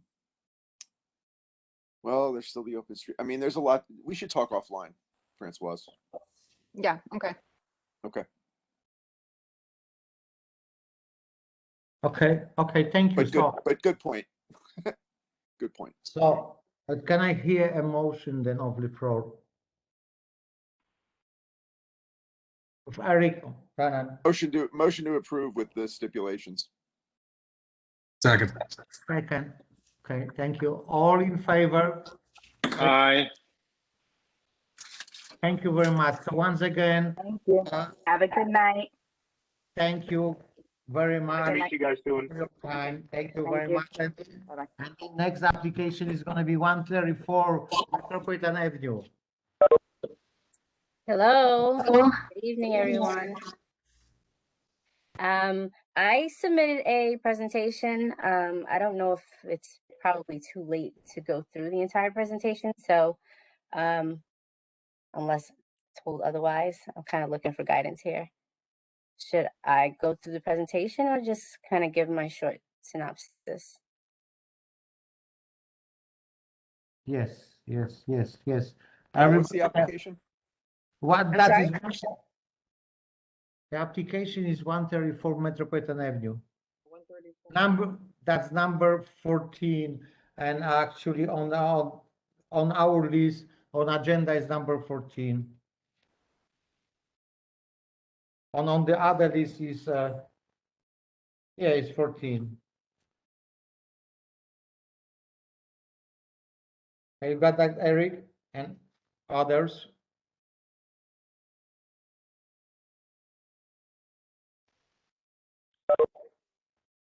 Hello?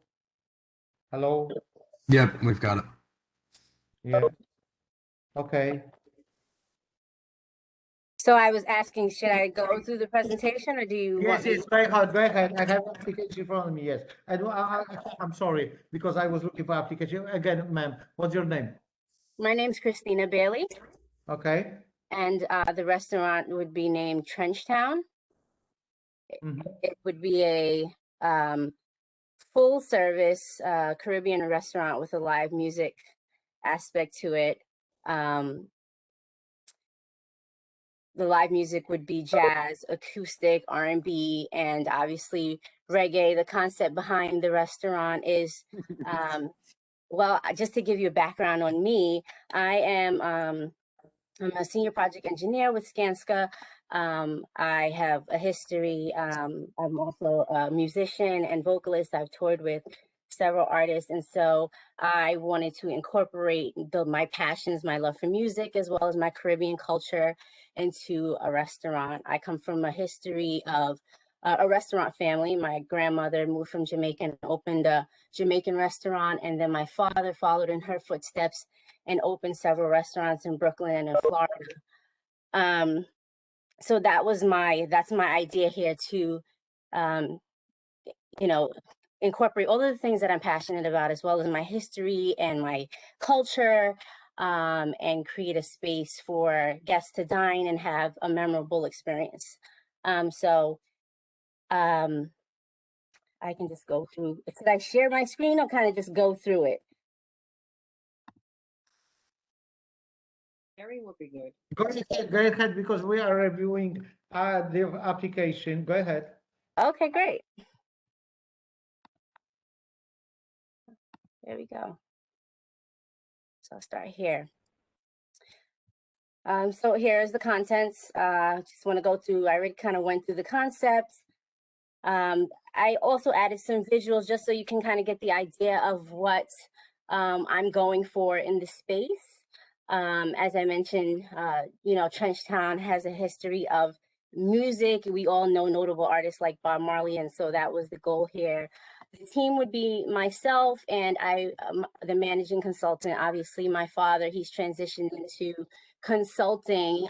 He's no longer running and operating restaurants, but he's consulting, so he'll definitely be a part of the team. He has 25 plus years experience in the restaurant industry. We have our head chef, who was the winner on Top, Martha Stewart edition. And then we also have one of our notable mixologists who'll be helping with the drink menu. Here is an idea of our menu. Like I said, a ton of Caribbean dishes fused with, you know, a variety of other, you know, flavors from around the world. The venue would operate indoors. So just to give you a description of the space, I also submitted some pictures of the indoor space. The venue has the first floor, it has a mezzanine and a rooftop, as well as a cellar level. The mezzanine can accommodate 60 people, the cellar 10, the first floor 218 guests, and the roof 55 guests. Our hours of operation would be Monday through Thursday, 5 p.m. to 11 p.m. for dinner service, Friday and Saturday from 5 p.m. to 1 a.m., and Sunday, 5 p.m. to 10 p.m. And then we'll incorporate brunch service, which would run from 11 a.m. to 4 p.m. So as I mentioned, the music would range from acoustic, jazz, reggae, R&B. The great thing about this space is that it was already designed by sound engineer. At least I was told by Grammy-winning sound engineer. And the space prior, I guess the owners prior to who owned the space prior to us, they were the living room. So they were a live music venue as well. I haven't heard any complaints as far as sound or noise. So I would assume that, you know, there's a lot of, well, not assume, there is a lot of sound dampening mechanisms in the space, but we are happy to incorporate additional sound dampening measures if needed. We will, just for dining service, we will have some background music, and we won't have DJs. I want to just speak to this point. The DJs, for example, if we have a guest that sings but doesn't have a band accompaniment, they would need DJs for track music on live performances. So as I mentioned, there's significant soundproofing already in place. There are 2 commercial spaces right adjacent to this building, so we don't have to concern ourselves with residential necessarily. And then adjacent to the commercial space, there's Elite, the restaurant. I'm not sure if you're familiar with that space, but we're open to do additional test runs on sound. My dad has several resources. He knows sound engineers that can help with designing additional soundproofing measures. As far as music is concerned, also security, we, again, I said my dad does have resources. I know one of the companies that he mentioned was True true blue security. They're New York City bonded and insured. And they're also, it's owned and operated by a former NYPD officer. We plan to, you know, stay in contact and in constant communication with the local NYPD and the local precincts and just comply with all their recommendations. As far as performances and crowd handling, just from my experiences and my father's experiences, he's had sets from 8 p.m. to 12 p.m. at the latest, with some short breaks in between. So, you know, depending on how you got what your suggestions are, we're happy to do 2 sets. Maybe the band could go on from 8 to 10 and then have a break, and then 10 to 12, just as far as like crowd handling and maintaining the crowd. We will most times have dinner performances and scheduled performances as well. So if we have you know, a really big artist that is going to come in, then we will definitely have our guests make reservations in advance. I don't think this last one applies anymore because all the COVID restrictions have been lifted.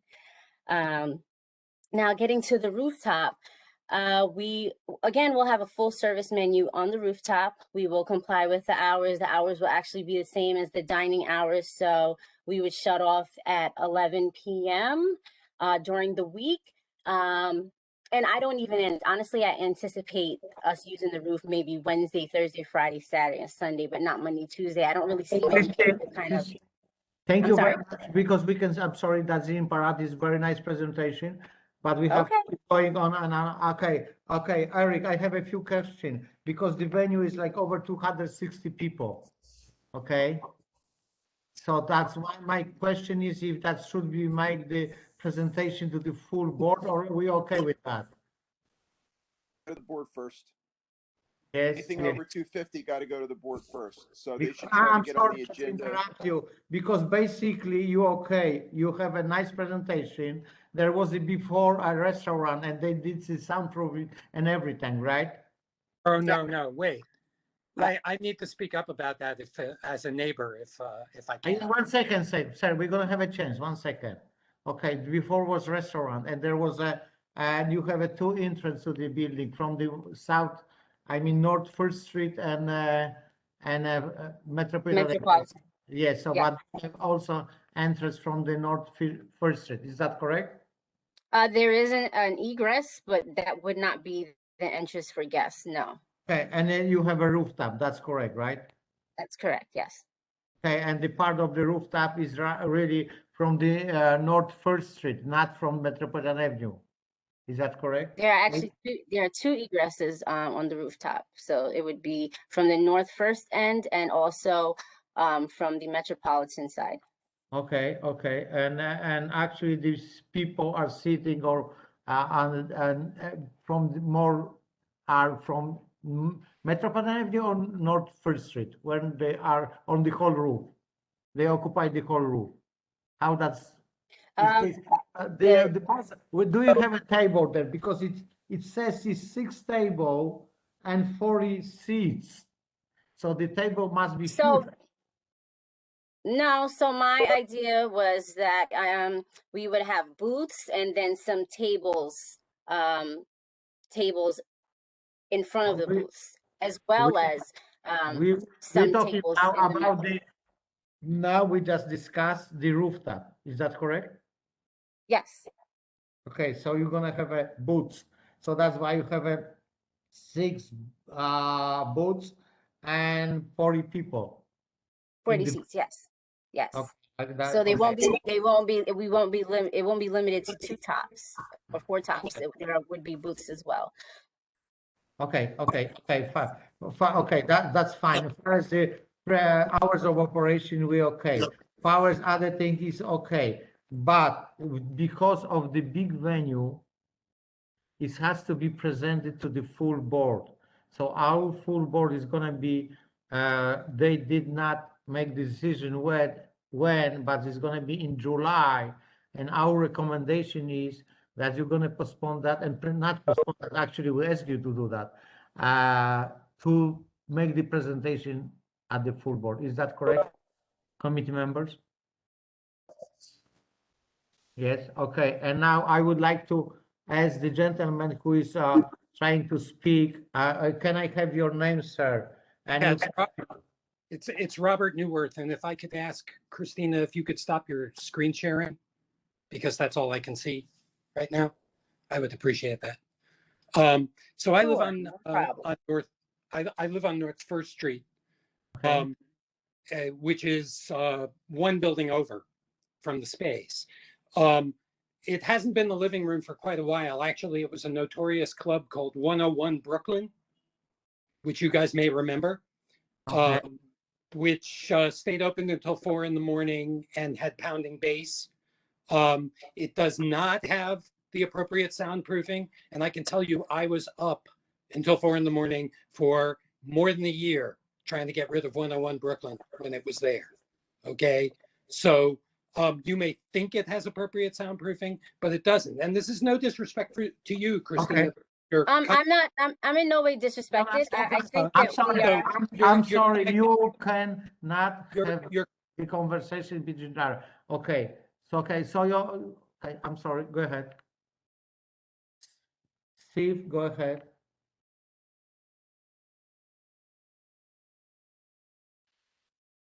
You're muted. Robert, go ahead. You're muted. Okay.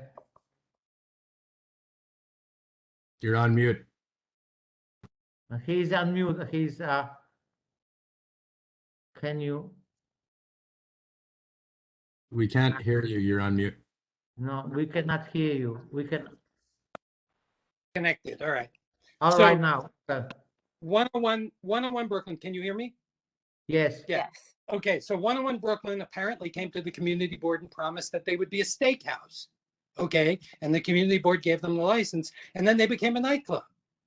I heard the story from the landlord. Yes. The subsonic noise. It wasn't just the noise from the nightclub, but the subsonic bass shook my building. And we were not able to sleep until 4 in the morning every night. And it was bothering the whole neighborhood. There are actually residential tenants immediately next door to you above the movie theater. Okay. So we've had bad experiences with this space. The living room was not a good time. She was a very nice person, and I had her phone number, and you could call her, and she responded. But it was also too loud. Okay. And I would also argue that if you're saying the same hours on the roof that you're saying in the restaurant, 1 o'clock in the morning on the roof is not a good thing for residential neighbors. No, well, I said And we 1 live like o'clock on that. Friday to Saturday. I'm sorry. Stop, please, please. You cannot have a conversation. Okay, Sir. So I'm just letting you guys know on the community board. Absolutely, I understand your concern. And because this application has to be presented on the full board, please write it down to the full board. Well, I sent an email to licenses at CB1, and I'll be glad to go to the full board. Tell me the process. Does this mean that the full board meets and then it gets sent back to committee? Yes, that's correct. Okay. So you will not be voting tonight on this? No, we're not voting. We're not doing that. We just have to do that and send to the full board. And the full board is going to be in July. The time is not set yet. Okay. Right. We'll know tomorrow. Okay. Okay. I also think something to consider, though, is the type of music that will be played. Christina, please. I didn't finish. Okay. Sir, Robert, can you spell your name, please? Yes. My last name is Neuwirth.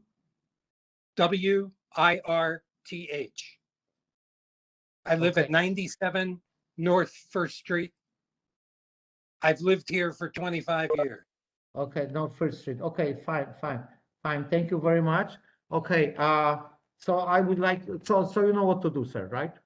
You're gonna just send the email, and they're gonna notify you when the full board is gonna have the meeting. Sure. And then they're gonna inform you if you can speak or not at the full board. But again, to answer your question, we're gonna have again meeting with the applicant. And I'm sorry, Christine. Okay, Christina, you want to say something, but something short, because we're going to review your application anyway. So you have to be prepared. Your presentation is great. Your hours of operation is great. You just have to maybe in the meantime talk to the gentleman and other people that they're going to be satisfied, because it's not too much to say about your application except the things that your Miss Robert was saying. Okay, no, I completely understand what he's saying, and I, as a resident, would have the same concerns. I just think it's important to be mindful of the type of music that will be played. We're gonna come back to that. Okay, I do have a question before we end, though. So I just listening to the other applicants, I went on foot and got signatures from residents in the area. I called the community board. I'm sorry, I'm gonna interrupt again because it's very late. Your signature is perfect. Don't worry. Okay, that's what I wanted to know, if I needed more or if I need to send email. Okay. I was already looking that. Your signature is fine. Okay. Okay, To Robert, talk to him. Your presentation is great. The way you did is perfect. If everybody would do that, would be much easier for us to do. Just get dissatisfied. All the people from North first and go to the church or Metropolitan Avenue and talk to the priest. Okay? There is okay, how do I get in contact with Robert? Robert, how would you like me to? Robert is different region. Robert is different region. On the Metropolitan. Or I'll give you my email. It's actually I can write it in the chat if I can figure it out. Robert knows that. Okay, Robert knows that. He lives there for 25 years. There's a church on your block. Go there, notify them, and whatever. I believe Robert is gonna tell you exactly what to do. Thank you. Okay, great. And Thank you. okay. So will I get an email, or how do I know about? I didn't get a date or a WebEx or You anything. have to contact CB1 and tell them that you were informed that you have to do the presentation in front of the full board because your venue is over 250 people. Okay. Okay. Thanks so much. Christina, put my email in the chat. Thank you, everyone, for your time. Yes, thank you. Christina, you have to. I hope now is going to be somebody's quick. And anybody, we don't have to vote on that, Eric. No. But tomorrow is the executive committee meeting where they will set the agenda for the July meeting. Christina, listen to Christina, it's like a Jamaican place. Yeah, Christina, call the board office first thing in the morning. Okay. Okay, because you're gonna have, and you're probably gonna have to go to a WebEx meeting tomorrow night to address the executive committee that sets the agenda. Because I don't know, we don't typically have meetings in July, so it will be a short agenda, but you're gonna want to get on that agenda. Otherwise, you're gonna have to wait till September. So call the board office first thing in the morning. And just get the process straight, and then the process is that the committee chair has to make the request. That's the process. Okay. Thank you, Jerry. So if I can make that request, or I have to make that in writing, or Tom has to do that. Either you or Tom have to send an email to the chair tomorrow, and it'll be considered then at the executive committee meeting. Okay. Jerry, thank you. Yes, we're gonna do that. We're gonna do that because tomorrow I have a very busy day. But we're between each other with the committee members. We're gonna take care of that, right, Eric? Thank you. Yes, well, yes. You're the co-chair, Bogdan. So I appreciate that. So will I get an email of some sort, or do I have to follow up? Once again.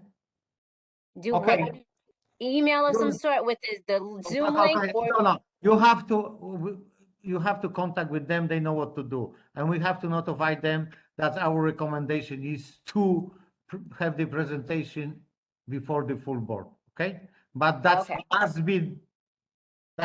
you must do that tomorrow. We must do that tomorrow, and we must do that tomorrow. Okay, thank you. The next. Christina, the meeting, so if you go to the board website on the calendar, you'll see for the date, you'll see it posted in the link for the Zoom meeting is there.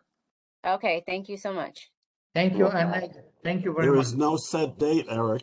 There is no set date because that date is not, it may change. Yes. No, for the executive committee.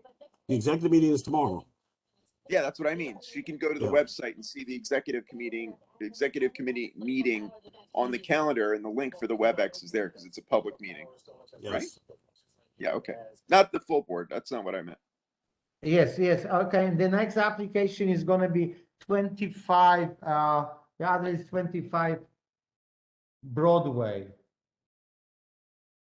Okay. Hi, good evening, everybody. I'm Ken Belkin, the attorney for Rossi's Lounge LLC, the applicant for 25 Broadway. Shall I begin, Bogdan?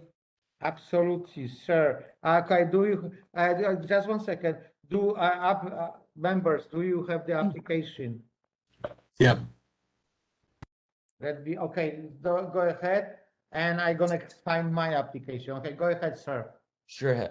So Rossi's is a small bar that's seeking to open up at 25 Broadway, which was previously licensed as a Blank Cafe from around 2013 to 2020. They had a tavern wine license for beer, wine, and cider. Rossi's Lounge is going to serve mainly, British influenced finger foods. They're going to focus on board games, specifically chess, black and white movies, and putting local art on their walls. It's a rather small place, maximum capacity of 75 patrons, but they're only going to have seating for 40, which will consist of 3 sets of 2 tops on the left as you walk in, a bar with about 16 seats, 4 4-tops, and 1 2-top nook in the back that's great for playing chess at. And it's going to be on Broadway between Kent and Dunham, which is a little alley just west of Wythe. And, the principals are Max and Ava Rossi, a couple that lives in Williamsburg themselves. They have about 15 years cumulative of experience in the hospitality industry. Max also was a police officer in London before coming to America and getting his hospitality experience here, as well as his 10 years of hospitality experience in Britain. And his wife, Ava, has a couple of years of hospitality experience with Max. And they have a couple of silent partners, one of which is Max's cousin, Anthony Poskrosnis, who resides in England. And they have another partner, Phil Macaluso, who was an EMT paramedic from 1991 to 2010 and works at the Brooklyn Botanical Garden. So without further ado, I'd like to introduce you to Max, Ava, and I believe Phil is on the call as well.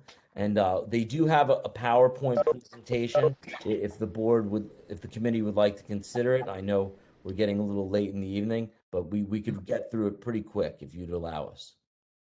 Okay. Okay, so I'm going to try to share my screen. Bear with me. Not the best with computers. So hold on. Let's see if this works. There we go. Okay, can everyone see it? Yes, go ahead. All right. Max, just let me know just say next when you want me to switch. Okay, you can switch now, next. Okay, hi everyone, I'm Max, and our aim is to basically open a community and social hub. People of all ages, all walks of life can come, neighbors, friends, and socialize. They want a glass of wine, cup of tea, some good coffee, a cocktail, they can do that in our bar. Come to talk philosophy and watch old black and white movies and play board games and play chess. That's really our idea, our concept. And next, Ken. So again, this is just some of the background that Ken was talking about, but I've managed nightclubs in central London. Before going on to become a police officer in central London, I was a Bobby walking the beat in the London Borough of Camden, and then a sergeant in the Criminal Justice Department before coming to America, where I've worked in breweries in Missouri, a pizzeria in Missouri, and Anchor Brewing Company in San Francisco. I've got a BA and an MA in theology So I really like the idea of people coming to the bar and engaging and philosophizing, talking about important things. My wife, Ava, can talk about her experience. Hi. Yeah, same thing. I kind of associate a good bar with not necessarily the party atmosphere that I think a lot of people in a committee like this are fearing, but more sort of like talking. And my degree is in classical languages, so I have that kind of background. But then I switched over to horticulture, and I've been in public horticulture, worked at a bunch of botanical gardens, and you know, and we do have a small little cafe outdoor area that we were thinking about doing, and I'm excited to sort of clean up the street around the bar as part of that. So. Okay, next, Ken. Uh-oh, what's going on here? Okay, there we go. And then Phil, I believe Phil is present, so Phil, you can talk about your experience. Phil? Yes, hello. Yes, so I'm Phil Macaluso. I'm not originally born in Brooklyn, but I've been here for since 1995 now, so I feel like it's adopted me and I've adopted it. So thank you very much for entertaining our proposal. So I do have some experience dealing with people. I worked in law enforcement with the Coast Guard for 4 years and New York City EMS as a paramedic from 91 to 2010. So I work as a gardener now, and I'm really into this idea of having a community space, but I do have some experience with dealing with lots of different types of people. So I appreciate you hearing us out, and I think this could be a great place for that part of the neighborhood.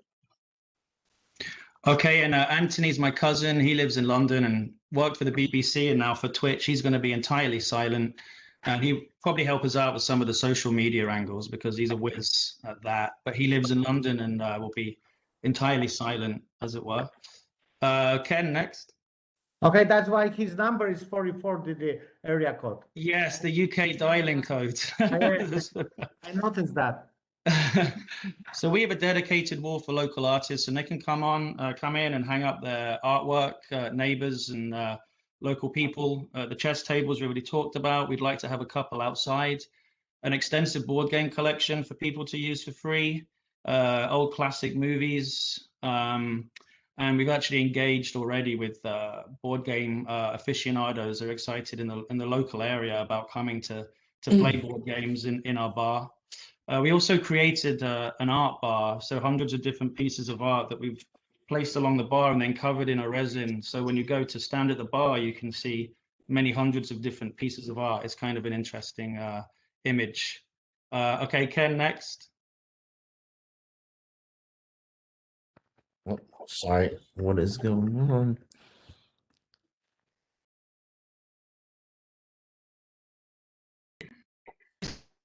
Everyone there? One more Max? page. Still not. Community engagement. So we've already received 65 signatures from local residents who are very excited and fully support our proposal. And these were people that approached us. We didn't seek out people. It was the 65 signatures of people that approached us as we were working in the bar and were very excited. We've engaged with local businesses who surround us on all sides. Patricia's restaurant, Barano's restaurant opposite, a hair salon right next door, and they've all expressed their support. We're going to do good coffee as well and going into partnership with Brooklyn Roasting Company. And then the board game clubs, both in Williamsburg and Bushwick, that have expressed real interest and delight about a board game club night that they could have at our bar. And then Ken, last page.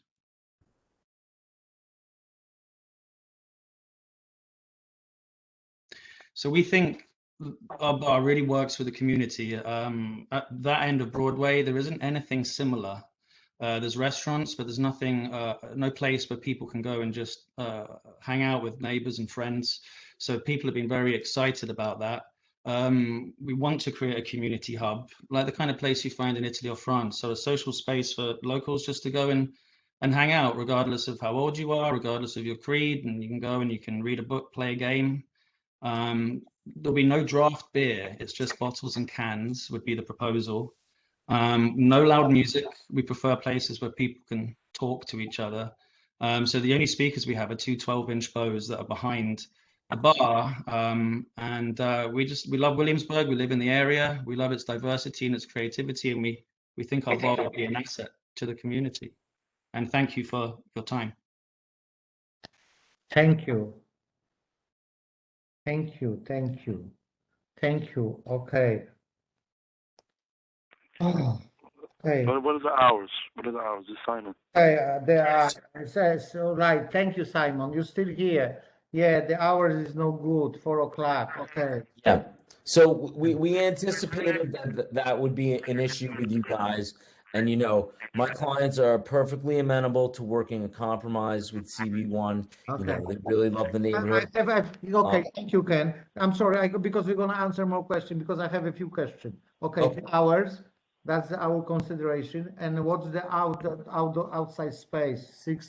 What is that? Front of the building or on the street? What is that?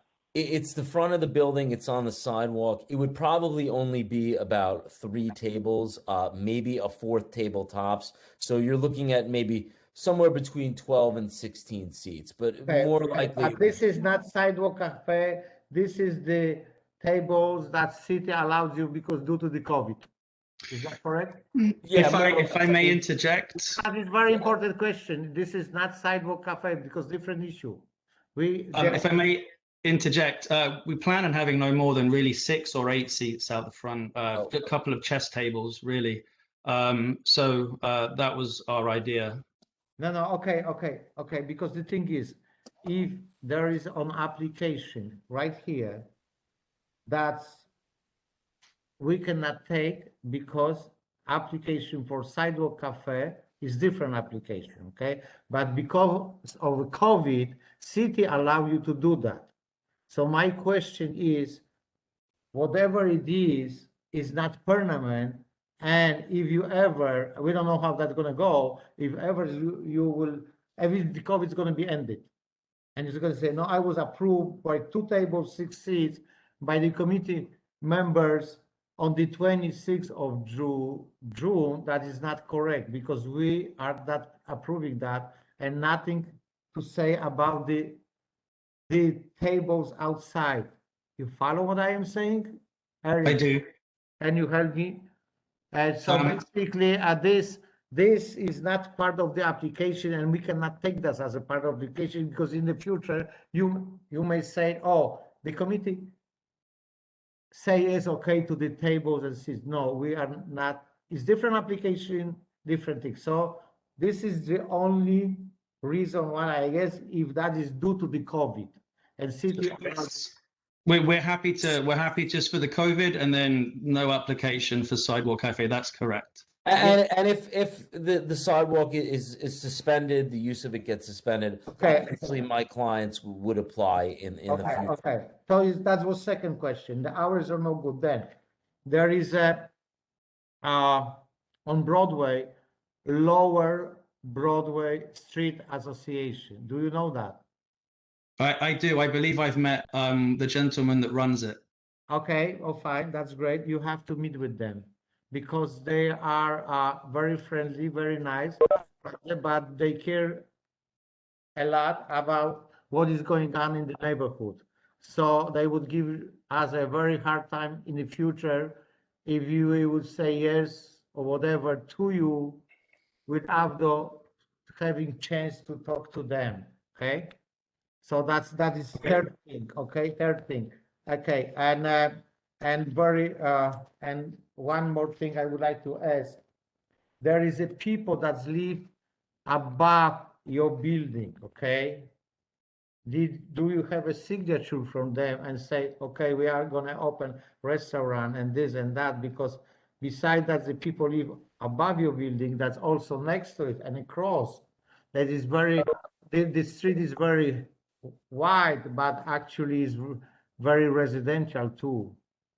Yes, there's 2 apartments above us. We have signatures from both tenants, and they're happy for us to do. They're happy with our concept.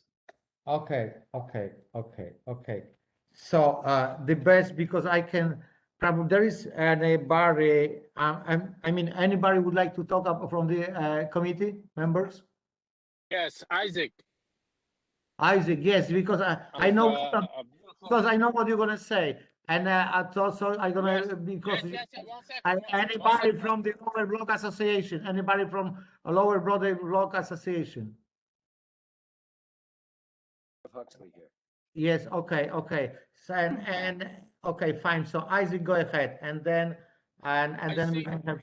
Yes, go ahead, Isaac. The concept,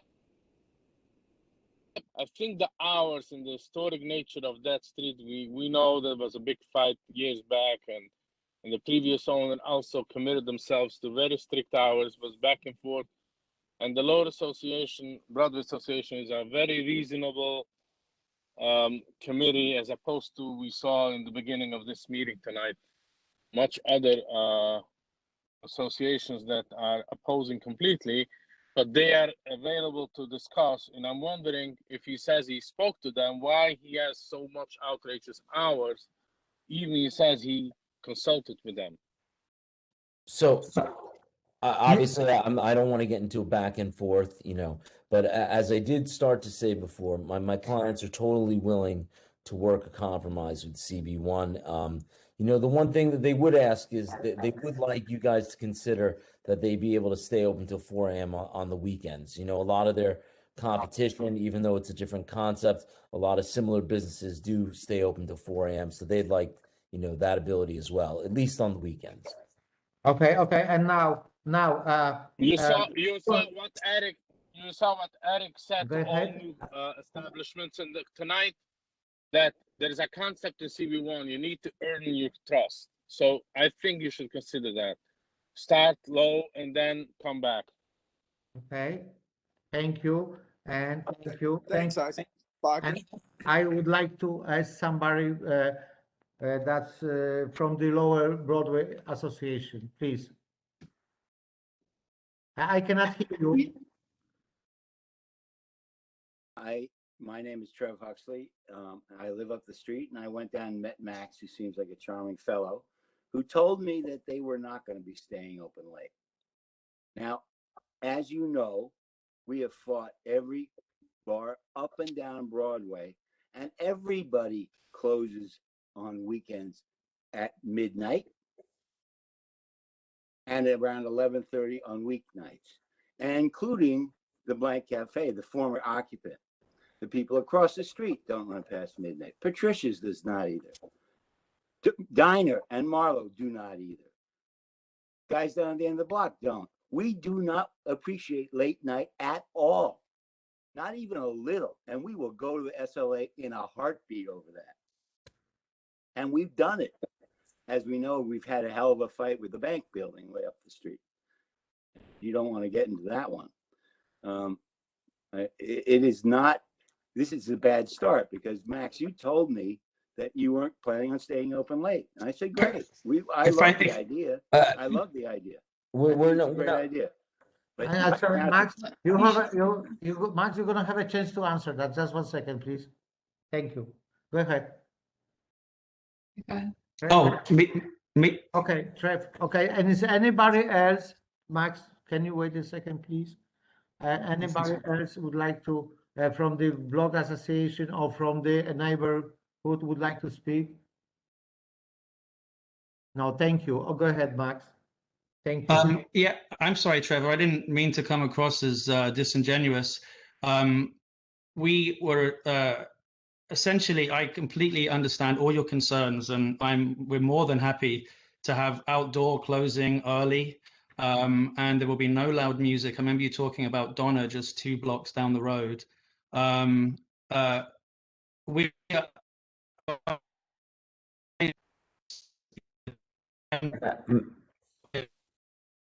Max, you're breaking up. Or at least could we meet in the middle, perhaps? I'm absolutely open for compromise. We could meet in the middle, perhaps. Middle is at midnight. But we can talk about it in person if you'd like to do that. And David, are you available for some meetings? I mean, if this is my neighbors across the street, we're really rock solid, and you'd be the first place on Lower Broadway to run past midnight, and we don't like it.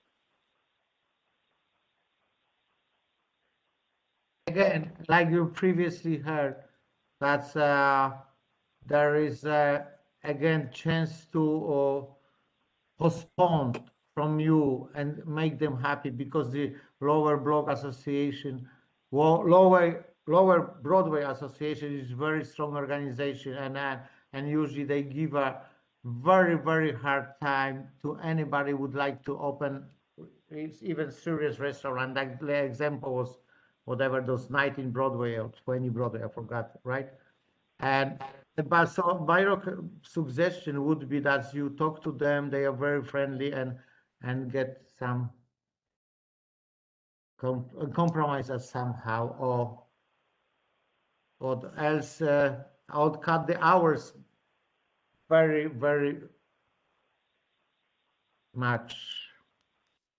What I can only say, those applicants looks like they're gonna be okay if they were past policemen, so I believe they're gonna be okay, or even worse than anybody else. Two chances, very good or very bad. You have to guess. I mean, I would say they're probably going to be very good. You know, this is a place, like Max said, two 12-inch speakers behind the bar, quiet drinks, board games. It's not going to be a wild, raucous environment. It's the people And, on you the know, street. excuse me if I could finish, 4 in the please. morning. I understand. I heard you. But I would say also, you know, Baby's All Right. It was just up the block, and they raged till 4 in the morning, you know? And Okay. You're on mute. they are a nightmare. Okay. From So Baby's All Right to the river, there's no. Bogdan, can I comment? Bogdan, can I comment? Absolutely. Go ahead. Okay, first, couple of things. My name is Simon Weiser. I'm first vice chair of the board.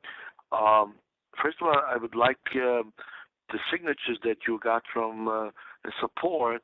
I would love to see the neighbors, all the neighbors that live across the street, you know, around the buildings, they agreed to the hours. And following the SLA for many years, I know particularly on Broadway, they're very strict about the hours.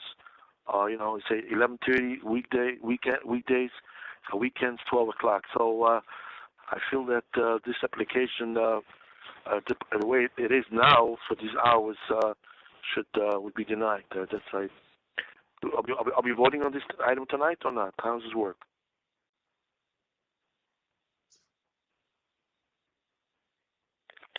Okay. Okay. We lost a quorum. We're not going to vote tonight, but we can give Eric's recommendation, right? Okay. Well, how that's technically we cannot vote, Yeah. but we can. But how we can do that? When we lost the quorum.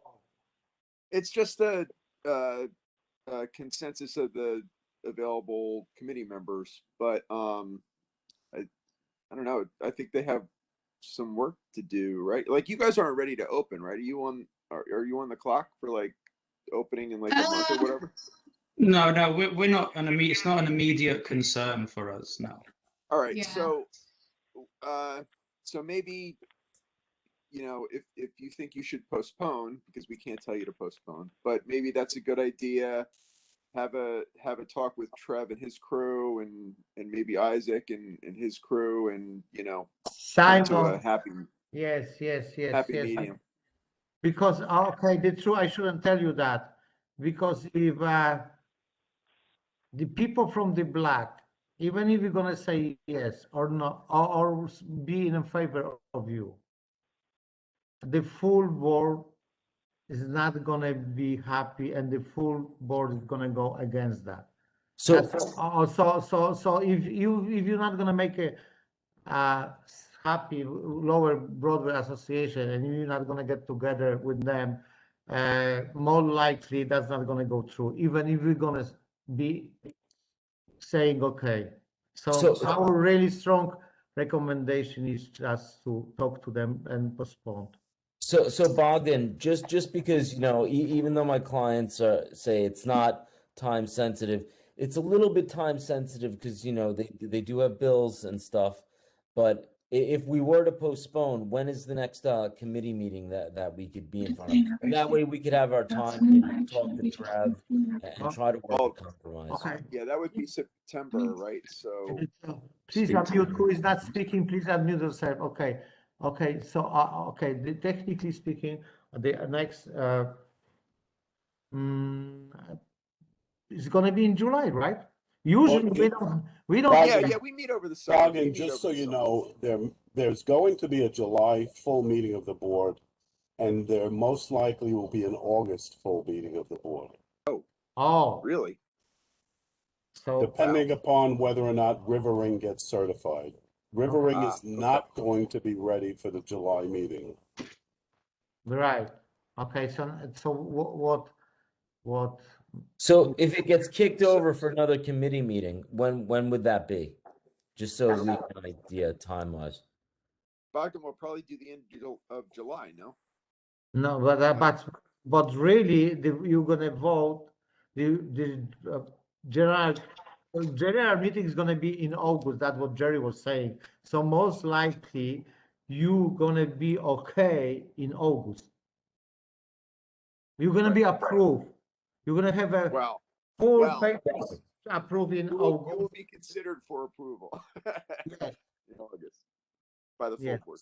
So we'll have one more committee. If that calendar is right, you know. So, but SLA typically does meet over the summer. So unlike, you know, some other committees, but the board typically, well, the board is going to meet in August. Jerry just said it. So you're in a sweet spot right now. So you have a little bit of time to If Rivering gets certified, we'll have to start the review in August. But right I mean, now, the only thing I could tell you definitely is that I'm told by city planning that it's not going to be certified, you know, this month. So that being said, there would be a committee hearing in July? Most likely. But if Right, not Bogdan? July, definitely August, right? Before the September full board meeting, yeah. Okay, so then I think we should probably postpone it, and that'll give us the time to try to allay, you know, some of Trev's concerns and reach out to the Lower Broadway Block Association and try and, you know, make them feel comfortable and work a compromise with my clients. Absolutely. Great. That would be great. Bye. Yes. Thank you, guys. Thank you. Thank you. Okay, so I'll email the board, I guess, for notice of the July or August hearing. I'm sorry. So you need to postpone. No, you have to find out because the July meeting, we don't know. We don't know yet, or we have a. You have to contact us. You have to contact CB1. Will do.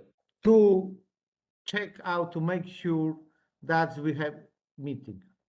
Got it. Understood. But Ken, you should email the board tonight to say that, because typically we can do it when Marie is here and we can just like tell her that you're going to postpone. But you should email Marie or email the board office tonight. Say that you had the hearing, you want to postpone and be put on the next calendar meeting. Okay, very good. But do it tonight. I will. Okay, cool. May I ask a question? Absolutely. Mr. Chairman, what is the best way for us to contact Mr. Huxley and Mr. Sofar to set up these meetings? Okay. Yes. Okay. No. The best way would be to contact Mr. Huxley. That's because I cannot give any numbers. If you can, okay, Mr. Sofar is our member. Okay, so most likely you can get through him by the CB1, and then you can get to Mr. Live right up the street. Yes, and then you're gonna get. I can leave my email in the chat from the board, and you can contact me. Okay, so you can, Isaac. So you can leave your email and 1 second. Leave the email in CB1, and they're gonna contact with CB1. You may say yes, you are okay to give the number, right? Does that make sense? Yes, and I'll walk down the street tomorrow, Max. I have to go to Okay. the tomorrow night, so I'll be Chef, out that's of the town. best way. We all have that, knock the door, Okay. and that's it, right? Thank you. Thank Okay, you very thank you, much. everybody. Stay safe. Have a good evening. The same to you. Thank you very much. And Bye-bye, everyone. 312 Leonard Street. I hope that's gonna be easy. Bogdan, Mr. Sofer does not allow any of his information to be given out. No. We keep Okay. a sheet on every board member, and it's a privacy sheet, and Mr. Sofer does not allow his information to be given out. So if he's going to give it, he Okay, needs that's to give fine. it to them direct. Okay, Trev is gonna go approach them tomorrow, right? Yeah. Yes, he's gonna approach them tomorrow, and he's gonna leave all the contact number, right? Yeah, I'll go by tomorrow and leave my information, but just so everyone knows, I'm away out of the country for a funeral starting tomorrow afternoon. I'll be That's back right. following Monday, but I will come by tomorrow. If I don't see you there, I'll leave you a note. Yes, thank you very much. Thank you. All right. Thank you. Thank Have you. a good night. Okay. Mr. Sofer did leave his email in the chat. Okay, and 312 Leonard Street, please. Hi, my name is Lisa. I'm from Edith's Eatery and Grocery. We were actually born out of this community as a pop-up. So I don't know if some of you may know of us, some of you may not. We were a pop-up at Polly G's Pizzeria and just opened a sandwich shop and bagel shop in Williamsburg. And now we're looking to open our grocery store and all-day eatery and cafe there as well. And we've received so much community support already. We're excited to continue on. And this is our general manager, Joe. He has quite a bit of experience with managing liquor licenses. And we're looking to have an all-day eatery grocery store and then have an intimate dining experience at nighttime. And that showcases the items in our grocery store. Hours of operation, DeStefano. Our hours of operation are the same as the previous tenant, DeStefano's Steakhouse. And we're looking to close at 10 p.m. every day of the week and 9 p.m. on Sundays.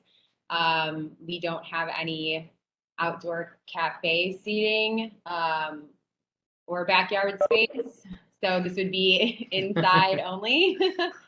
And we're excited to be a part of the community and serve you guys.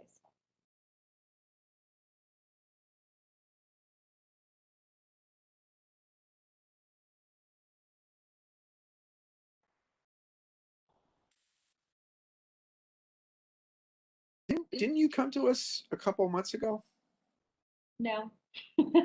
No, we just got everything together for this meeting this month. Okay. All right.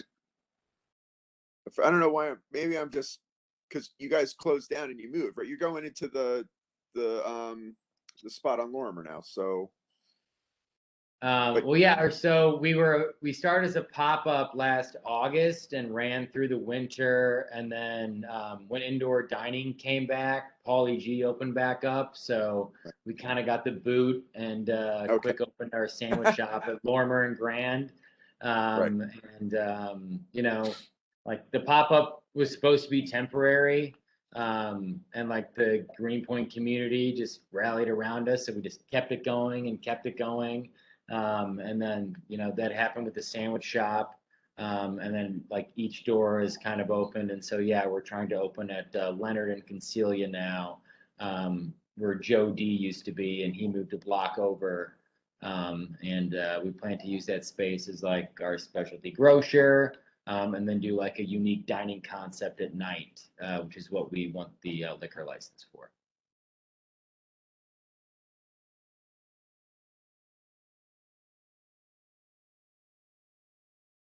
Mr. Chairman, you're muted.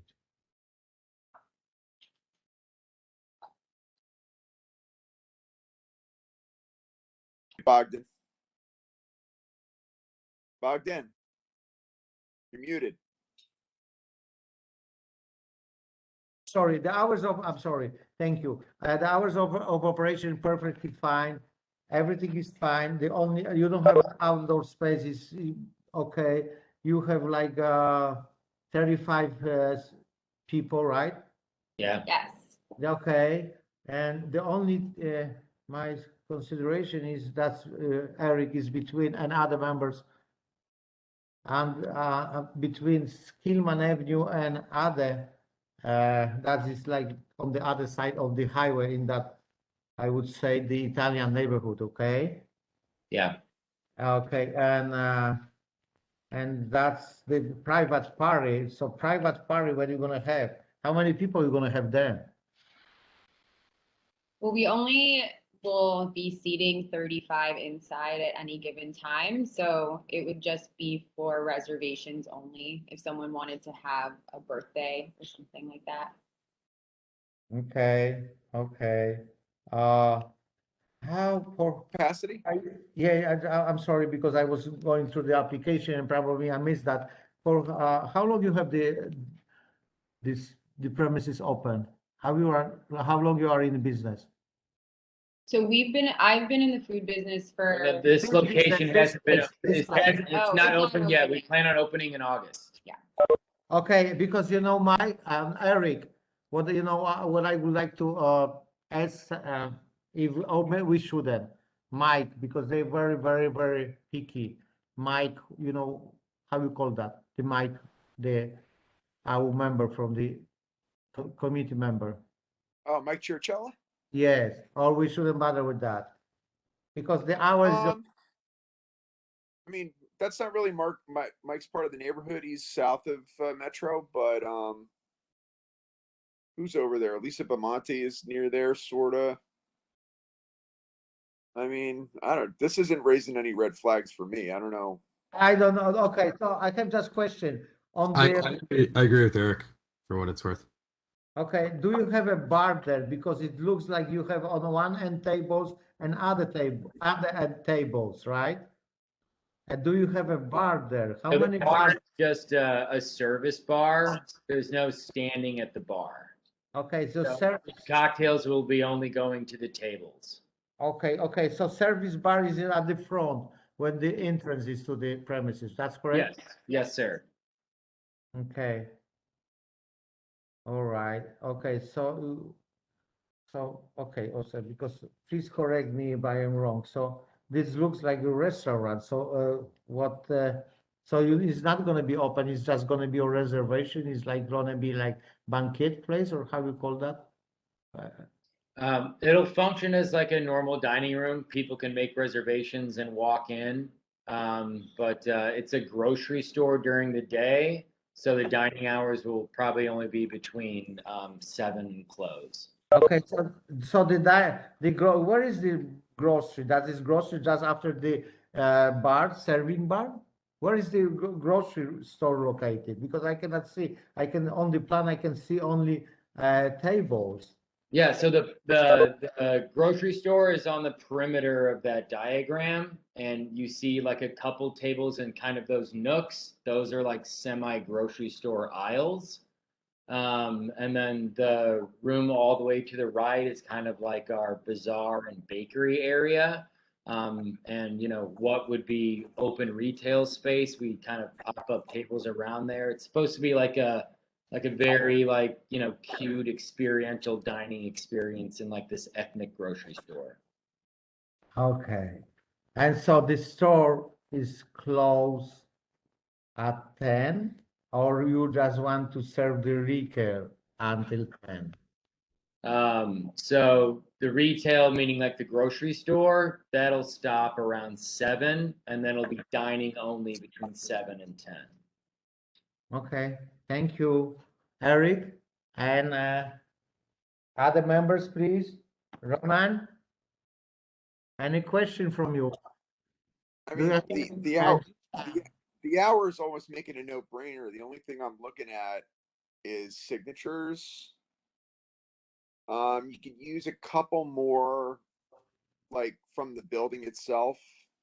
So there's only one unit upstairs. Oh, that's right. You're right. Yeah. You're right. But maybe like that building across the street with the garage, you know, the, Yeah, we have a couple of signatures from there. I think what's it's, that address? That's 88 Consilia? Yeah, it has two. There's Yeah, two. it's got two addresses, right? It's like a Leonard address too. Right. Yeah, I mean, it's 88 Concelia, and then the other one is right. I mean, most of the people are already regulars at our sandwich shop, you know, like we wouldn't have been able to, like, you know, move from Greenpoint to Williamsburg so fast if we hadn't had, you know, the neighborhood rallying behind us. I mean, I'm ready to make a motion, but Yes, I don't have a problem. Go ahead, Eric. I don't have a problem. Motion to approve. Yes, motion. Okay, second. Second. I got you, Eric. All in favor? There's no quorum. You still don't, you didn't have a quorum an hour ago and you still don't have a quorum. No, I don't. Okay, so we don't have a quorum. So I will the consensus of the stragglers.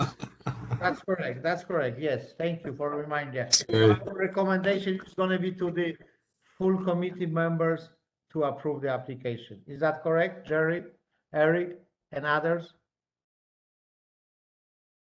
Yes? Yeah. It's a consensus recommendation. That's correct. Thank you. Bob, make sure you're marking down the ones that we approved with quorum and the ones that we didn't. Jerry, we can't sneak anything by you. Yes. Okay. Yes. Okay, thank you very much.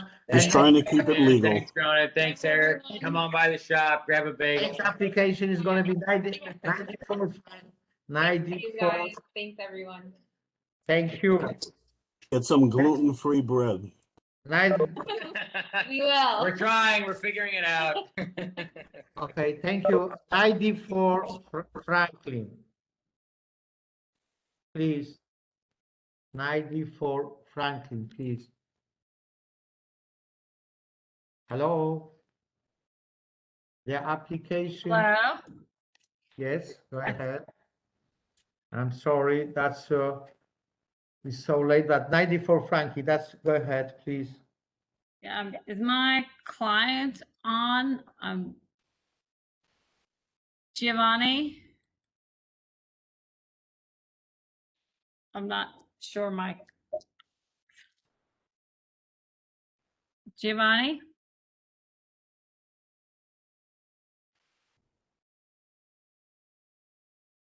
What is that, 929 him? 94 Franklin? 94 Franklin, Taqueria Ramirez. Looks like my client may have dropped off. See, two phone number. Well, the 917 is Simon, I think, right? Yes. What happens if the client's not here? I can present as well I can, but you probably want to hear them. This is a beer and wine only. I will start with that. Does it disqualify if the client's not here? No. As long as they're represented by, I mean, if they don't show up at all and no lawyer appears, we deny them, but there is a representative. But it is better to have the applicant in person. As Elke well knows. It was supposed to, he was on a while ago. I wonder whether, yeah, I'm just trying to. Bogdan, do you want to let Elke run it through and then you want to text him and see if he can get back on, Elke? Or if they're, yeah. Yes. I can run through it and you can tell me if there are stipulations or anything that you might even need between. About that. I know there's at least one person that's been and waiting a long time to talk about it, so. Yes, right. And we can probably just. two. we're gonna review next application, and you just can raise your hand and step in and interrupt us that you're here and this or that, okay? Okay, I'm gonna go give him a buzz and I'll jump back on after your next one, see if I can reach him. Absolutely, absolutely, thank you. Okay, so the next application is gonna be 318 Graham Avenue.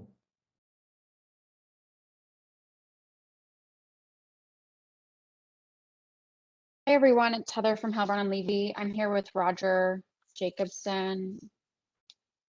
Roger, are you on? Good evening, everyone. Oh yeah, Yes, I you're am. mute. There you are. Okay, awesome.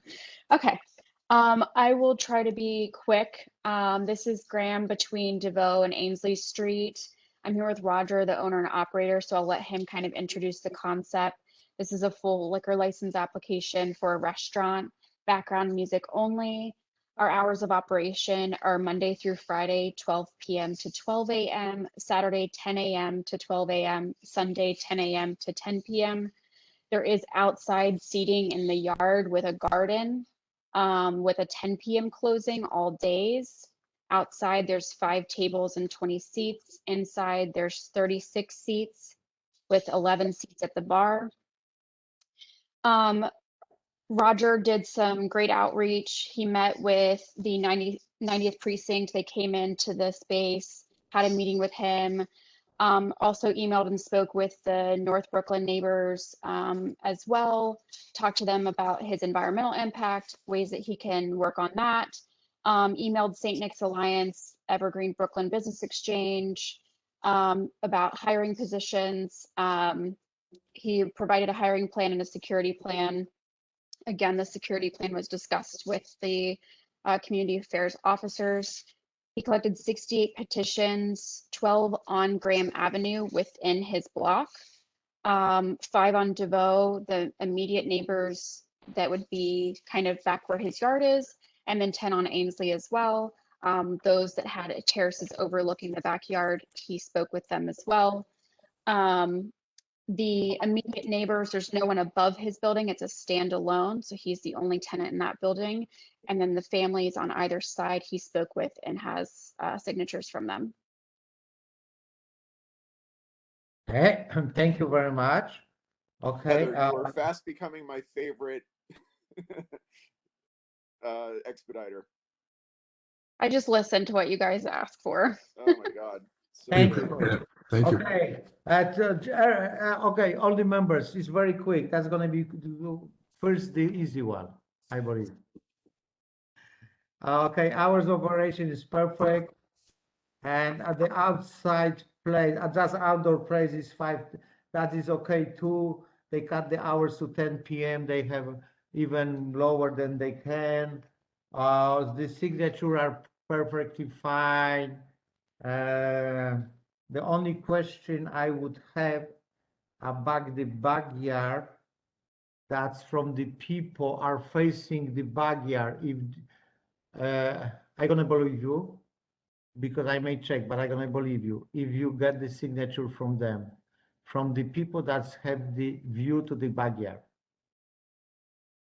Yeah, Roger can probably talk about that a little bit better. I'm Yeah, sorry. I believe I have. I've gotten most of the apartments on, I guess it would be, was it DeVoe? And that's their apartments, their backyards kind of are butted up to the backyard. That's the Okay. space. Do you have a fence of on the backyard, or just wire fence or wooden? There is currently fences everywhere, but they're low, so we're going to install new fencing around the perimeter. You're gonna install anyway, or you're gonna install Yes. because we are asking for? No, we were going to install anyway to give the Okay. backyard a more enclosed feel. How high the fence is gonna be? 8 feet. 8 feet.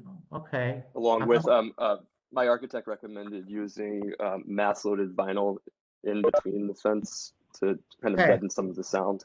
I would like to make sure to approve under the condition that they're gonna make the fence, if not 8, maybe 9, but you have to send us some kind of commitment to the community board CB1 that's you're gonna do the fence. how that can be done. Absolutely. I'll make the motion. Okay. So, okay, thank you. Okay. And Gina, so basically all we are in favor. Okay. So how we can technically do that? Thank you. How we technically do that? That's he gonna, we approve that everything is fine, no question to be asked. Just make sure that they're gonna do the fence. We'll email you a signed letter for the fence. I'm sorry? We'll email you a signed letter about the fence. Okay, can you just contact CB1 and say that you were asking to sign some kind of stipulation that you're going to install a new fence? Thank you. That's what. Of course. Thank you. Thank you very And much. this is the old Garden Grill, folks. So, you know, you have to make us love you as much as we love Garden Grill, because we were very sad when they went away. I plan to. All right, man. Good luck. All right, thank you guys. Thanks. Elkie, are you ready? No. Well, I'm ready. Giovanni, did Giovanni sign in? So 94, Franklin, are you ready or you can wait? Are you ready or not yet? I don't know. I just spoke to him and he Okay. said he was gonna dial in, but I don't. Okay. I try to give you another 5 minutes because next one is going to be quick. Okay. Okay. Thank you. Oh. Okay. How do you know it's going to be quick? Because it's going to be quick. 105 Norman. 105 Norman. That's me, Jake Eberly. How are you? Okay, just give me a second, please. Norman, everyone, 9. Okay, new fence. Okay, fine, thank you. Okay, 105 Norman Avenue. Okay, go ahead, sir. Hello. Yes. I'm the chef and the owner of LaFont Restaurant, which is at 105 Norman. And my partner has died, and I'm applying to become the sole principal. Okay. So basically, the lady, she passed away. Yeah. And you were always her partner in the business, right? I've been her partner since 2014, and she was a silent partner, so I was the operating partner. Okay, but she passed away like over a year ago. Why are you doing that now? I mean, at first, there were a lot of loose ends to tie up, and then last year was COVID, so.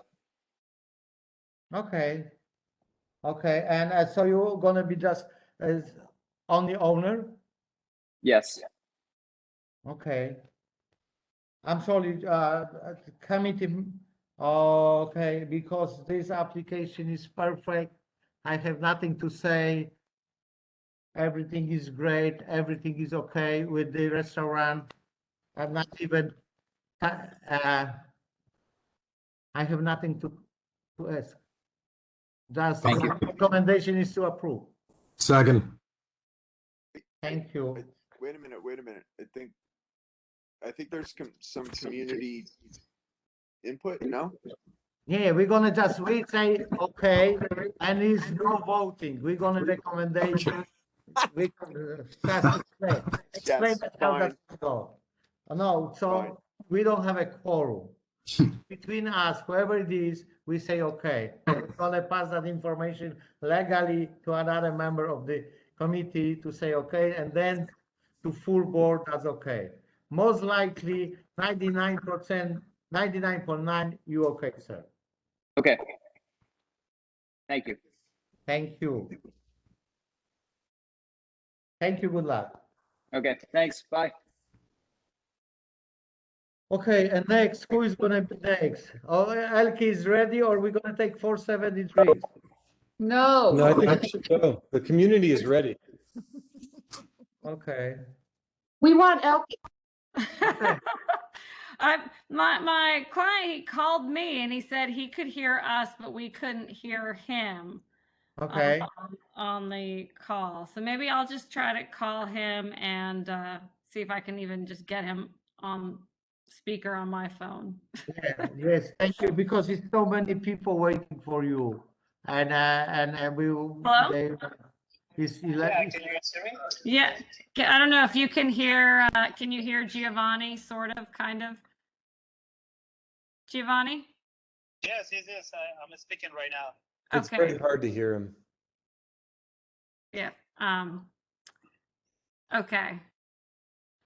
Well, I can try to go through the application and, try to get him closer to the speaker when if there's a comment from him.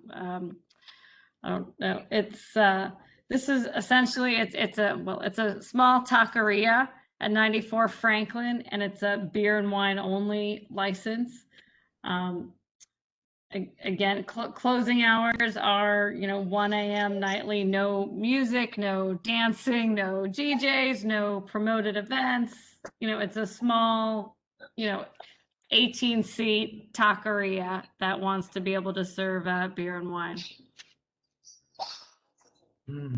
Everything good except Santa. You have behind you Santa. You have to remember. The what? Everything is okay. But you have behind you to support you Santa. I think You Trina shouldn't has say that, some Bogdan. Trina, could you explain Trina. how many of the seats are inside and how many of the seats are outside? We know this site as a small coffee shop, basically, that opened onto Oak Street where you could fit 3 people inside. And now it sounds like what you're building is a real restaurant. Could you explain how you're doing that? I think it looks to me like Giovanni, were you able to hear that? Yeah, I'm aware of that. Do you want? I can answer. Okay, let's see if you can hear, and I'll translate again if we can't hear loud enough. So basically, we were planning to have 18 seats inside. We were aware of the coffee shop that used to be there before, and we opened up the space so it's inviting for people to dine inside. But it's still like we're only gonna serve eight tacos only, so it's a pretty limited menu. We want this to be kind of like a quick stop for the neighborhood, and so it's very small. We open up inside only for 18 seats, but with the seating outside, we might be able to open that a little bit more, but inside it's only 18.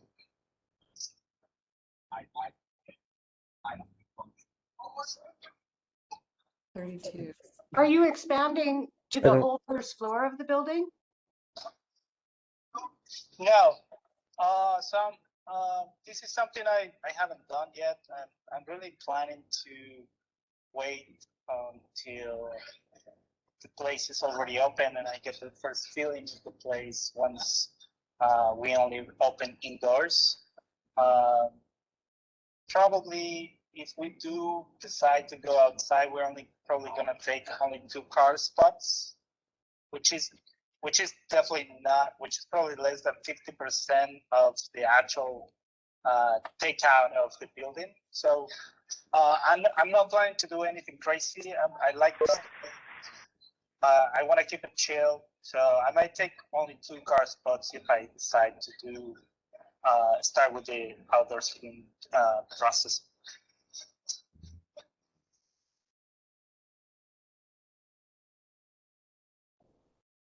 Not yet, honey. It's not your turn. Okay. First thing, the application is not signed.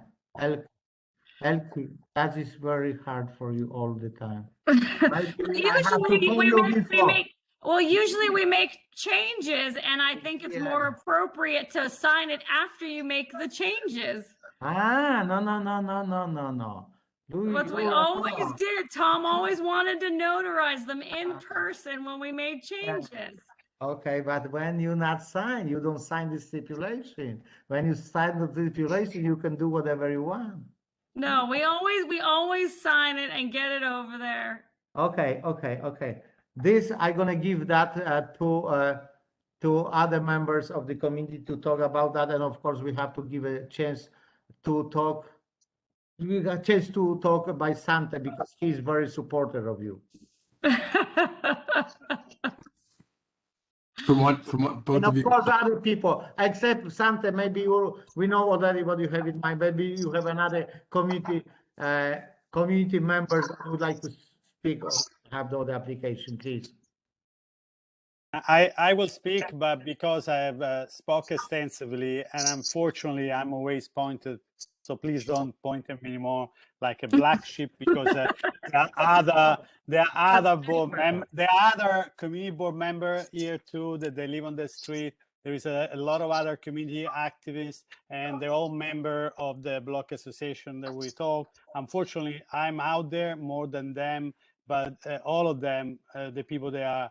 Or at least there were far more people, unfortunately. But the hour's late. It's 11:30, and we are very well trained as a board member to face these hours. So, so I don't know. I was saying we are. But so I love to give. I want to say things, but I love to give space to others first, and then I'm gonna summarize a little bit what they want to say. That's almost like an endorsement coming from Sante. Okay, Sante, what used to be before? I mean, years ago. Okay. We know very well the neighborhood. I live in the neighborhood. We are in a part of the historic district. The block is half historic district and half is not, but we are within the historic district. There is an historic fabric. We have an exhibition center across the street. I want to give you this picture because many of you. I know that picture, but I want to just recall what kind of business was before. That was before. There were two names, same method of operation. One was Oncoming, then finally was Vidal. Vidal was owned by Anthony. He owns also, is a nightclub operator. He owns Bembe, I believe hasn't been operating. Many of you know it's a nightclub, a music venue. He also, Anthony also still lives on the block and always operated the business in tune to the fact was a business immersed in the residential block. There is a commercial overlay, but is literally a predominantly residential zoning. So Vidal operate as a coffee place, literally within the certificate of occupancy bakery. The ground floor is still residential. A portion allowed still is residential residence. And there is a small portion that literally can have like 2 seats. There was even not plumbing before. I'm assuming they're doing work. They filed some work with DOB. I don't know if you file work with DOB, but Vidal used to close at 5 at 6 p.m. He had a couple table, literally 3 seats and a bench around the tree. I knew that he wasn't actually permitted with the sidewalk cafe program at that time, but he was so modest in terms of the no impact because he was, as a nightclub operator, he was very well aware, and at 6 o'clock closed down. Now, this is a completely different scenarios, completely different. First, it's not a coffee place, it's a taqueria. What is a taqueria bringing into our neighborhood? I believe a taqueria brings all the people coming out from bar. It's definitely it's something you don't have in the morning, tacos, like coffee. So definitely it's a disruptive event that is brought into it. I know, Ron, you're smiling, but you shouldn't, because this is a very serious issue for our community and for the people who are here. And so what is tacos bringing into the block? Night activity. And what is to correct, because I overheard committee member of this committee many times talking about sidewalk cafe or COVID measure, less corrected, because open restaurant program, it was an emergency measure that has been voted and passed. We have a bill that made this program permanent. This program is permanent. It's permanent, is not properly regulated by DOT, is not properly enforced, and is allowed to take small place, small cafeteria to become something else. This place could be a taqueria and fit within the bakery zoning and certificate of occupancy, but without occupying the open restaurant structure that could bring in the 24 people there, and night Okay, so activity and music. okay, let me That's what just I had to tell you. That's the story, guys. okay, there you're right. Okay, so this is the corner building, right? That's the corner building. That used to be. I was what was that 30 years ago, not 2 years ago. That was garage on one side, and there was like a carpenter. There was a carpenter store. Okay, anyway. No, there Close was until and he closed during the pandemic. No, I'm talking about 20 years ago. That was like some kind of sandwich shop, right?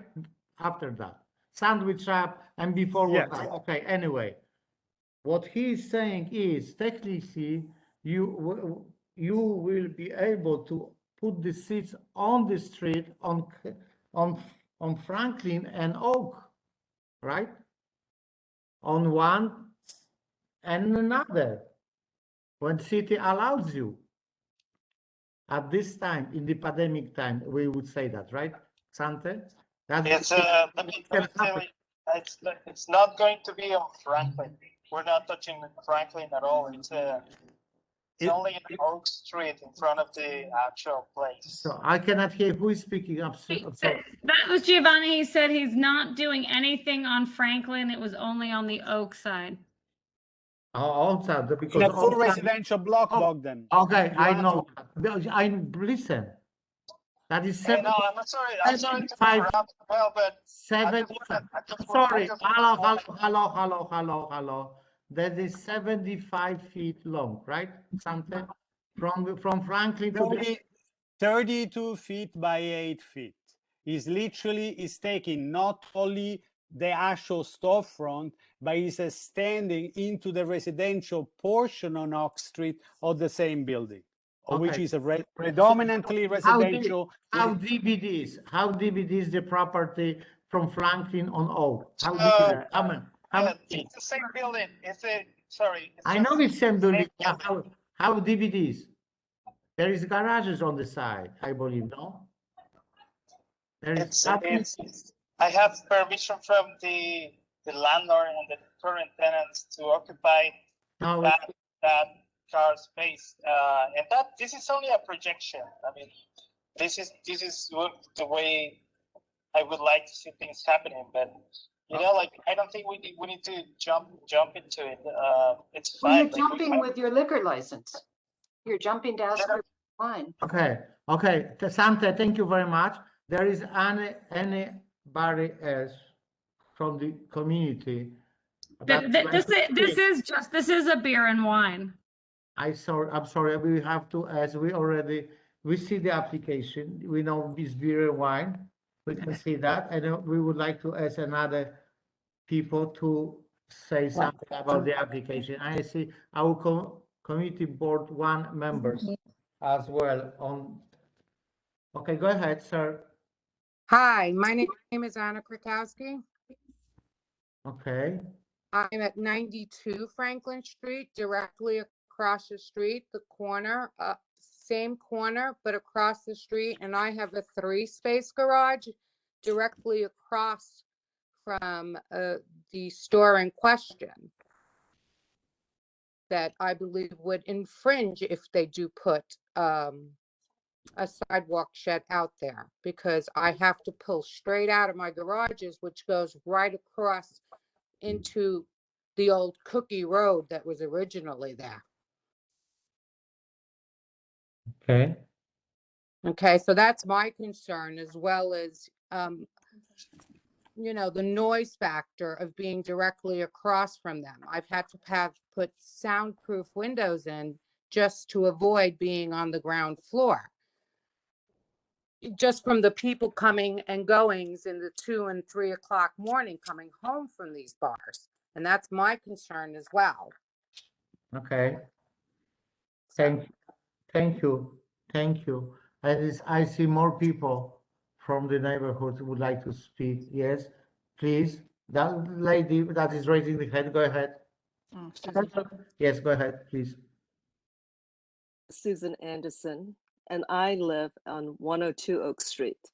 I live right next to Anna Krakowski and also directly across from 94 Franklin. 94 Franklin, that address is quite a misnomer because it really extends down on Oak Street. The entrance to Old Cookie Road and Vittles and now proposed Takara is on the middle of Oak Street. All of the the traffic going in and out will be on Oak Street. Before, it was not such an imposition on the block, although I have to admit when Cookie Road and Vittles opened up, I think some of us were a little concerned and skeptical as well. But they were lovely. They worked with the neighbors. They worked with the block itself, which many of you know is almost a cul-de-sac. It is arguably one of the quietest blocks in Greenpoint because it dead ends, onto Guernsey. To open up a beer and wine establishment on this block would be, would bring such noise and increased traffic onto a block that is filled with families and young children. It just is quite dismaying. Furthermore, there was very little outreach. In fact, none at all. I know I personally have not met, the owner, but I know that neighbors have taken upon themselves to walk over and introduce themselves and ask what is being planned. There was no mention of a beer and wine license at all. There was no mention of, extensive street side open restaurant plans at all. And by the way, the sidewalk is very narrow on Oak Street. There really is no space for sidewalk cafes. The street itself is also very narrow. Furthermore, that building is right along the intersection, as you pointed out, Bogdan. It is already highly dangerous as an intersection for both pedestrians, bicyclists, and vehicles trying to get out of Oak Street onto Franklin. The residents of Oak Street have been advocating for years with regard to the safety of that intersection. This will be a disaster. And I am so sad that the owner had made no effort to reach out. We understand that he got a petition of about 28 names in favor of his plans. I saw the petition this afternoon along with some of my other neighbors. I note that of the 28 names that are in favor, only 9 are actual residents of Greenpoint. And many of those names are actually people that he pulled from the workspace office over on West Street. They don't live here. They will not be impinged by this. And the ones that do live in Greenpoint, I saw a Metropolitan Avenue address, I saw a DeVoe address. I mean, I'm sorry. I wish that he had reached out to the neighbors. And if he had, he would have heard a resounding no. So thank you. Thank you very much. Thank you very much. And there is anybody else? If you can make sure that, please, because thank you very much. Yes, okay, please. Go ahead. The lady that's, with the gentleman that just raised the hand. Go ahead. I don't know that I have a lot to add, Susan. You did a wonderful job. I would just say that we shouldn't be asking the question of whether this is the right business. We should be asking, why would we want a business with beer and wine that's open till late hours of the evening and into the morning? This is a family neighborhood, quiet residential block. It's not an active sort of commercial area. There's a lot of children around there. We don't need beer and wine on the inside or even outside on the street. I know that the applicant said that he's being very modest, and I want to thank you for only taking up 2 parking spots. That's very generous of you. But I don't know if you know this neighborhood very well, but there's not a lot of parking. We have people who come to the neighborhood from all areas and park their cars all day while they work here on the buildings.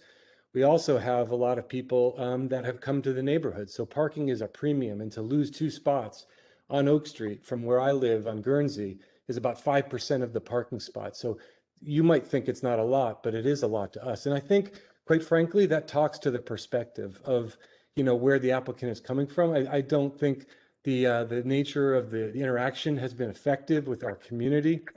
I really would have liked to have seen, you know, my brother and I have both talked to the applicant and gotten excited about the food. We want business, you know, in our neighborhood if it makes sense. We've had a great place with Vittles and Cookie Road. They were very lovely people, as Susan said. But we just think that the nature of this is something that is really kind of outrageous and just not fitting of our neighborhood. We want places that really can work within the environment that we operate in, which is a residential, quiet, family neighborhood. And we don't think this type of business actually suits that. So that's our thoughts. Thank you. Thank you. What is your name, sir? I would like to just put on the record, please. Sorry. What is, Sorry. yeah, what is your last name? Because I can see the first name. What is your last name? Fox. Hello. FX. Right. Okay, thank you very much. Okay, because it's very, very late, and it's actually 25 to 12, and we have one more applicant. I said, actually, there is our committee member. I can see that. Do you, Tina, you want to speak or? Hello, anybody else from the community would like to talk? Yes. Could the applicant explain how he plans to deal with garbage and deliveries? Thank you, Tina. So yeah, deliveries. We're not gonna start delivering food. We might not even do delivery at all. Like I said, we're only doing tacos, and those are in the way I do things. They're not the best doing delivery, so that's we're gonna skip it for now. And the garbage, we're just hire a regular catering company that can take out the trash every day, just like any other restaurant. We have a space that we can keep it safe and closed for obviously all the products. Okay, thank you, Giovanni. Thank you very much, because we have to go ahead, and it's okay. And Bogdan, can I jump in for a quick second just to address some of these past things? Yes, please. So as far as the delivery answer, I cannot imagine any bar or restaurant that would not consistently have deliveries. For him to say that he doesn't think he would deliveries, if that's something that he hasn't planned ahead, or if that answer doesn't make sense to me. The other thing that doesn't make sense is the trash answer. The way it works in New York is you can't hire a caterer to pick up your trash. You need to legally have a certified operator to pick up your trash. You can't even open a premise without having that license. So both of those answers kind of raise alarms for me. I'm also a little concerned that at this point, this applicant isn't even in the meeting after continuously waiting for him to be here.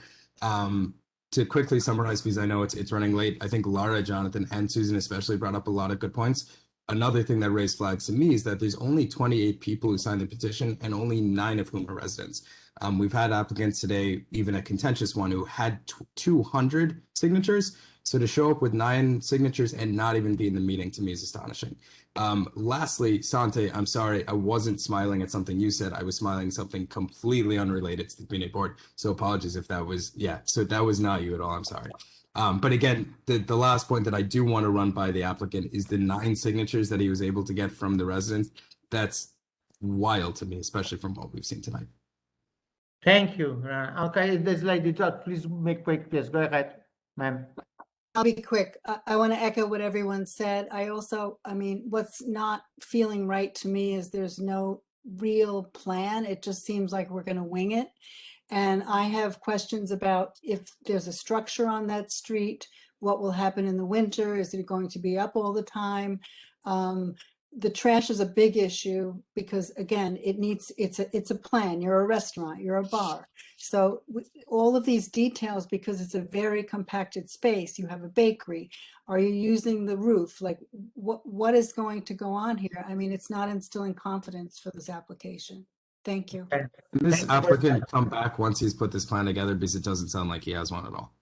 Okay, once again, because we heard you all.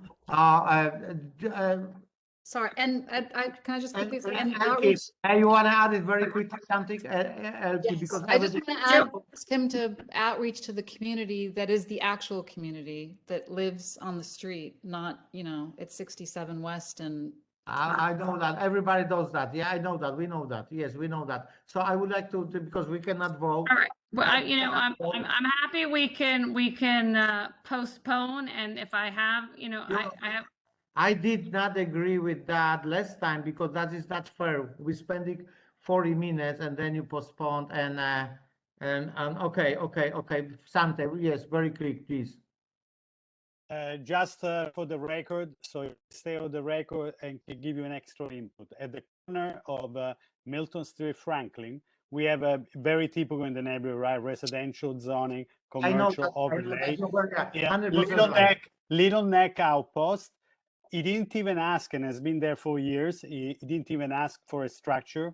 He's literally has 2-3 tables there with 6 people, and doesn't even have a liquor license. Okay. And he's been running. He's make food. He's makes a lobster sandwich, coffee, and has been successfully operating in with the same dynamic of the same residential block. We know Street. that.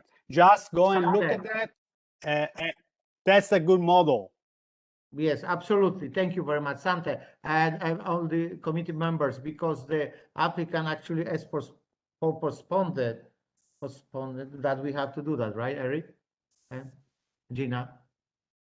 Applicant is asking for postponement. We cannot say no. Yes, yes, right.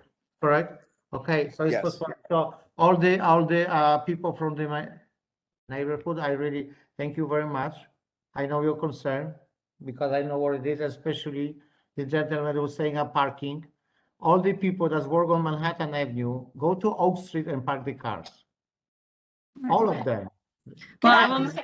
I don't know that I have everybody's contact information. I probably only have contact information for. So you postponed it, get to the people, and that's it. And then we're gonna have in mind what we're gonna do.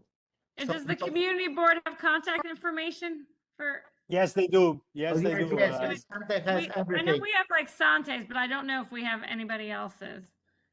Okay. Sante is gonna be provide you because I don't want to. You'll help us coordinate. Yeah, I'm sorry. No, I'm sorry. Yes, you'll meet me and I. Because it's really late and Jerry is sitting. It's almost 12 o'clock, and Jerry is sitting and has to be right here, and we all tired. And I'm sorry with this information, Santa, if you can provide the information to Elke, whatever you need, and all with all these people. The office, community board office, has all this information. I believe it was sent to other applicant. There is my name. Melissa Alberti is here tonight. I have yours. I have yours. I don't have the other and other people. You will have all the other, and probably you'll meet all of us again if you want to all together. The other are related with Santa. Okay. Santa cannot do nothing with Santa. Santa cannot do nothing with that. Without those. Okay. We have a list of homework, and we'll go from there. Yes, Thank absolutely. you. Thank you. I want to clarify my question about delivery. It's the delivery, it's outgoing, but it's also deliveries to the restaurant, because the trucks delivering would have to come through down Oak Street to get the stuff to the restaurant. So it's because it's postponed, Santa knows the process. You're going to have a chance to talk to them, and then they have to come back to us anyway. So you will have a chance to you got to do this again. Okay. Good luck. Fine. Okay. Thank you very much for coming, and thank you very much for waiting so long. I really appreciate that. Thank you. Thank you, Bogdan. Santa, you are the greatest. You see, you are not black sheep. You are the most white sheep on the earth. because you signed for committee and you spent all the hours and time to make the committee better. So this is a plus. Thank you very much, all of you. Okay, we have Thanks. 470 drinks. Please, Good night. thank you very much, all of you. Good night. Thank you. Good night. 470 drinks. Yes. Hi. Hello. Hello. Hi. Yes. 470 Driggs. Kathleen, Eric, can you hear me? Eric, yes, Eric, can you help me because I have to look for the application. Oh yeah, I have it. Okay. Yes, go ahead, please. So Kathleen Stathopoulos, I have one of the principals on the, should be here too, Christian Almonte. Christian. Hello, everyone. Okay. This is Republic Restaurant Bar and Lounge at 47 Drigg Street. It's actually on North 10th Street. Runs on the corner. It is a restaurant. It's going to be a Latin Caribbean infusion restaurant. There is no outside dining, no backyard, no roof, and no sidewalk cafe. But I do want to say, when I filled out this application, I was assuming you meant formally. I'm not saying that if this restaurant's not open, they are working on it now. But if when they do open, if the DOT is still allowing outside dining, I'm not saying that that would not be something he'd want to participate in. But for the purpose of the application, there's no formal outdoor seating. The hours of it's for a full liquor, by the way. I don't know if I said that. And the hours of operation are 11 a.m. to 2 a.m. Monday through Thursday, 11 a.m. to 4 a.m. Friday to Saturday, and Sunday 10 a.m. to 10 p.m. It's 72 seats, the restaurant, 58 occupancy, 58 seats, and 8 bar stools with 18 tables. And Christian can just tell you a little about himself and his partner. Hello, everyone. How you doing? My name's Christian. Pleasure to have a talk with everyone today. Me personally, I come from a background of 5 years bartending experience and some amount of months managing a bar. My partners as well, they're in the call as well. They're not speaking at the moment. My partner Saeed currently owns Tika, and his family owns Tika Indian Grill on Grant Street. They've been there about 4 to 5 years now. Our other partner Michael has moved here from Germany a couple years ago, maybe 6 years ago, and he's also been working in the hospitality industry a number of years. So we're partnering together on this project, and we just really want to service the community, bring it something that we feel like it's lacking. So we would love to bring especially my background. I'm Colombian and Dominican myself, and so we would be incorporating a lot of like Latin food into the area and helping out with community outreach. I don't know if you are aware, but we have relationships with the 94th precinct and the 76th precinct. I think that's the one. But my partner Saeed has uncles that work there, and we do community outreach all the time. We've given food to essential workers, given food to the precincts as well during COVID. And so, yeah, that's a little bit about myself and my partner as well. In regard to music, I just want to say it's background music, but they are requesting potential DJ on weekends. So yes, we do plan on doing brunches on the weekends, Saturdays and Sundays, where we would have a DJ live, but not to the extent of a loud brunch kind of music, just like somebody playing music in the background. And obviously we'll have DJs on weekends as well, so Fridays and Saturdays for the 4 a.m. But again, there was a previous tenant there under the name of Empire Taverna, and they were an event venue on one side and a restaurant on the other side. From what I've spoken to with the general contractor, the windows are already soundproof. There's a 1-inch insulated air vacuum in between the glass facade and the outside. We also plan on adding some soundproof curtains. That's really all of the extent we can do with the soundproofing. The walls have already been soundproof from my knowledge because it was a live event venue in the past. And they previously did have a liquor license, but they've been out of business for I think 2 to 3 years now, if I'm not mistaken. Yeah, they were licensed there. It was called MP Hall, or it was called the Hall at MP. Oh, yeah. Yeah, the hall, and it was licensed until from 2013 until 2017, I believe it is. Yeah, correct. And I think there's another somebody who also Okay, might. so that's, I'm sorry, but we have to, because it's so late, and we have to just consider that, well, so many things is again, Eric, it's just 4 of us, everybody left, and nobody else, and it's 4 a.m. 4 a.m. at the closing time on Friday and Saturday. For the weekend, yeah. Yes, and so many, and the signature, did anybody say signature? And I don't know, Eric, we have just. I can't find the app in my email, or I can't find the application in my email for some reason. If somebody wants to forward it to me, I can look at it, but I can't find it.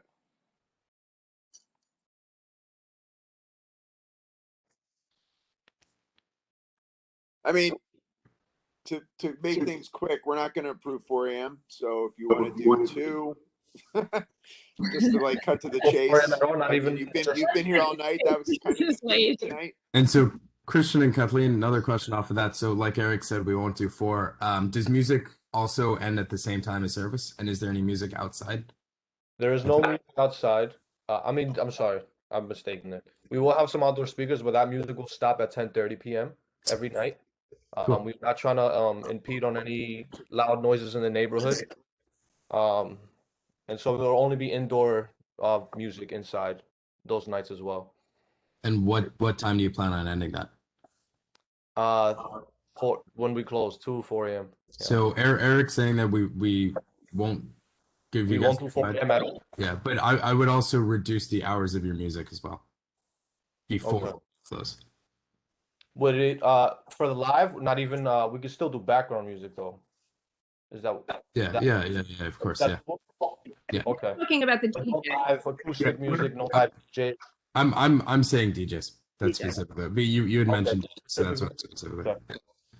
And yeah, the other thing I'd say. So you mentioned the curtains. Those curtains don't do much. Yeah, I'm aware, but they do some. Again, like glass was soundproof in the past because of the previous tenants. You know, it does have that 1-inch insulated. No, that's perfect. I just a word of advice. I would get the panels instead of the curtains. I think that'll make your neighbors a lot happier. Yeah. Okay. All right. So we're willing to stipulate to those changes if need be. We'd be willing to be flexible. Okay. So can we summarize that? What changes to be made? The music being cut off. Well, the live music, live DJs and any live acoustic bands or anything like that would have to be cut off, but we could still have background music. We already discussed that we wouldn't have any outdoor music past 10:30. From what I'm aware now, also with the soundproofing is we have the panels. The curtains are an addition. From what I spoke to with the general contractor today. What else? And we also would close. Also, yeah, nobody wants any 4 a.m. at all. Now there is the Craig across the street that is 4 a.m. as well. So. Okay. 4 a.m. is out of the question. Okay, 2 a.m. We'll do. Would you? What do you consider? 2 a.m. is the latest you go. For days out of the week. All right. 2 a.m. would be okay. Yeah, but there's. I think Christian also brings up a good point though. That intersection does have a couple bars that are slight. We have to. It's almost 2 p.m. If the intersection has a 4 a.m., they lucky. Well, I don't know what it is. Yeah, the Craig is literally right. We don't have a quorum, and we don't. We should. I don't know what we should do. We should just Jared, what we should do, because it's midnight. Of course, we were sitting longer than that, but it's hard to. We don't even have enough for a real consensus. What are there, 4 of us? Yeah. Right. I mean, seems like everybody. That's what I am saying. Look, I don't have a problem with this place, but the hours, that's a thing. And I know that when Taverna was in there, we tortured the hell out of Chilakas because there was a neighbor that was like, "Oh, my window's open," and so we made them go crazy to build that place out solid. So I'm not worried about the bones of that structure. the hours, you know, whatever. It's like the same thing we talked about all night, but you Right. know. So if the hours are the only concern, do you want to make a motion for reduced hours and I'll second it? Would we be able to just keep it till 4 a.m. just Friday and Saturday since there are other tenants who are open at that time, No, that sir. area? No, No? sir. But you know, here's you know, Okay, you do the okay. two, you come Okay. back in a year, maybe we love you and we give you 4. Yeah, I mean we can always be, you know. All right. I guess we could agree on the motion for 2 a.m. You seem like a solid guy. I think you're gonna run a nice Thank you, sir. Appreciate shop. it.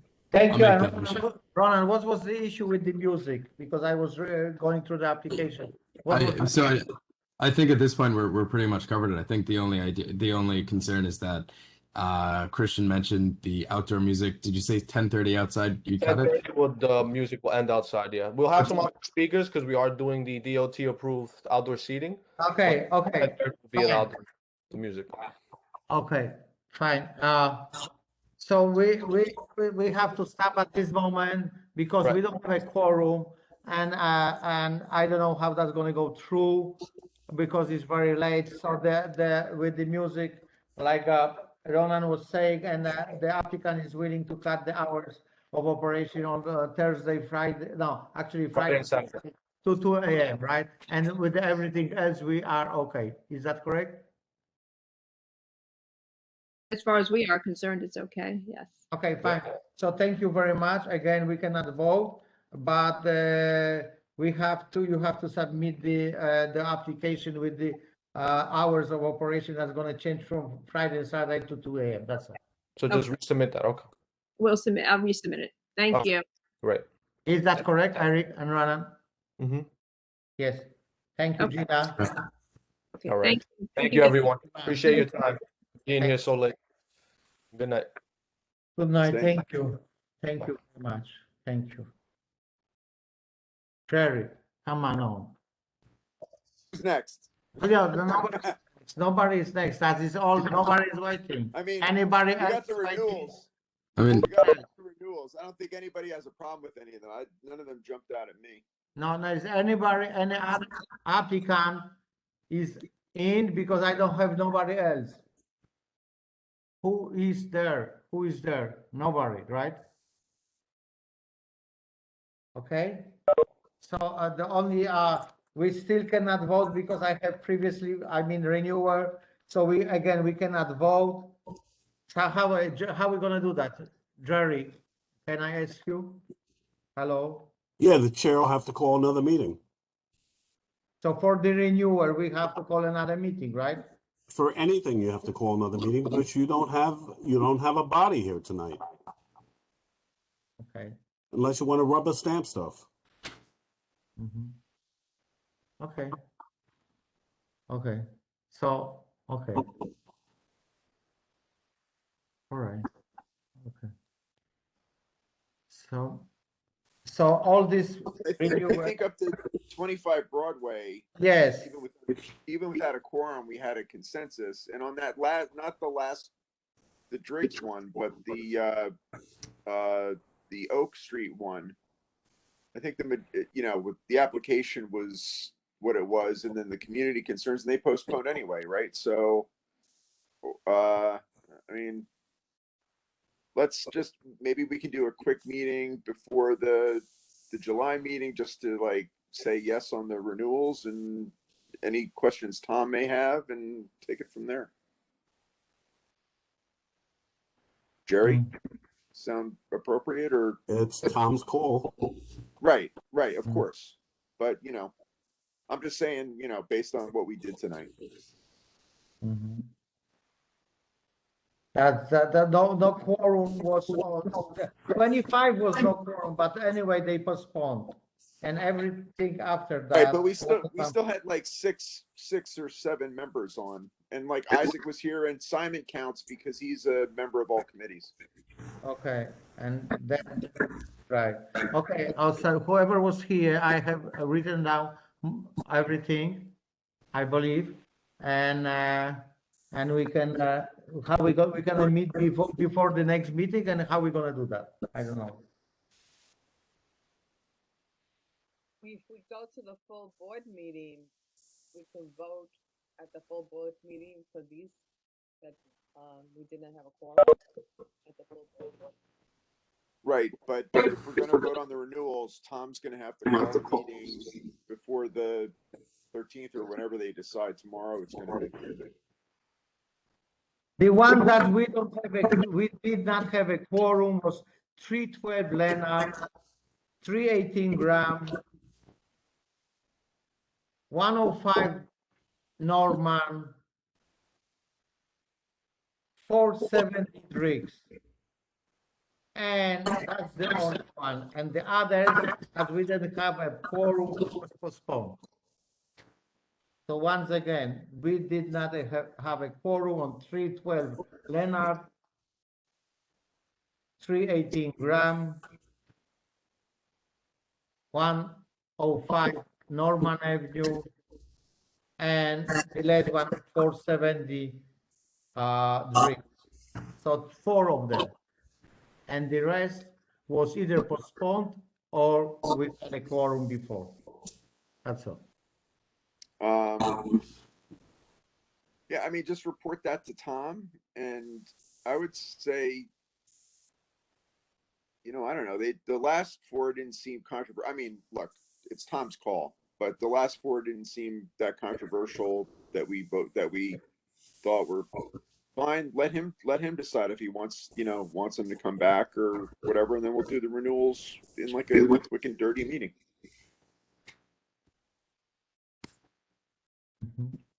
I have okay.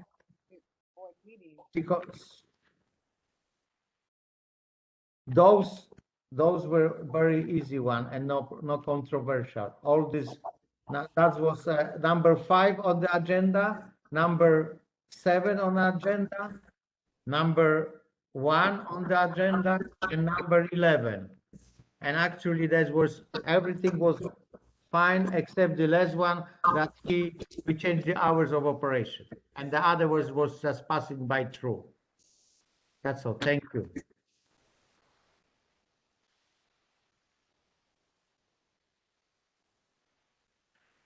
So I guess we have to close the meeting, right?